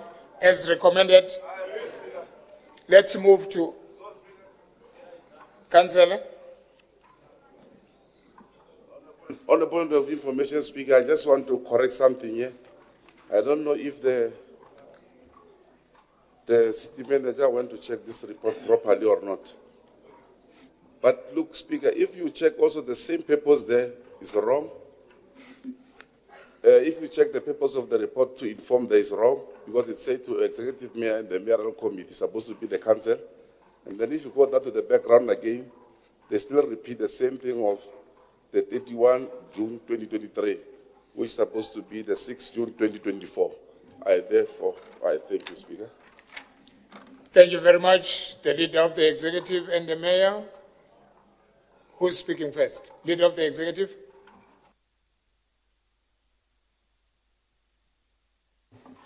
Yeah, Speaker, Councillor Benjamin did this in the other report. The what is missing is that we are dealing with 23-24 financial year. Then those dates are correct that are there. We are dealing with the work of the previous financial year. Then the reporting is correct as captured. Then there's nothing wrong in what is contained in the body of that report. Thank you very much. Then let's move on to item 18. Okay, 17 as recommended. Let's move to item 18. Reference number 87918/1 bracket 001, Group Financial Services Department, Supply Chain Management Performance Report for the fourth quarter of 2023-2024 financial year. This report is on page 168 to 295. Recommendations are on 294. I've got Councillor A.M. Randall. DA, your 3 minutes starts now. Thanks, Speaker. This comprehensive report underscores both achievements and areas where improvement is needed. So listen carefully, and areas where improvement is needed to enable us to better serve our communities and our stakeholders. And I'd like to focus on some important observations and potential actions that can still be improved or taken. These areas that, if addressed properly, will enhance our supply chain efficiency, promote transparency, and ultimately ensure the delivery on commitments in a timely, cost-effective and accountable manner. Firstly, procurement and contract planning. The report raised the lack of adequate planning to ensure that replacement tenders are in place ahead of contract expiry. This can result in month-to-month contracts, and as we all know, it can tend to be destabilizing in the long term, and it can be more expensive. Now, forward planning is crucial and can secure better pricing, mitigate risks associated with last-minute renewals, and maintain continuity in service delivery. The second point is the fair and transparent procurement processes. We need a more robust and transparent approach to procurement, and is it critical to do so through a process that is fair, equitable, competitive, and cost-effective, based on clear, justifiable criteria. Thirdly, an effective inventory management and predictive intelligence system. The application of predictive intelligence to improve inventory analysis and modeling has proven to be an effective strategy for optimizing your stock levels and to reduce waste. Demand can be anticipated more accurately, and over and understocking can be reduced. 4, the challenges with the SAP S/4HANA implementation, as the system has not been properly updating, and we've read in this report that end users must revert to manual stock issuing, which is both inefficient and error-prone. The integration issues needs to be addressed swiftly, as it will minimize the risk of our operational disruptions. Fifthly, point 5, addressing theft and security concerns, and we've noted an alarming rise in theft, 7 million, during the period from April to June, and demands immediate attention. The investigation in enhanced security systems and working with law enforcement to identify and address and help us to identify weaknesses in security protocols is very critical. The second last point I want to make is on the e-database system and supplier rotation. The list of suppliers for goods and services is done per commodity type. It is, however, unclear if this system incorporates a proper supplier rotation system, because it's important that we evaluate the current structure to ensure that we are not inadvertently favoring certain suppliers over others. So supplier diversity must always remain a priority.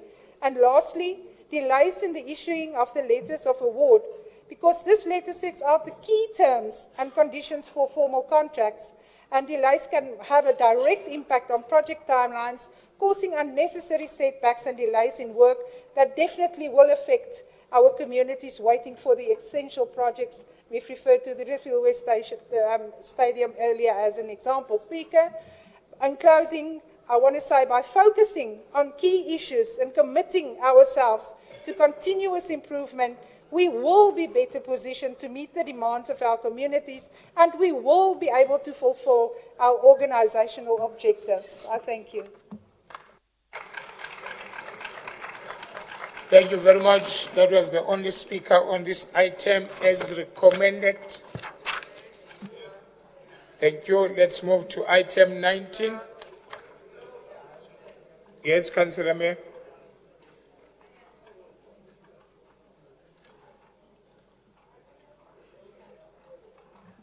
Thank you, Speaker. In terms of Rule 10(1)(a), I would just like to put a question to the Mayor. quotations in terms of regulation 17C of the MFMA on page 215. And I will give her the opportunity just to go to page 215. Speaker Moripe. Just hold on, Councillor. TM. Can you request the speaker to be louder? We can't hear him. We're struggling, honestly. I will do my best. Thank you, Speaker. I'm just referring to page 215 of the report. That's in terms of regulation 17C of the MFMA for quotations. I just wanted to clarify, there are 2 items in April 2024. It seems that the same purchase orders have been issued.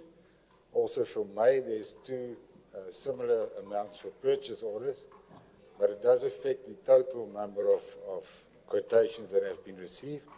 So the report is either incorrect or are we going to pay these people double? If the EM is with me, she can maybe answer that question. Thank you. Thank you very much. I will request Councillor Mayor, do as I requested earlier on, submit your question. Please. Thank you very much. As recommended, now we are moving to item 19, reference number 14383/1, Group Financial Services Department, Supply Chain Management Performance Report for the first quarter of 2024-2025 financial year. This report is on page 296 to 444. Recommendations are on 444. On this item, I've got Councillor Krukamola from DA. Your 3 minutes starts now.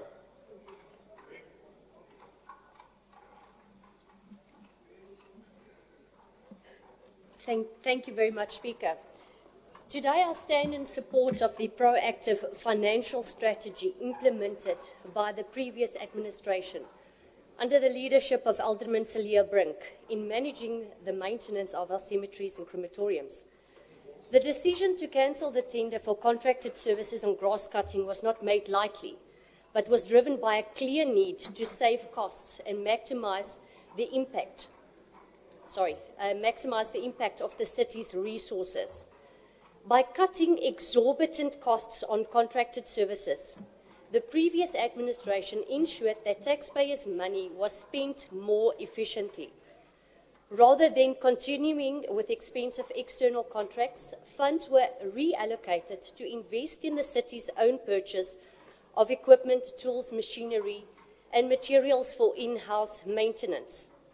This has not only allowed us to reduce ongoing costs, but also ensured that we would have the equipment on hand to provide consistent and quality service.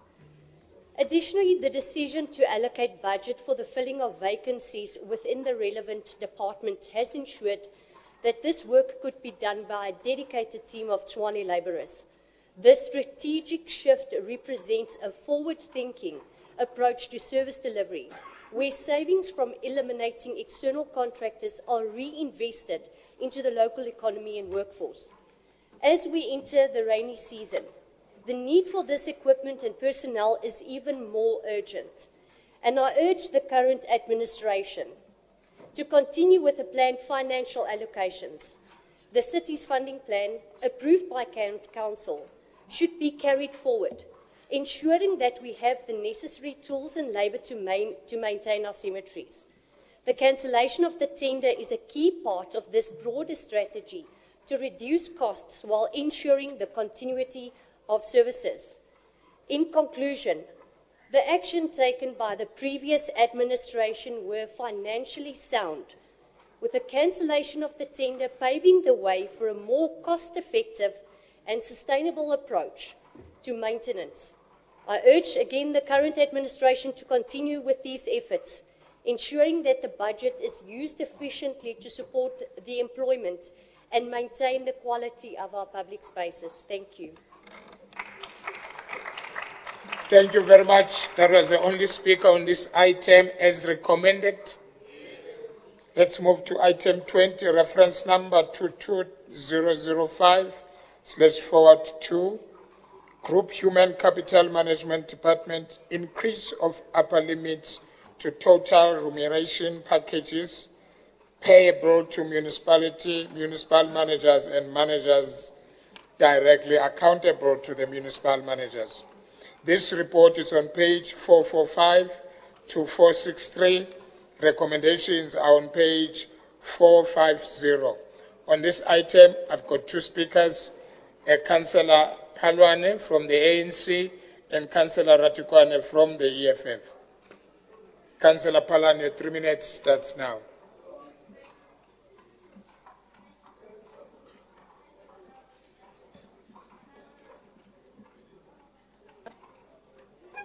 Don't just press once, ma'am, please. Thank you, Honourable Speaker. The latest upper limits for total remuneration packages were published in Government Gazette number 50737 on May 30th, 2024. This marks a crucial update as the last adjustment to senior managers' packages was made effectively 2019 July 1st. The absence of increases over the past several years, coupled with the financial pressure faced by municipalities, has created an urgent need for reassessment.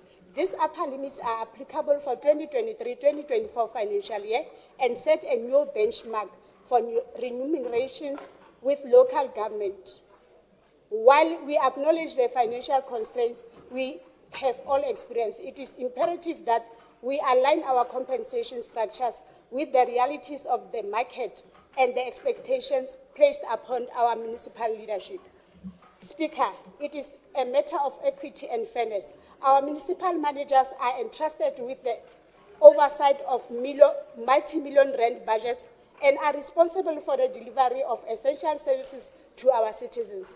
They are faced with challenges that require not only strategic thinking, but also resilience, adaptability, and innovative problem solving. As the demands of governance continue to rise, so too must our recognition for the worth of those who lead this effort. Secondly, Speaker, offering competitive remuneration packages is essential in attracting skilled professionals to municipal positions. In a tight labour market, we must ensure that our municipalities remain viable options for talented individuals who could choose other sectors or even regions where salaries might be more attractive. By investing in our human capital, Speaker, we ultimately invest in our municipalities' abilities to thrive and respond effectively to the needs of our constituents. Speaker, we have an opportunity to empower our managers, reward their hard work, and enable them to lead more effectively. By endorsing this adjustment to the total remuneration package, Speaker, we send a clear message that we really value our leaders, we recognize their contribution, and we are committed to providing them with the tools necessary to succeed. I thank you, Honourable Speaker. Thank you very much, Councillor Ratikwane.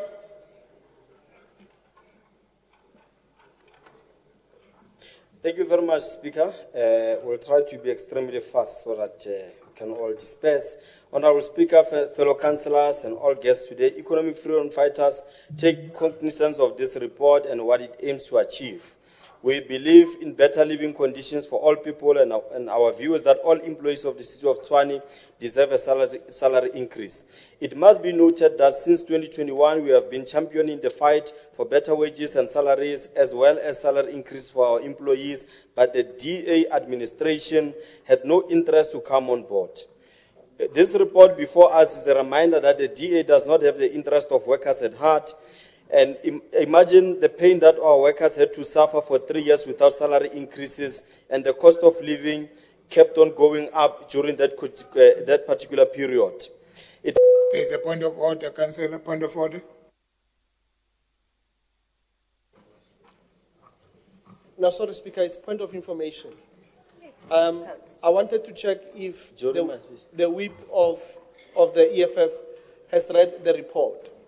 What he's speaking of has nothing to do with this report. We are talking about remuneration of Section 56 as well as the municipal manager, not what he's talking about. Please read the report, sir. Thank you. Thank you very much. Please continue, Councillor Ratukwan. Yeah, thank you very much. Ngarola Baposo, don't do it with me, please. I know what I'm talking about. So, it must be noted that today the employees have received salary increases that has been spread across the 5-year gap, and we are going to push for that, and we support that the Section 56 managers must get the salary increase so that there is a production that we can then expect from them and ensure that they deliver. Speaker, we know that the salary increase is not a matter of extravagant living, but rather a promotion of people's lives. The salary increases are on its way, are showing a way that are a way of showing the employees that we appreciate them and we acknowledge their sacrifices and their input in the city of Tshwane. It must be noted that for 3 years, our employees, being the Section 56 employees or managers, were deprived of salary increases and were left demoralized in conducting their duties and responsibilities, leaving service delivery in limbo. While we agree that the Section 56 management deserve the salary increases, must be also noted that there are certain concerns that must be raised, and these issues are as follows: that the city must ensure that salary increases suit the responsibilities of each person's position at any given level, and make sure that the underperformance that has been noted across that particular salary structure or structure must also be followed with consequence management. It must also be highlighted that the S4 HANA software is not being used to its full potential and pose a challenge in preparation for the financial statement. Irregular expenditure in the city is also very high, and I believe that the Section 56 salary increases will be a motivation enough to make sure that the administrative challenges are fixed. Enjoy your festive season, and let's hope that everything goes well. Thank you very much. Thank you very much, Councillor. That was the last speaker. As recommended, may I request 2 minutes?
Thank you very much. We may take our seats.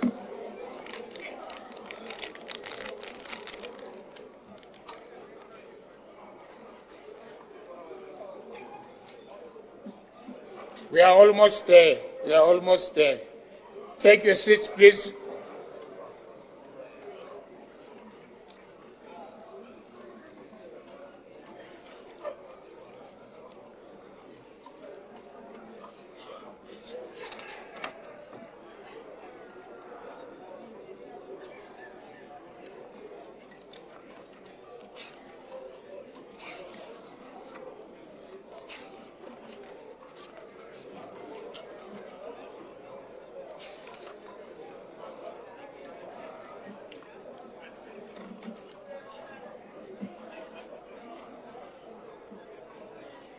Thank you very much, councillors. We are on item 21. Reference number 07508/1. Office of the City Manager, Department request for a council to approve acting in a position of management and support officer, OSO, MSO. Councillors, may you please sit down there at the back.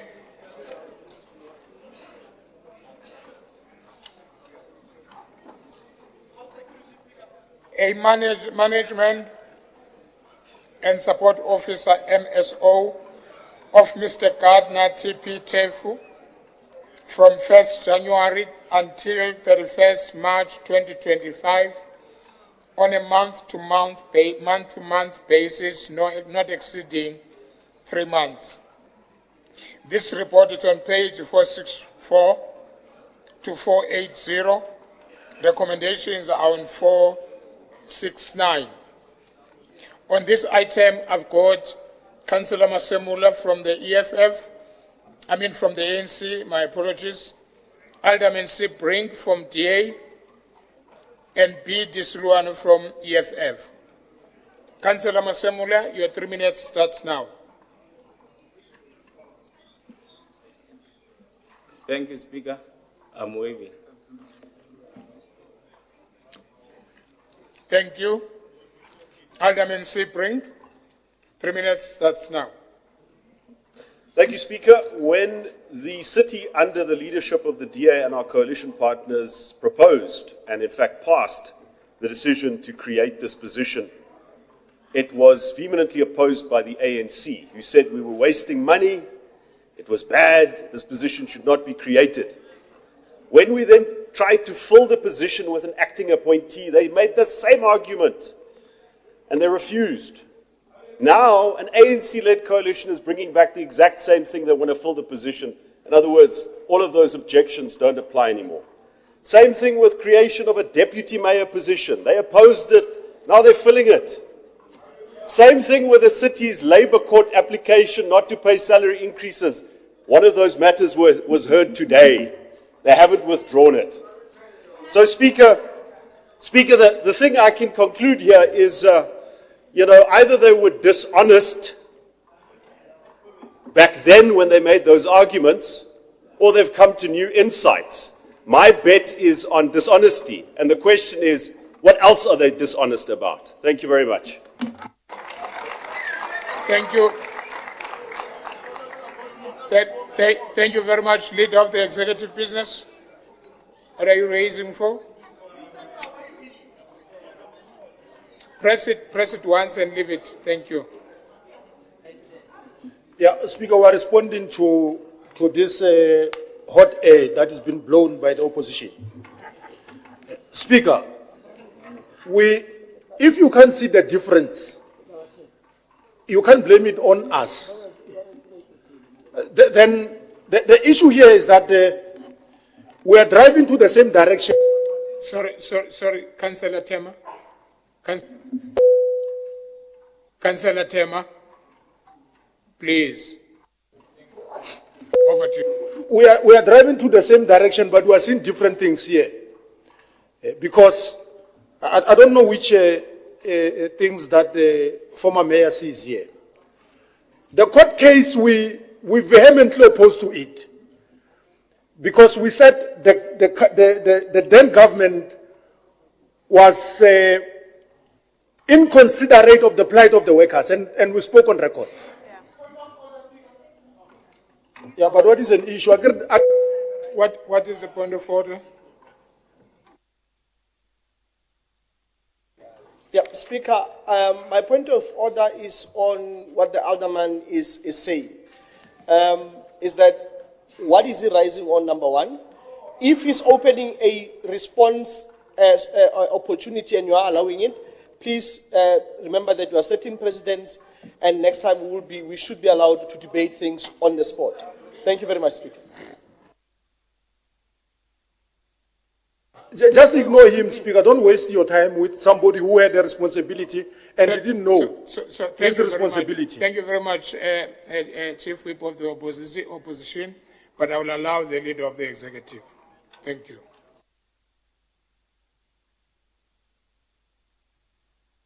Yeah, it should not come across as if it's a favor. It's not a favor. It's a right in the rules to speak. Then the former mayor went vehemently opposing the interest of the workers. And we told him, we said to him, engage labor, find a middle way of resolving the impasse around the salaries. We didn't oppose for the sake of opposing. The difference between today and what they did in the past is the modality of payment. We are agreeing to payment. The difference is when are you honoring this payment? That is the difference of what we're doing. Unlike him who was opposing that he's not going to pay this thing because he was living in a luxury seat. We're not living in a luxury seat. The very same people that were opposing or not paying, by night they are members of parties that were leading.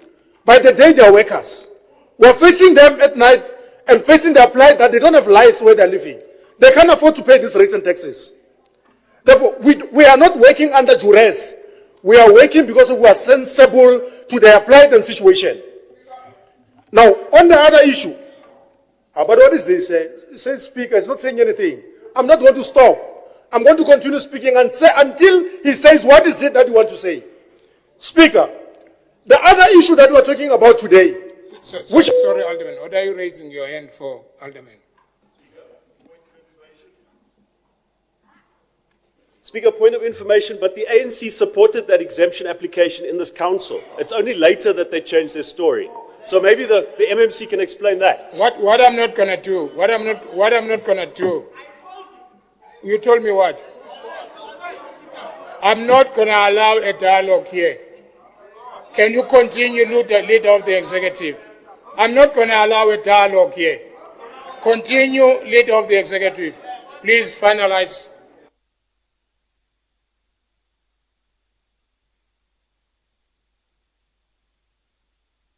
Yeah, no, it's not a dialogue. It's in the rules that the executive and chairs can speak. After parties have spoken. It's not my issue that you are not reading. You are supposed to go to some live school in Pretoria North and learn these things. No, allow me to speak. You spoke. No, the issue of... Councillors, please continue, leader of the executive.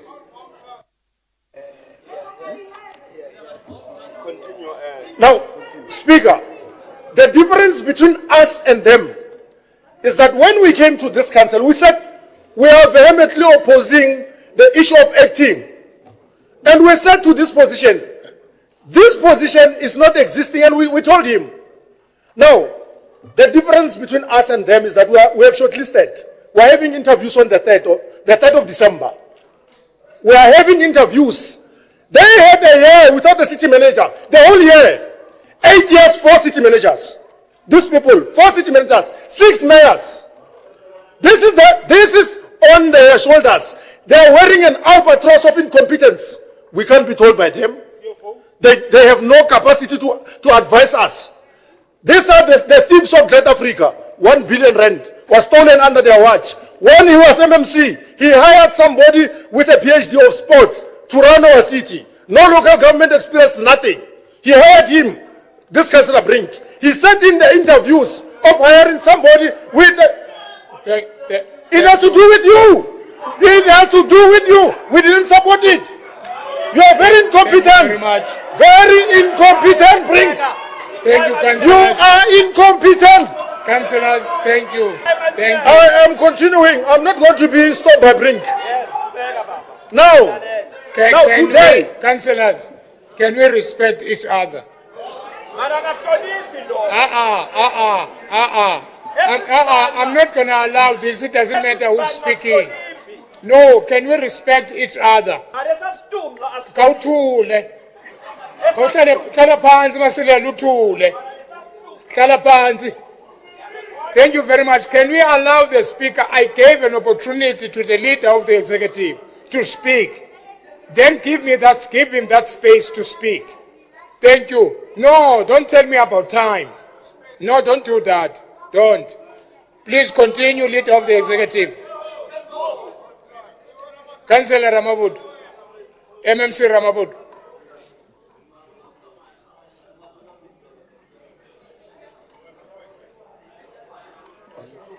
Please. No, okay. When you reprimand us, and not me, maybe Chairperson Masilela, you must reprimand even this guy who was a mayor. We are not his subordinates. We are not working for you, Chief. Your time is done. This is our time now. You had your time, you messed up. Stop harassing us here. We are not your kids here. Oh. Thank you very much, MMC.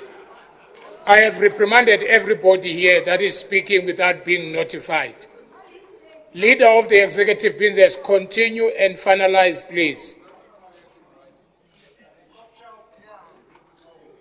Yeah, check it in the rules, Speaker. We don't have limited time, and I'm harassed by nefarious things that are happening here.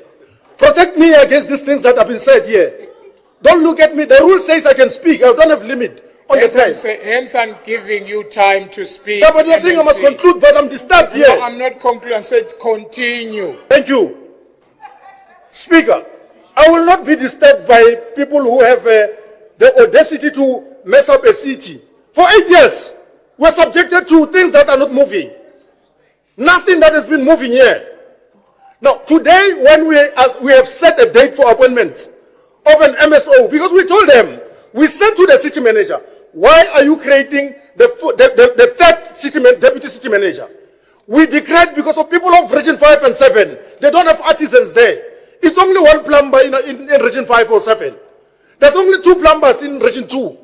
Then what do you say to the applied? In Region 3 here, where we are serving water, kloof and everybody, we've got 16 plumbers and artisans. Because if it was nice for them, we said try to balance in terms of service delivery. They refused and rejected us. Now today they've got an audacity and think that they can lecture us. We can't be lectured by these people. They're too immoral and bankrupt in terms of sensible things to say. We are a progressive government. We are going to change many of the things that they did. We are going to do them. We are waiting for the next budget. They must just know we are not disrupting them. We're not doing anything. Because we are respectful in terms of the laws and regulations. In the next budget, we're changing everything that was about Brink. Yes. We're going to do things that are changing the lives of our people. Yes. He must know. He must swallow it. He must sleep on it. He must know that we're going to change and bring services to our people. Thank you.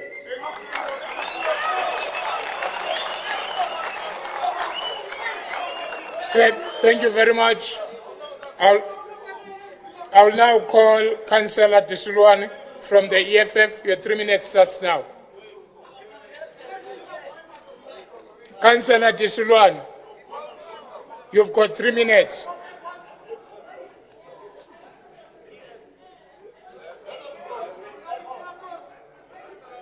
Press 1.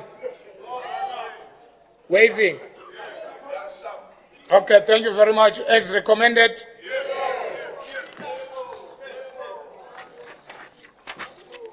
What are you raising for?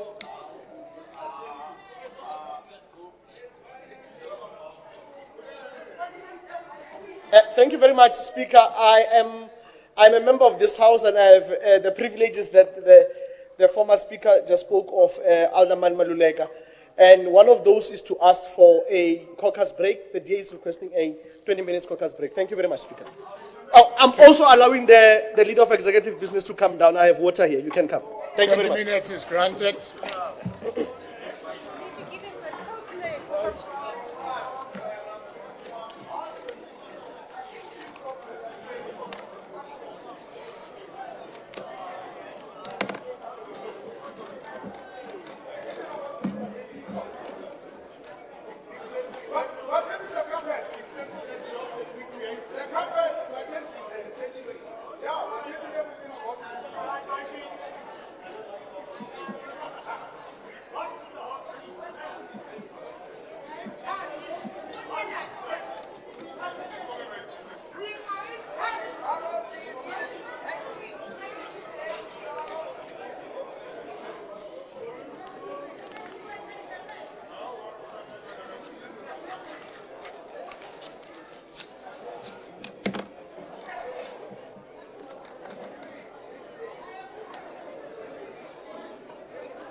Can you ring the bells, please?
Thank you very much, councillors.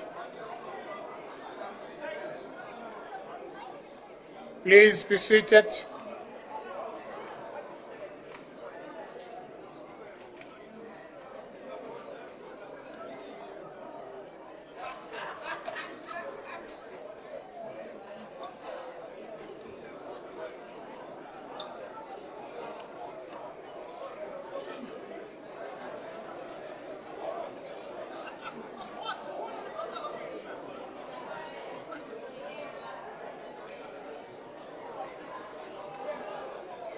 Please take your seats.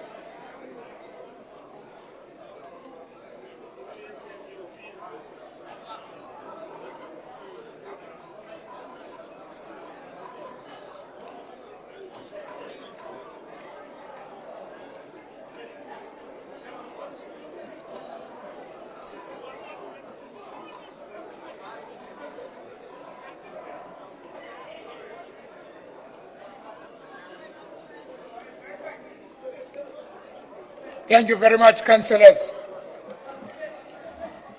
Councillors, please sit down.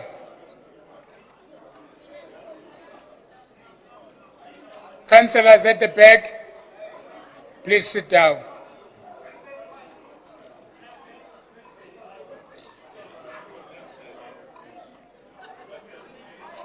Can we then continue?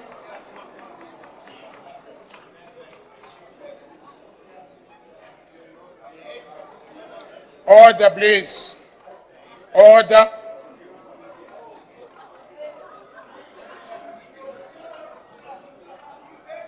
Thank you. Chief Whip Matsibatil.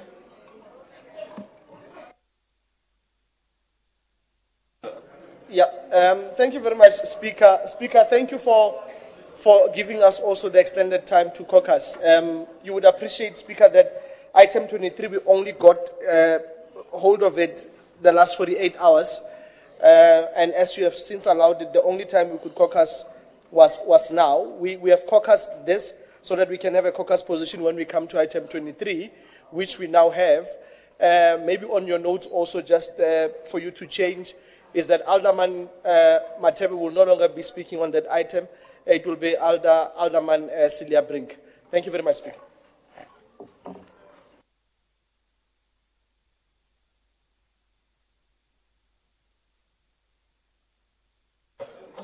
Thank you very much. Let's then proceed with our meeting.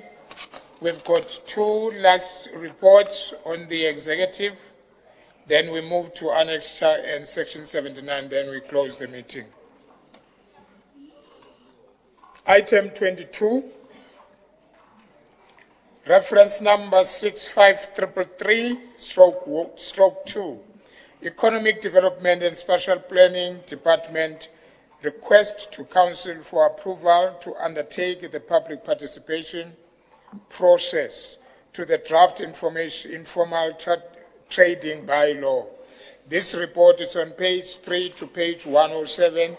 Recommendations are on 13. The speakers that I have, I've got Councillor Masina from the ANC, Councillor Mtimunye from the DA, and Councillor D. Williams Moses from PA. ANC, your 3 minutes starts now. Okay, go ahead.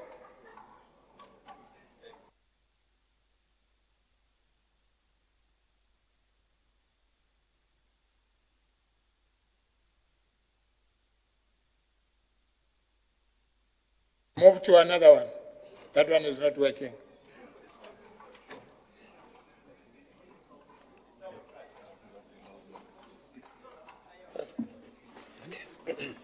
Okay, please. No, thank you very much, Speaker.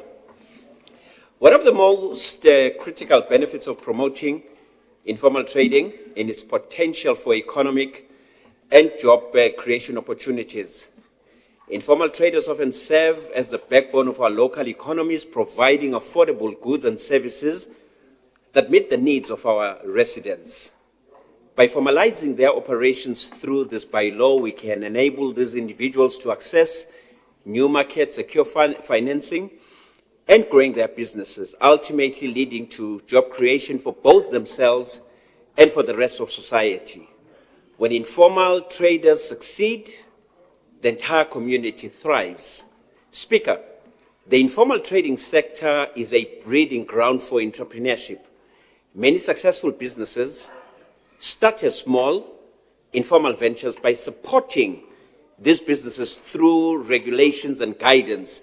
We are nurturing the next generation of entrepreneurs who will contribute towards our country's township growth. This bylaw will facilitate, 1, training programs, 2, workshops and resources specifically tailored to support these budding entrepreneurs, helping them to navigate the complexities of running a business, improving their skills, as well as affording them in being innovative at all levels. It should be noted that a diverse marketplace benefits everyone. The draft informal trading bylaw encourages a variety of businesses, activities, enriching our local economy with diverse offerings from traditional crafts to innovative food stalls. Bylaw creates opportunities for unique products that reflect the cultural richness of our townships. A diverse marketplace attracts residents and visitors alike, boosting foot traffic and stimulating local spending. This bylaw also fosters sustainable development by supporting informal businesses that prioritizes environmental stewardship. We encourage practices that will benefit our community as well as the planet. Initiatives such as waste reduction, responsible sourcing, and eco-friendly operations will be more accessible to those operating with clear regulatory framework. A commitment to sustainably, not only to meet the needs of today's consumers, but also secure a healthier future for generations to come. That is propelling the green economy. Lastly, Speaker, the bylaw is designed to be flexible and adaptive to changing environment. As we have learned from recent global events, economies can shift rapidly, and we must be prepared to respond to these ever-changing global economic trends. This bylaw will allow for ongoing assessments and amendments, ensuring that we can develop strategies as needed to continuously support the informal business sector amidst evolving global challenges as well as opportunities. In conclusion, the draft informal trading bylaw represents meaningful steps in ensuring that our community is on an upward trajectory. It is a commitment to equity, empowerment, as well as economic vitality and inclusiveness for the rest of our people in these communities. We thank you, Speaker. Councillor Joel Masilela Gamahla. Thank you very much, Councillor Masilela.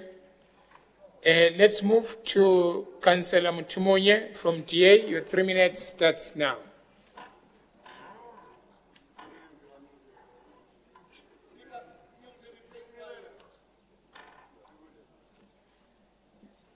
Sorry, Okay, Speaker. Councillor Mtimunya will be replaced by Councillor Lawrence. Thank you. Go ahead, Councillor. Speaker, I'd like to waive, please. Thanks. You are waiving?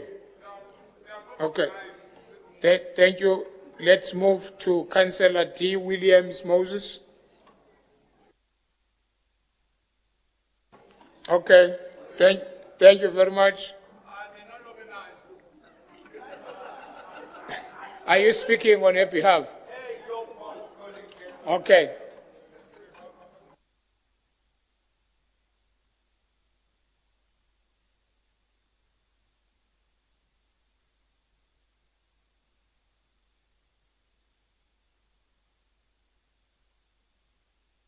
Okay. Good afternoon, Speaker of Council, and all protocol observed. In releasing this bylaw for public participation, we are seeking review and comment on how best to enable and regulate informal trading on stimulating the township economy. Tshwane is blessed by important and interesting focus sectors such as automotive industry, advanced manufacturing, agriculture, research institutions, universities, monuments, embassies, and industrial zone. Yet, the city is still experiencing a high level of unemployment, and it's sitting at 32.9%. And Tshwane has a staggering percent of 34.9% of unemployment rate. This is very worrisome, Speaker. Speaker, the new administration is committed to address these imbalances, which were exacerbated by apartheid spatial planning. This draft further assists in stimulating the informal economy, especially in the townships. The Constitution also requires us, as the municipality, to promote social and economic development. Although the informal trade is often entered into as a mode of survival, it can contribute significantly to our local community. In sub-Saharan Africa, the informal sectors contribute close to 60% of the economy. Our vision is to ensure that trading is done safely and in compliance with our constitution, national legislation, as well as our bylaws. The duties of traders include prohibiting the sale of expired goods and ensuring that food is sold that is not being contaminated. The bylaw also outlines the duties and obligations of the municipality, from providing supporting infrastructure and training for traders through the regulation and enforcement duties in the event of non-compliance. Speaker, I therefore appeal Council to allow the draft bylaw to go out on public tender. In closing, Speaker, I would like to remind the residents of Tshwane to register for their Spaza shop and their vendors as announced by the President of the Republic. That should be done within 21 days. So the closing date will be on the 17th of December, and all our offices are open in the whole city. And we also launched an online platform where people can be able to register. So the website is I'm going to code it, is opendata@tshwane.gov.za. I thank you, Speaker. Thank you very much. That is item 22 as recommended. Yes. Yes. Let's move to item 23. Reference number 7538-1/1. Road and Transport Department approval of 12-year contract for the appointment of a bus operating company for the city of Tshwane as required in terms of Section 33 of the Municipal Finance Management Act. This report is on page 108 to page 537. Recommendations are on 136. On this item, I've got Councillor Pasha, I've got Alderman Brink, I've got Councillor Sinogo, and I've got Councillor Joubert and Lex Mickelberg. Okay, let's start with Councillor Pasha. 3 minutes starts now.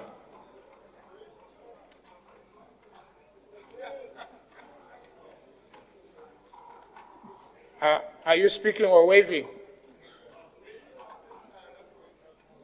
I'm speaking, Speaker. Thank you very much, Speaker. Greetings to you, Speaker, and my colleagues in the House. Speaker, let's take a moment to consider the current state of public transport in our city. Many of our residents, Speaker, relies on bus services for their daily commutes, errands, and other travel needs. However, Speaker, we are all aware of the challenges they face, being irregular, scheduled, overcrowded vehicles, and limited routes that often fail to meet the diverse needs of our communities. These issues hinder not only individual mobility, but also a broader economical growth and social equity within our city, Speaker. The integrated rapid public transport network, Speaker, that our administration is proposing is designed to transform how residents move around the city. We are now just investing in the vehicles and roads. We are investing in the very fabric of our community by ensuring the public transport is reliable and affordable and more efficient, Speaker.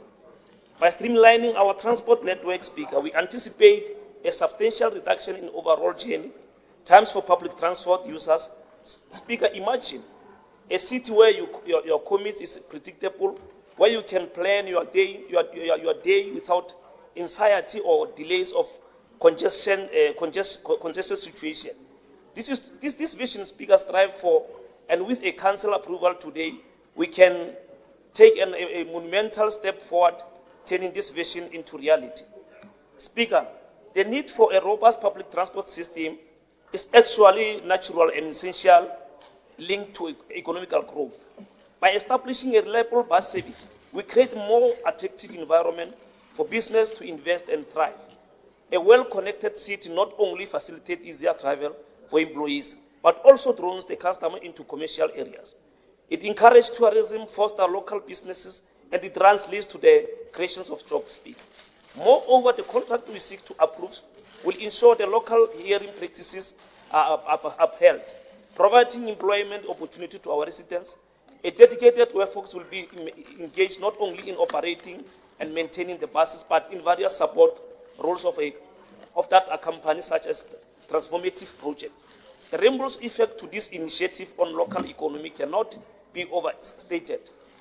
Every job created contributes to household incomes, stimulates local spending, and strengthens community ties, Speaker. In addition to that, Speaker, the immediate benefits will be the community within. This agreement positions a city, Speaker, as forward-thinking, innovative leader in public transformation. As we embrace technology and modern practices in our transit operation, we will be able to implement smart solutions as real-time tracking, mobile application for route planning, and countless payments. This modernization, Speaker, will not only improve users' experience, but also attract the young generations who value convenience and technology integration in daily life, Speaker. But moreover, I want to emphasize, Speaker, that City of Tshwane, if you really understand it, is a city that is actually has more population. Majority of them are young people, Speaker, who are unemployed, but academics. So we are urging the council, Speaker, or persuading them to actually approve this particular report so that we can ameliorate, but moreover, bring about a reduction on unemployment. Thank you very much, Speaker. I'm privileged to be the last speaker in this particular report, and I think Councillor Frank will also take it into cognizance to lower the sugar level. Thank you, Councillor. I'll now call Alderman Brink. Thank you, Speaker. The BRT project is very important to improving mobility in our city. Many people worked very hard on this agreement, including a member of my team, Alderman Katlego Matebe. We really want this to succeed, and so it is worth getting it right, even if we have to try again. Speaker, Section 33 of the MFMA says that if a municipality wants to enter an agreement with obligations that stretch beyond 3 financial years, then the council must approve such an agreement after it's gone on public participation. Council must then, when it looks at this agreement post-public participation, understand the financial obligations of the contract and whether the municipality is in fact able to carry those obligations. What we are being called here to do post-public participation is to approve a 12-year agreement with the bus operating company in terms of this agreement, and it has got significant financial implications for the city. When this report was considered in February and taken on public participation, MACO at that stage highlighted 2 risks which we identified. And that was that the entire financial model of the agreement is based on assumptions which might prove not to be true sometimes in the future. The first assumption was that national government will, for the next 12 years, continue to pay BRT grant funding, whatever happens. Now, the risk is, of course, that national government falls off a fiscal cliff. It has to cut its expenditure. It might cut the BRT grants to municipalities in half or eliminate it entirely. We can't say it will happen, but it's a risk, and a risk that needs to be mitigated in contractual terms. The second assumption was that the city would generate 5.6 billion rand in fares, selling tickets on the BRT in the next 12 years, which is also a risky assumption. Now, what we had in mind, Speaker, was that clauses would be devised to manage these risks. So, for example, a resolutive condition in the event that grant funding is cut to the city, then it gets released from certain of the obligations which it is no longer in an objective position to meet. And then also provisions that help us get the bus operating company to take co-responsibility, to share the risk of ridership. Because it's ultimately the bus operating company and their service that will determine whether commuters actually use the service and buy the tickets. It's clear that those who compiled this report really tried to meet these concerns, to mitigate these risks. And so you'll see reference made in the report to a Schedule XX in the agreement that refers to a method to say, how will we adjust the obligations of the city if the buses don't meet their riderships, if the buses run empty? But Section XX does not exist. It's not, in fact, included in the agreement.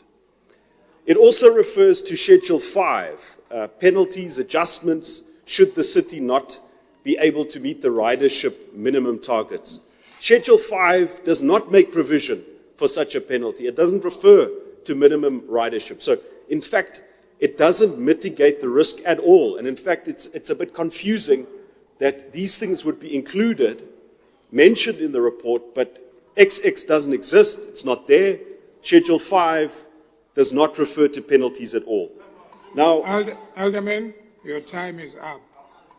Speaker, if you could perhaps just give me, I'm not trying to score political points. It's a sincere, just to conclude. Time is up.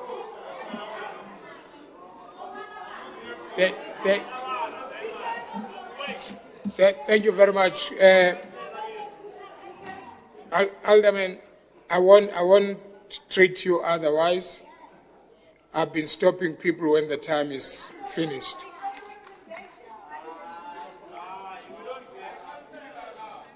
Three minutes is up.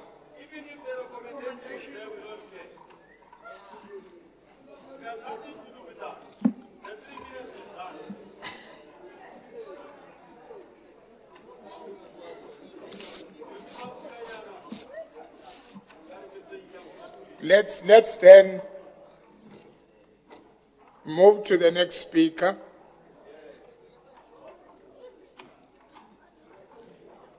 Councillor Ensno, EFF. Speaker, fellow councillors, and all guests who are here today. The economic freedom fighters support the report and agrees that the council should approve to enter into the bus operating company agreement for a period of 12 months. That shall assist to achieve a business-friendly city that promotes employment and economic growth. The EFF agrees with the transformation of the public transport system in the city, and we believe such will assist in the provision of a high-quality and affordable public transport system in line with the NLTA and other related policies. Public transport is key to development and socialization of our communities. We have an experience of traveling with public transport, and I can assure you that buses are historically known to safe and cost-effective mode of transport.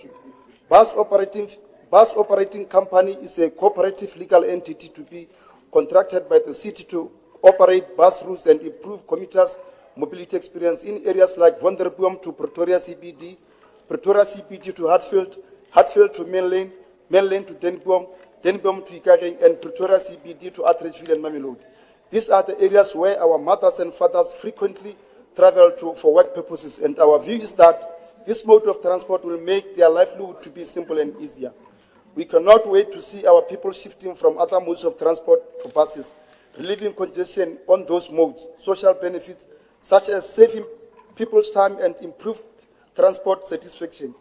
Bus transportation are a wider contribution to city life and identity on passenger behavior, which can improve capacity and networking planning, design and construction.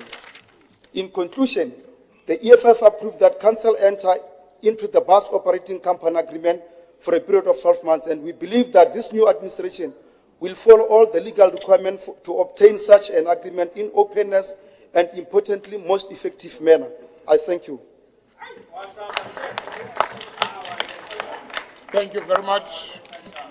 Now I'll give to Councillor Joubert from the FF Plus.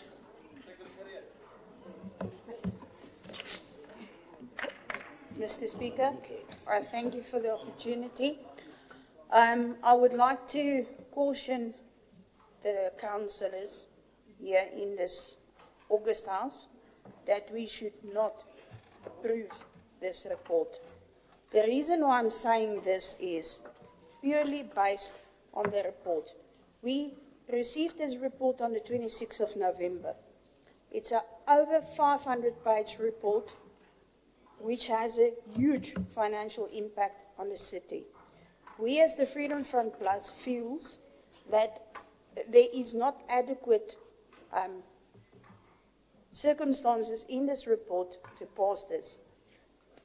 Will management ensure that the financial obligations as set out in the agreement are met every year for 12 years?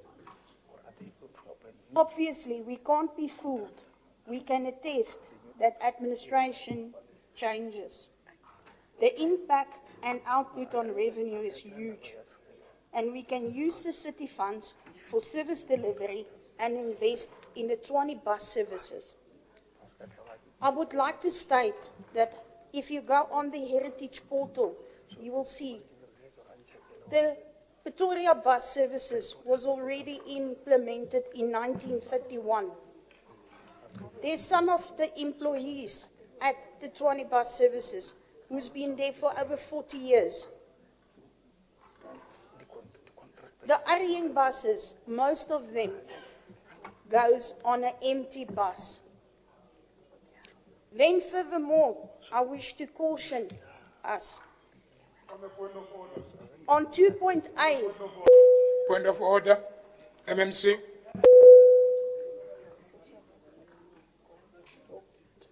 On what? On empty bus. You didn't see that it's empty for the past 8 years. You were running there with an empty bus. Why didn't you this style? Councillor, the point of order, please. Yeah, from 2016, empty bus. Today, you've been there in that empty bus. Mr. Speaker. MMC. MMC.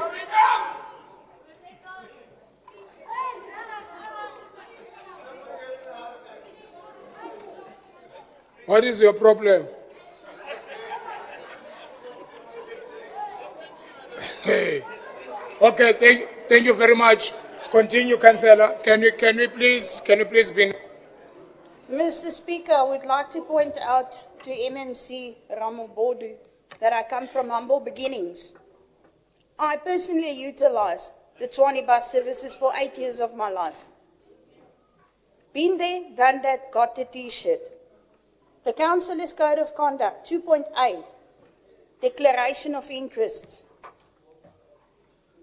Please go and read 8.1. When elected or appointed, a councillor must within 60 days declare in writing to the municipal manager the following financial interest held by that councillor: shares and securities in any company, membership of any closed corporation, C, interest in any trust, D, directorships, partnerships. Mr. Speaker, this report will impact, we all know that, will impact the taxi industry directly. We cannot bind ourselves legally for 12 years. So, I will close by this. Have we declared all our interests? All 214 councillors here, have we declared all our interests? We cannot let this report go through today. Thank you very much. Councillor Ratikwane, point of order. Thank you, Speaker.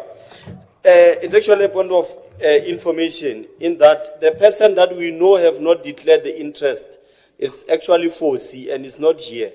Must start with 4C. We've been crying with the DA caucus and led by 4C. 4C never declared this interest. And if she's insinuating that some of our councillors have not declared their interest, she must just take it up with the office of the city manager. Now we are dealing with the report and we must go to the report and let us approve this report if we are approving it. And if they don't want us to take this report forward, then let's vote. It's simple. Thank you. Thank you very much. Now I'd like to call Councillor Lex Moripe.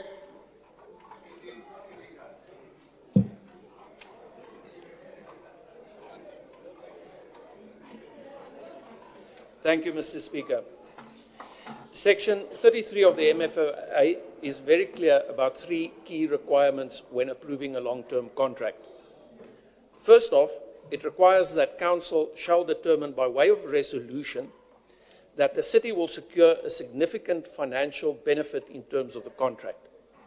Not just that it can afford the contract or that it is convenient, but that it will be economically better off as a result of the contract, and to this end, council must consider and approve the projected financial benefit it anticipates. There is nothing in this report that addresses this requirement or otherwise makes the case for any significant financial benefit to the city. The cost analysis provided is not an analysis of economic benefit. It is just an affordability calculation. I submit there is no case for economic or financial benefit laid out in this report other than to pass our obligations to a contractor at considerable risk to the city. Section 33 also requires that the contract, exactly as it is to be executed, shall be approved by council. In this case, the agreement is identified as an appendix marked D to the report. But Appendix D to the report is not the contract to be executed. It is therefore not unambiguously clear from this report what contract we are approving and what councillors had to read to prepare for this meeting. Third, Section 33 requires that the contract shall comply substantially with the provisions of Chapter 11 of the Act. Section 116 in Chapter 11 requires that a contract shall contain a clause allowing for the termination of the contract in case of non- or underperformance, and another clause that provides for a compulsory review of the contract at least every 3 years of the contract. Included in the report, there is a negotiating copy of a proposed contract. It is not clear if this is the intended final contract, but if it is apparent from that document that neither of the two requirements are met. The breach clause does not extend to clearly meet the requirements of Section 116B, Roman numeral 1, and excludes a class of breach from the remedy of the Act, while there is no provision at all contained in the agreement to provide for a 3-yearly comprehensive review of the contract. In the absence of compliance with all the requirements of Section 33 of the MFMA, as I've outlined, it would be illegal, to put it bluntly, to approve that this city enters into this agreement. The risks are considerable, Mr. Speaker, and on that basis I request that my vote against this shall be minuted. Thank you. Thank you very much. That was the last speaker on this item. As recommended,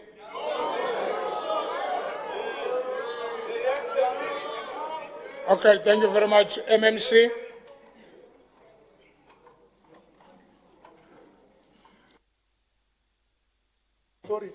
Thank you, Speaker.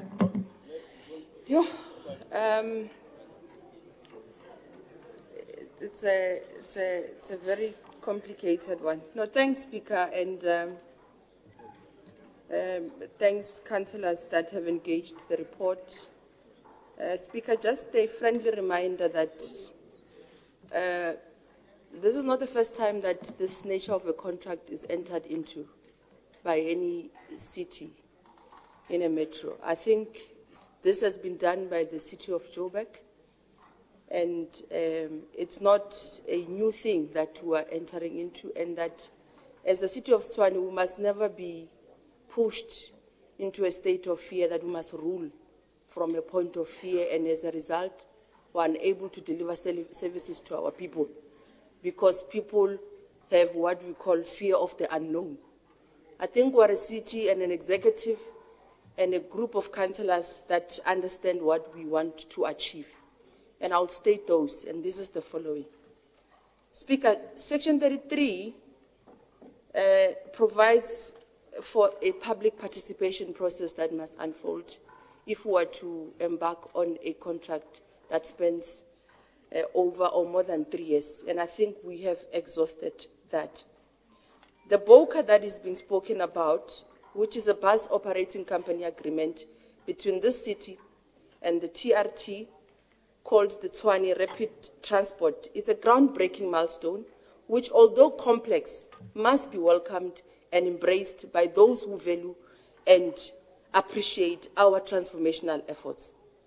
Allow me to remind my fellow colleagues, including the naysayers, that the development of IRPTN was from the onset a transformative project, and it is intended to also transform the public transport system in the city through the provision of high quality and affordable, and I say affordable, Speaker, because we are intentional. The risks that councillors are speaking about, whether it's grant funding risk, whether it's commuter numbers or passenger number risks, it's risks that are attended to through the mitigating clauses that we have mentioned. It was a very long and a difficult process to negotiate with the tax operator, Speaker.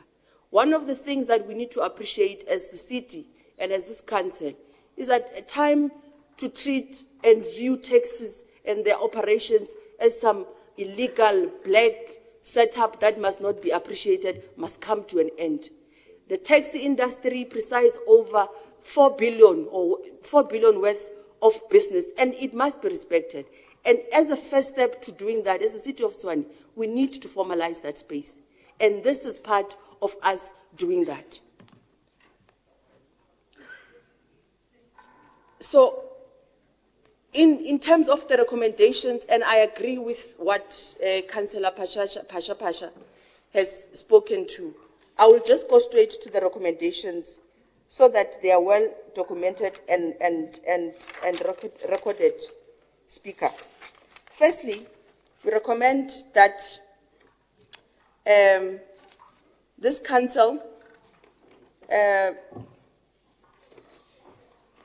adopts this resolution, which approves the proposed 12-year negotiated BOCA 1, which is attached to the report as Annexure D.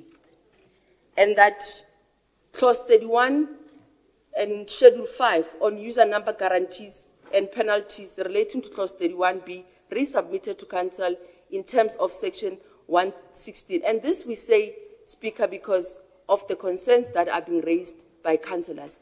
The Section 116 of the FMA does make a provision that we can still come back and do amendments to the contract as it is.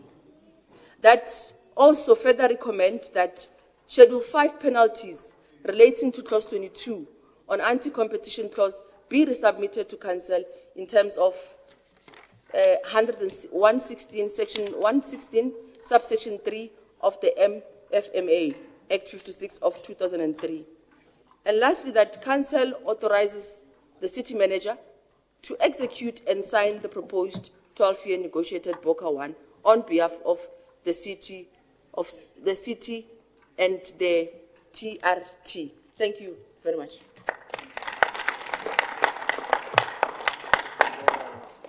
Thank you very much, MMC.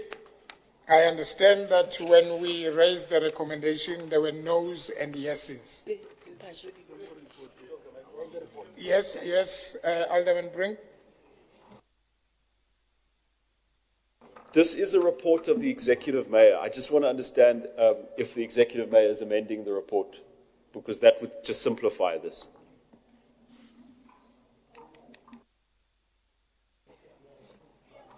Executive Mayor.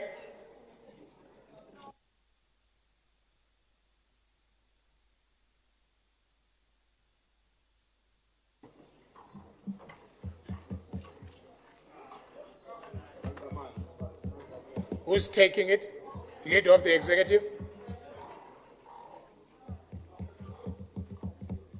No, we are in agreement. I think what the MMC Mohalo was saying, Speaker, she doesn't change the recommendations. She reinforces comfort to those that are having doubt on what could and should happen in an event that they are not happy in terms of the clauses that they were mentioning. That we are having an opportunity through MFMA section 116 to come back, and city manager can assist us in terms of ensuring that those issues that they were raising can be addressed in that manner. Part of those things can come back to council, and council can relook them, as they were said by our esteemed colleagues. Thank you. Thank you very much. As recommended? Yes, yes. Okay, let's then divide the house.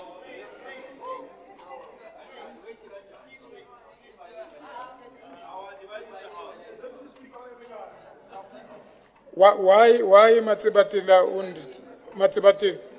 Why indirect? But why indirect? Yes, Alderman Brink. Because as much as I appreciate the remarks, MMC.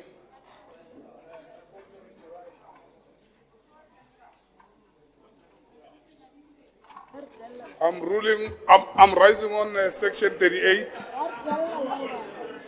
I'm rising on section 38(1), member to speak only once on any item during council meeting. This guy has been speaking on this thing. Can you please indulge us on this? He has been speaking on one item for fourth time. Which rule is that? Which rule? Can we apply the rules? He can't speak on this item unless you tell us the rule. He can't. He's not going to speak. It's not going to happen. This is the rules. It's not me. This is what I applied since this morning.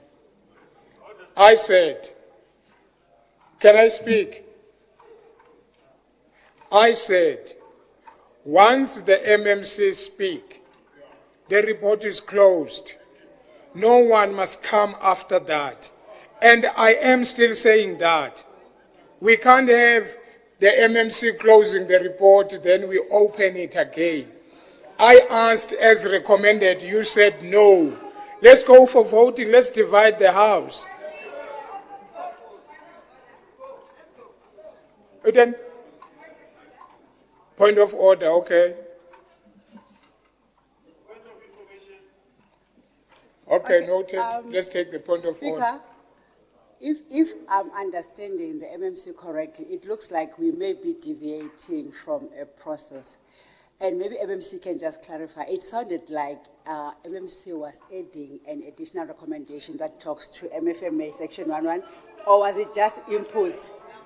Okay, if those were just inputs, then it's fine. I thought she was reading from the recommendations. Okay. Because she said she was to read from the recommendations. So I just wanted clarity so that we ensure that we don't deviate from the process. Thank you. Thank you very much.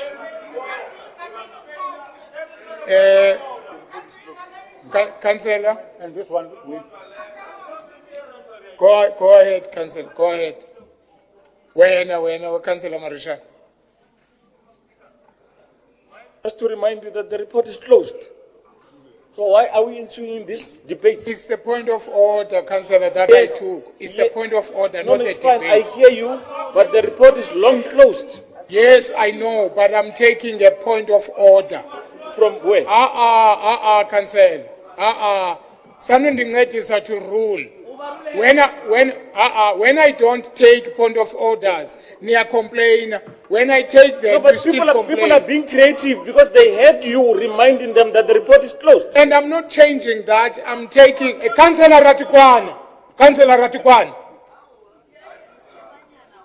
I'm not taking anything after the MMC. What I'm saying, no man, man.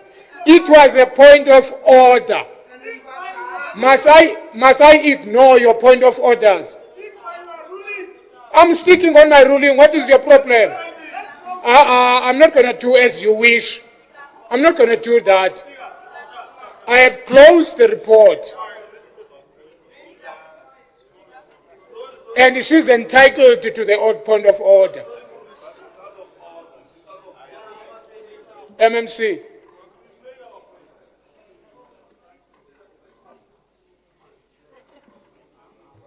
Thanks, Speaker. I feel it's important for us to clarify that issue. I think it's an important question that she's asking. We are not deviating from the report as it is, because the councillors from that side have been raising concerns, because suddenly there's a need to be concerned about projects that span over 12 years. When they've approved many reports here, they were even preparing for serious evergreen projects. But because there's a report that speaks to addressing affordability of black people who must benefit from that bus operating company, there are concerns. So we're not deviating from the report. I'm responding. You asked a question, I'm responding. You must respect your former MMC of Transport, because you are undermining her, not me. So, Speaker, we're not deviating from the report. Councillor Celius Brink made mention of few concerns around grant funding risk and also an issue of passenger risk. And those issues, for instance, 10.34 of the clauses speaks to the issue of how we escalate the issue of DORA. So those responses are there. And on the issue of passenger risks, Speaker, there's a clause that speaks to punitive measures, penalties that we've made a provision for penalties, that we're going to put a system that we call anti-competition clauses, where if we have spoken on the issue of redress, we've paid taxi operators their monies so that they operate the system. They do not have to come in and compete with the city. That's very clear. And it was a very long and difficult process to conclude. It's not completely, because the same schedule, the schedule that they speak about, it's not there. Then we say, we still have a provision to still come back and do the amendments. And that is why in the final recommendation, we do task the city manager to actually take up this task to execute, and before we operationalize this contract, some of these things that are outstanding will be able to finalize on. So we're not deviating. I just added those recommendations or changed the wording thereof to cater for the concerns that they had asked. Thank you. Thank you very much. Now I'll say it. Okay, I'll say it for the last time, as recommended. Okay, thank you very much. Those who are for the recommendations, please raise your hands.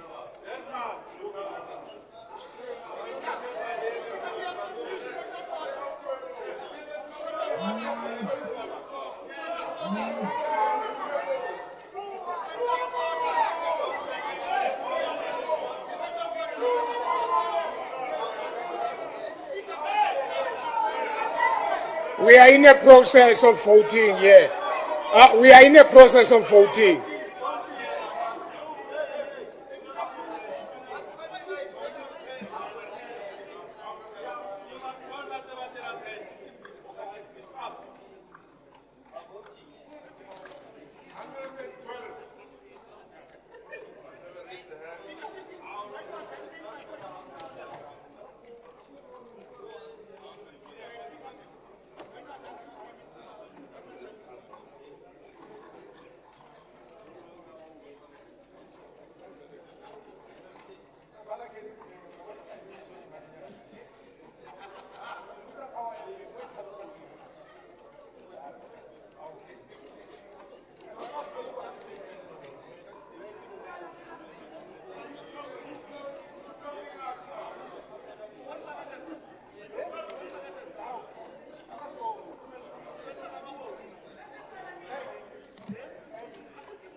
Are you done, guys?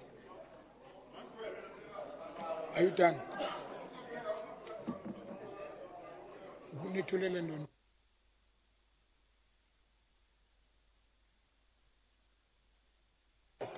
Okay, please lower your hands. Those who are against.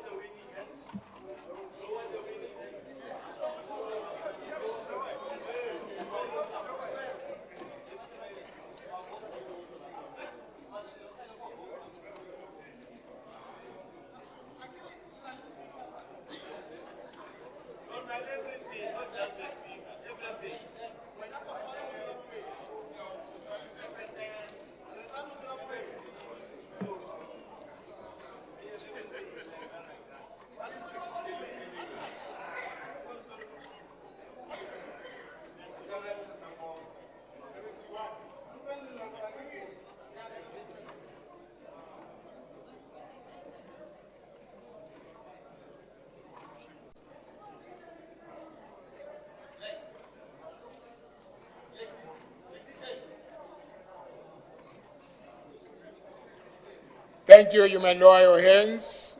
Any abstention? None.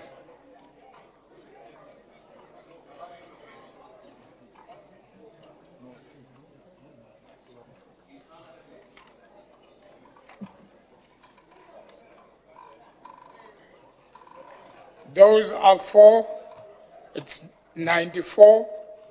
Those against, 74. Abstained, 0.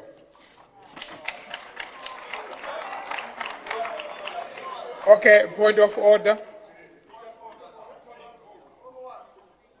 Point of order, Councillor Matsubati. Thank you very much, Speaker. Speaker, I would love the minutes to record that you record the DA descending vote, and that each name of the DA councillors present here today, next to their name in the minutes, be recorded that they voted against. Thank you very much, Speaker. Thank you very much, Alderman Tennessee.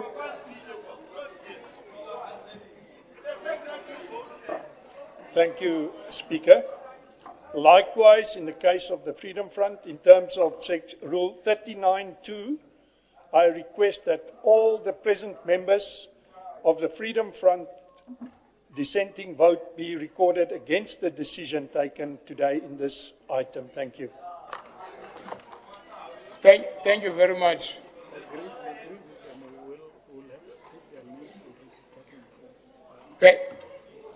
Okay. Thank you very much. Your names will be recorded. And as recommended.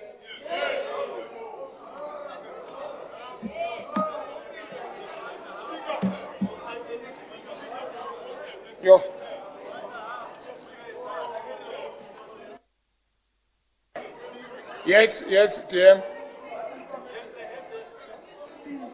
Speaker, what are you doing now? It's a long day. Okay. No, please. You may speak. Probably I'll get help. You may speak. Thank you very much. Then let's move. And we have divided the house. And those who are for, they've got it. Those who are against it, they don't. Now, resolutions by the Mayoral Committee, Annexure A and A2. Honorable Councillors, you have 60 minutes in total to discuss Annexure A and A1.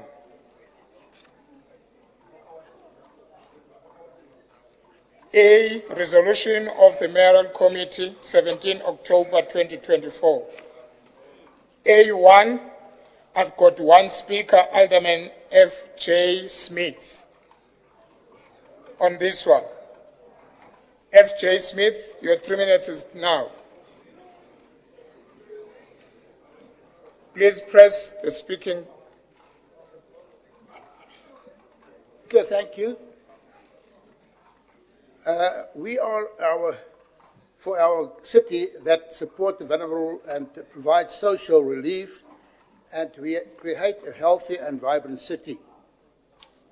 Now we stand before a property valuation period to apply from 1st of July 2025.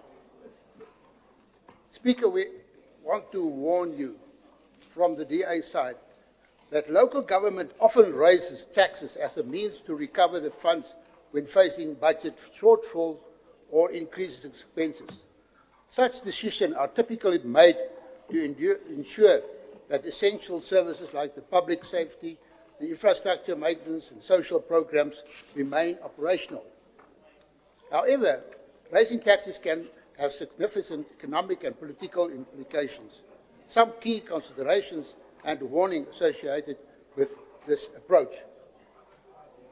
Potential impacts on the tax increase, I just mentioned them, Speaker, is economic strain on residents, risk of out-migration of our city, public backlashes, that is, tax increases often provoke criticism from the constituency, leading to decreased trust in local government and potential challenges during election.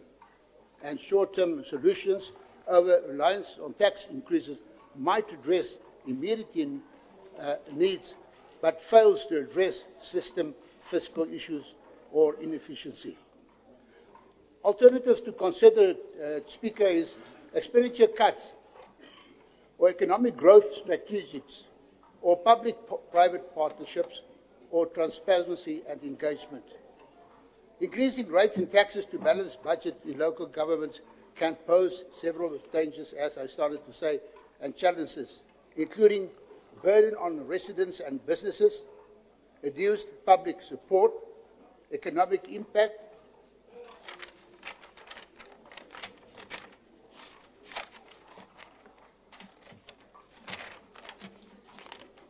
sorry, I've just missed my one page. The other thing is, Speaker, is that another problem that we have is that we must have public participation, and the Speaker is responsible for that. So we plead that the Speaker must organize this public participation so that everybody is involved with it in the future. Other public participations that we can consider is informal decision-making. Local government can engage residents in discussing about urban planning, zoning, infrastructure development, and other property-related policies. Or by involving the community governments, ensure that the development aligns with the needs and aspiration of the residents, leading to projects that enhances property values. Enhances community services. Public input helps prioritize improvement. Thank you, Councillor. Thank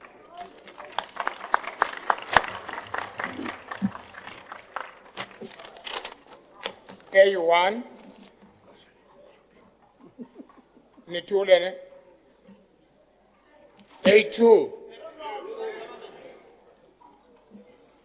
A3. A4.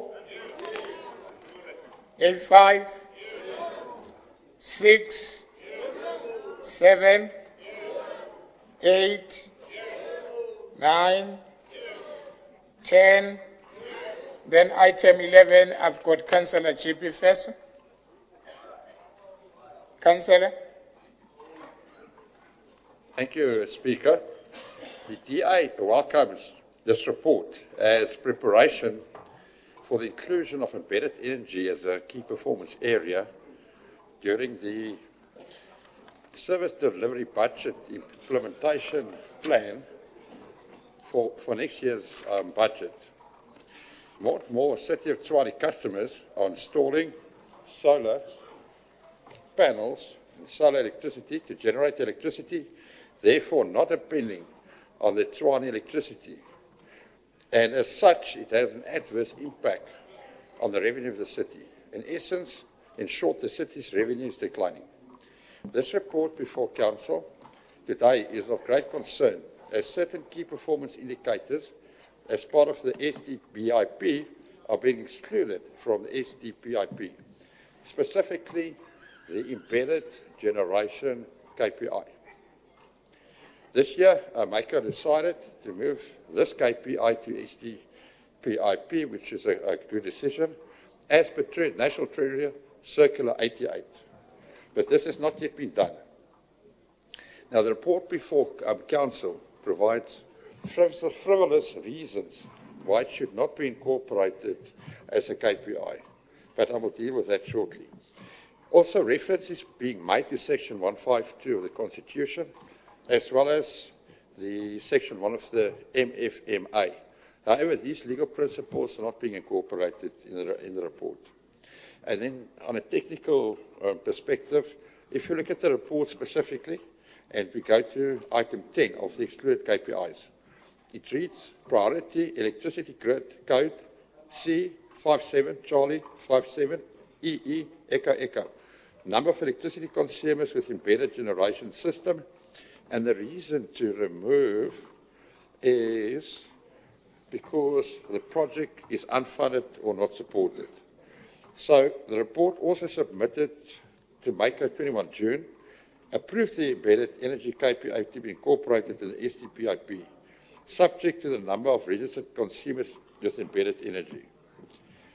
The reasons for exclusion of the Circular 88 National Treasurer C57EE are most vague, and it kind of needs to be reconsidered by MACO as soon as possible. This KPI is most important as the previous DA-led administration since 2021 and prior had a realistic and sustainable plan of action striving towards power supply and generation being dislodged from NERSA and from ESCOM. Removing this important KPI circumvents proper planning and financial responsibility.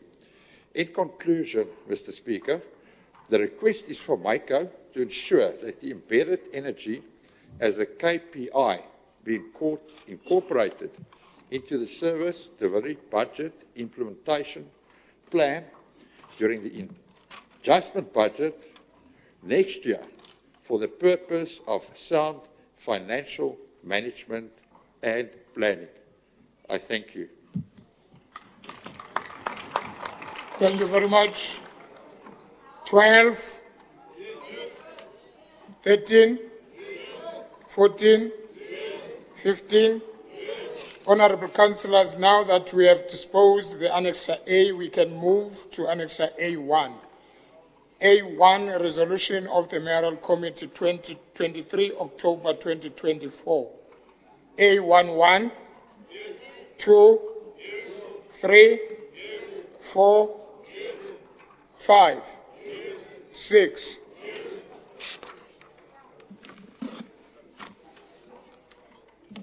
Reports of oversight and standing committees reporting directly to the Council. Honourable Councillors, I will now call on the Chair of Chairs to submit to Council reports emanating from the Section 79 committees for consideration. Chair of Chairs.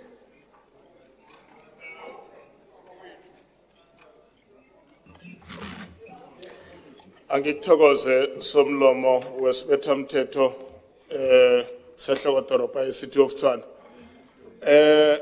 Maybe before that, as Speaker, let me send my greetings to the Honorable EM, DEM, the Chair, the Chief Whip of Council, the Deputy Chief Whip,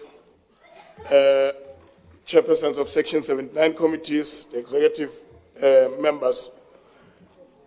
Speaker, allow me to thank in public Alderman Saki Duploy for a beautiful gift that he bought me the first day in my office. We may differ politically, but what you did really caught my heart. Thank you very much, Alderman Saki. Honorable Speaker, It is a pleasure for me to submit to Council reports from the Section 79 Oversight Committee, Community and Social Development Service of 19 November 2024 for consideration. I thank you, Speaker. Thank you very much. For Section 79 Oversight Committee, Community and Social Development Services, 19 November 2024. 1. Community and Social Development Services Department, Sport, Stadium and Facility Development Division, Social Development Centers Status Core Report, Hammersral, Steam, Vader, Mabopane and Winterfeld. And this report, it's on page 4 to 16, recommendations on 15.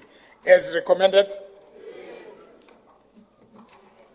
Community and Social Development Services Department, Social Department and Strategic Interest Group Division Section, Indigent Program Management, Indigent Register, report on update of the application phase and intervention for cleaning the Indigent Register.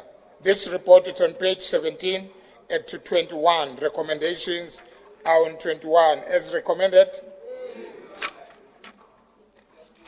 Annex B, there is none. Questions? Which notice has been given? There is none. Motion or proposal defense? There is none. Yes, Councillor Ace.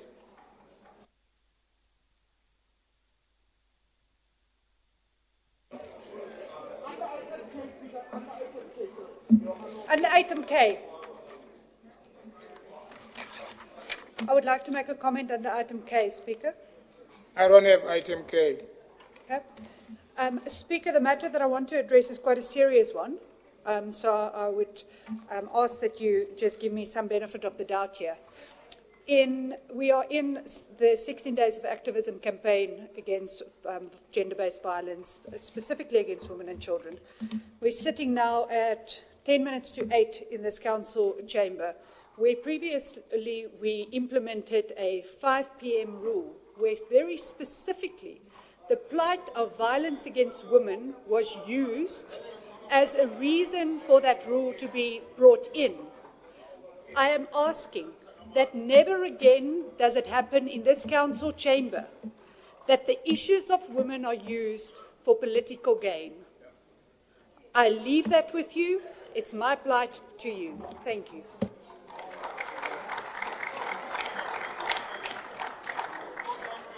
Thank you. New motions? There is none.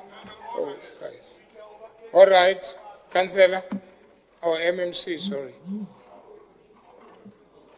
Thank you, Speaker. I think all of us, we are here and we are at work. When we took these responsibilities, we understood our agenda, we understood that we are going to service the people of Tshwane. So we don't want anyone who's going to come into this house and want to use issues that affect women on a daily basis to play politics here. We are at work and we are not going to be undermined. We are here because we said we want to be here. So if you feel that you are a woman, you want to go home, you must excuse us, as we are here to work. Thank you very much. Listen, councillors. I said, when someone was raising the issue of 5 o'clock, I said, this is the last council. We don't have another council meeting up until January. So we are finishing the agenda. The delay tactics we're playing here, if we went straight to the agenda and moved, we'd have been gone by now. But we had, no, Councillor Ace. We had delay tactics. So now we are moving. There is no matter contained in the notice meeting. Honorable councillors, I thank you for your valuable input during this meeting. Please be reminded that council recess starts tomorrow until the 10th of January 2025. I trust that you will rest well, travel safe, and that you and your loved ones will enjoy the festive season. This meeting is adjourned.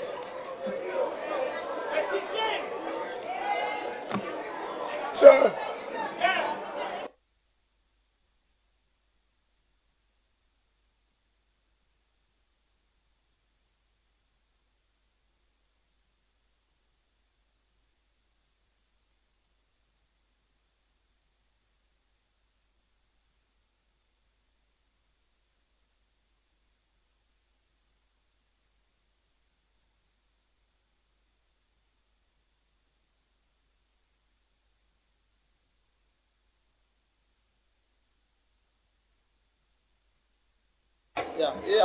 Thank you, Speaker. That will give DA enough time to deal with their stress.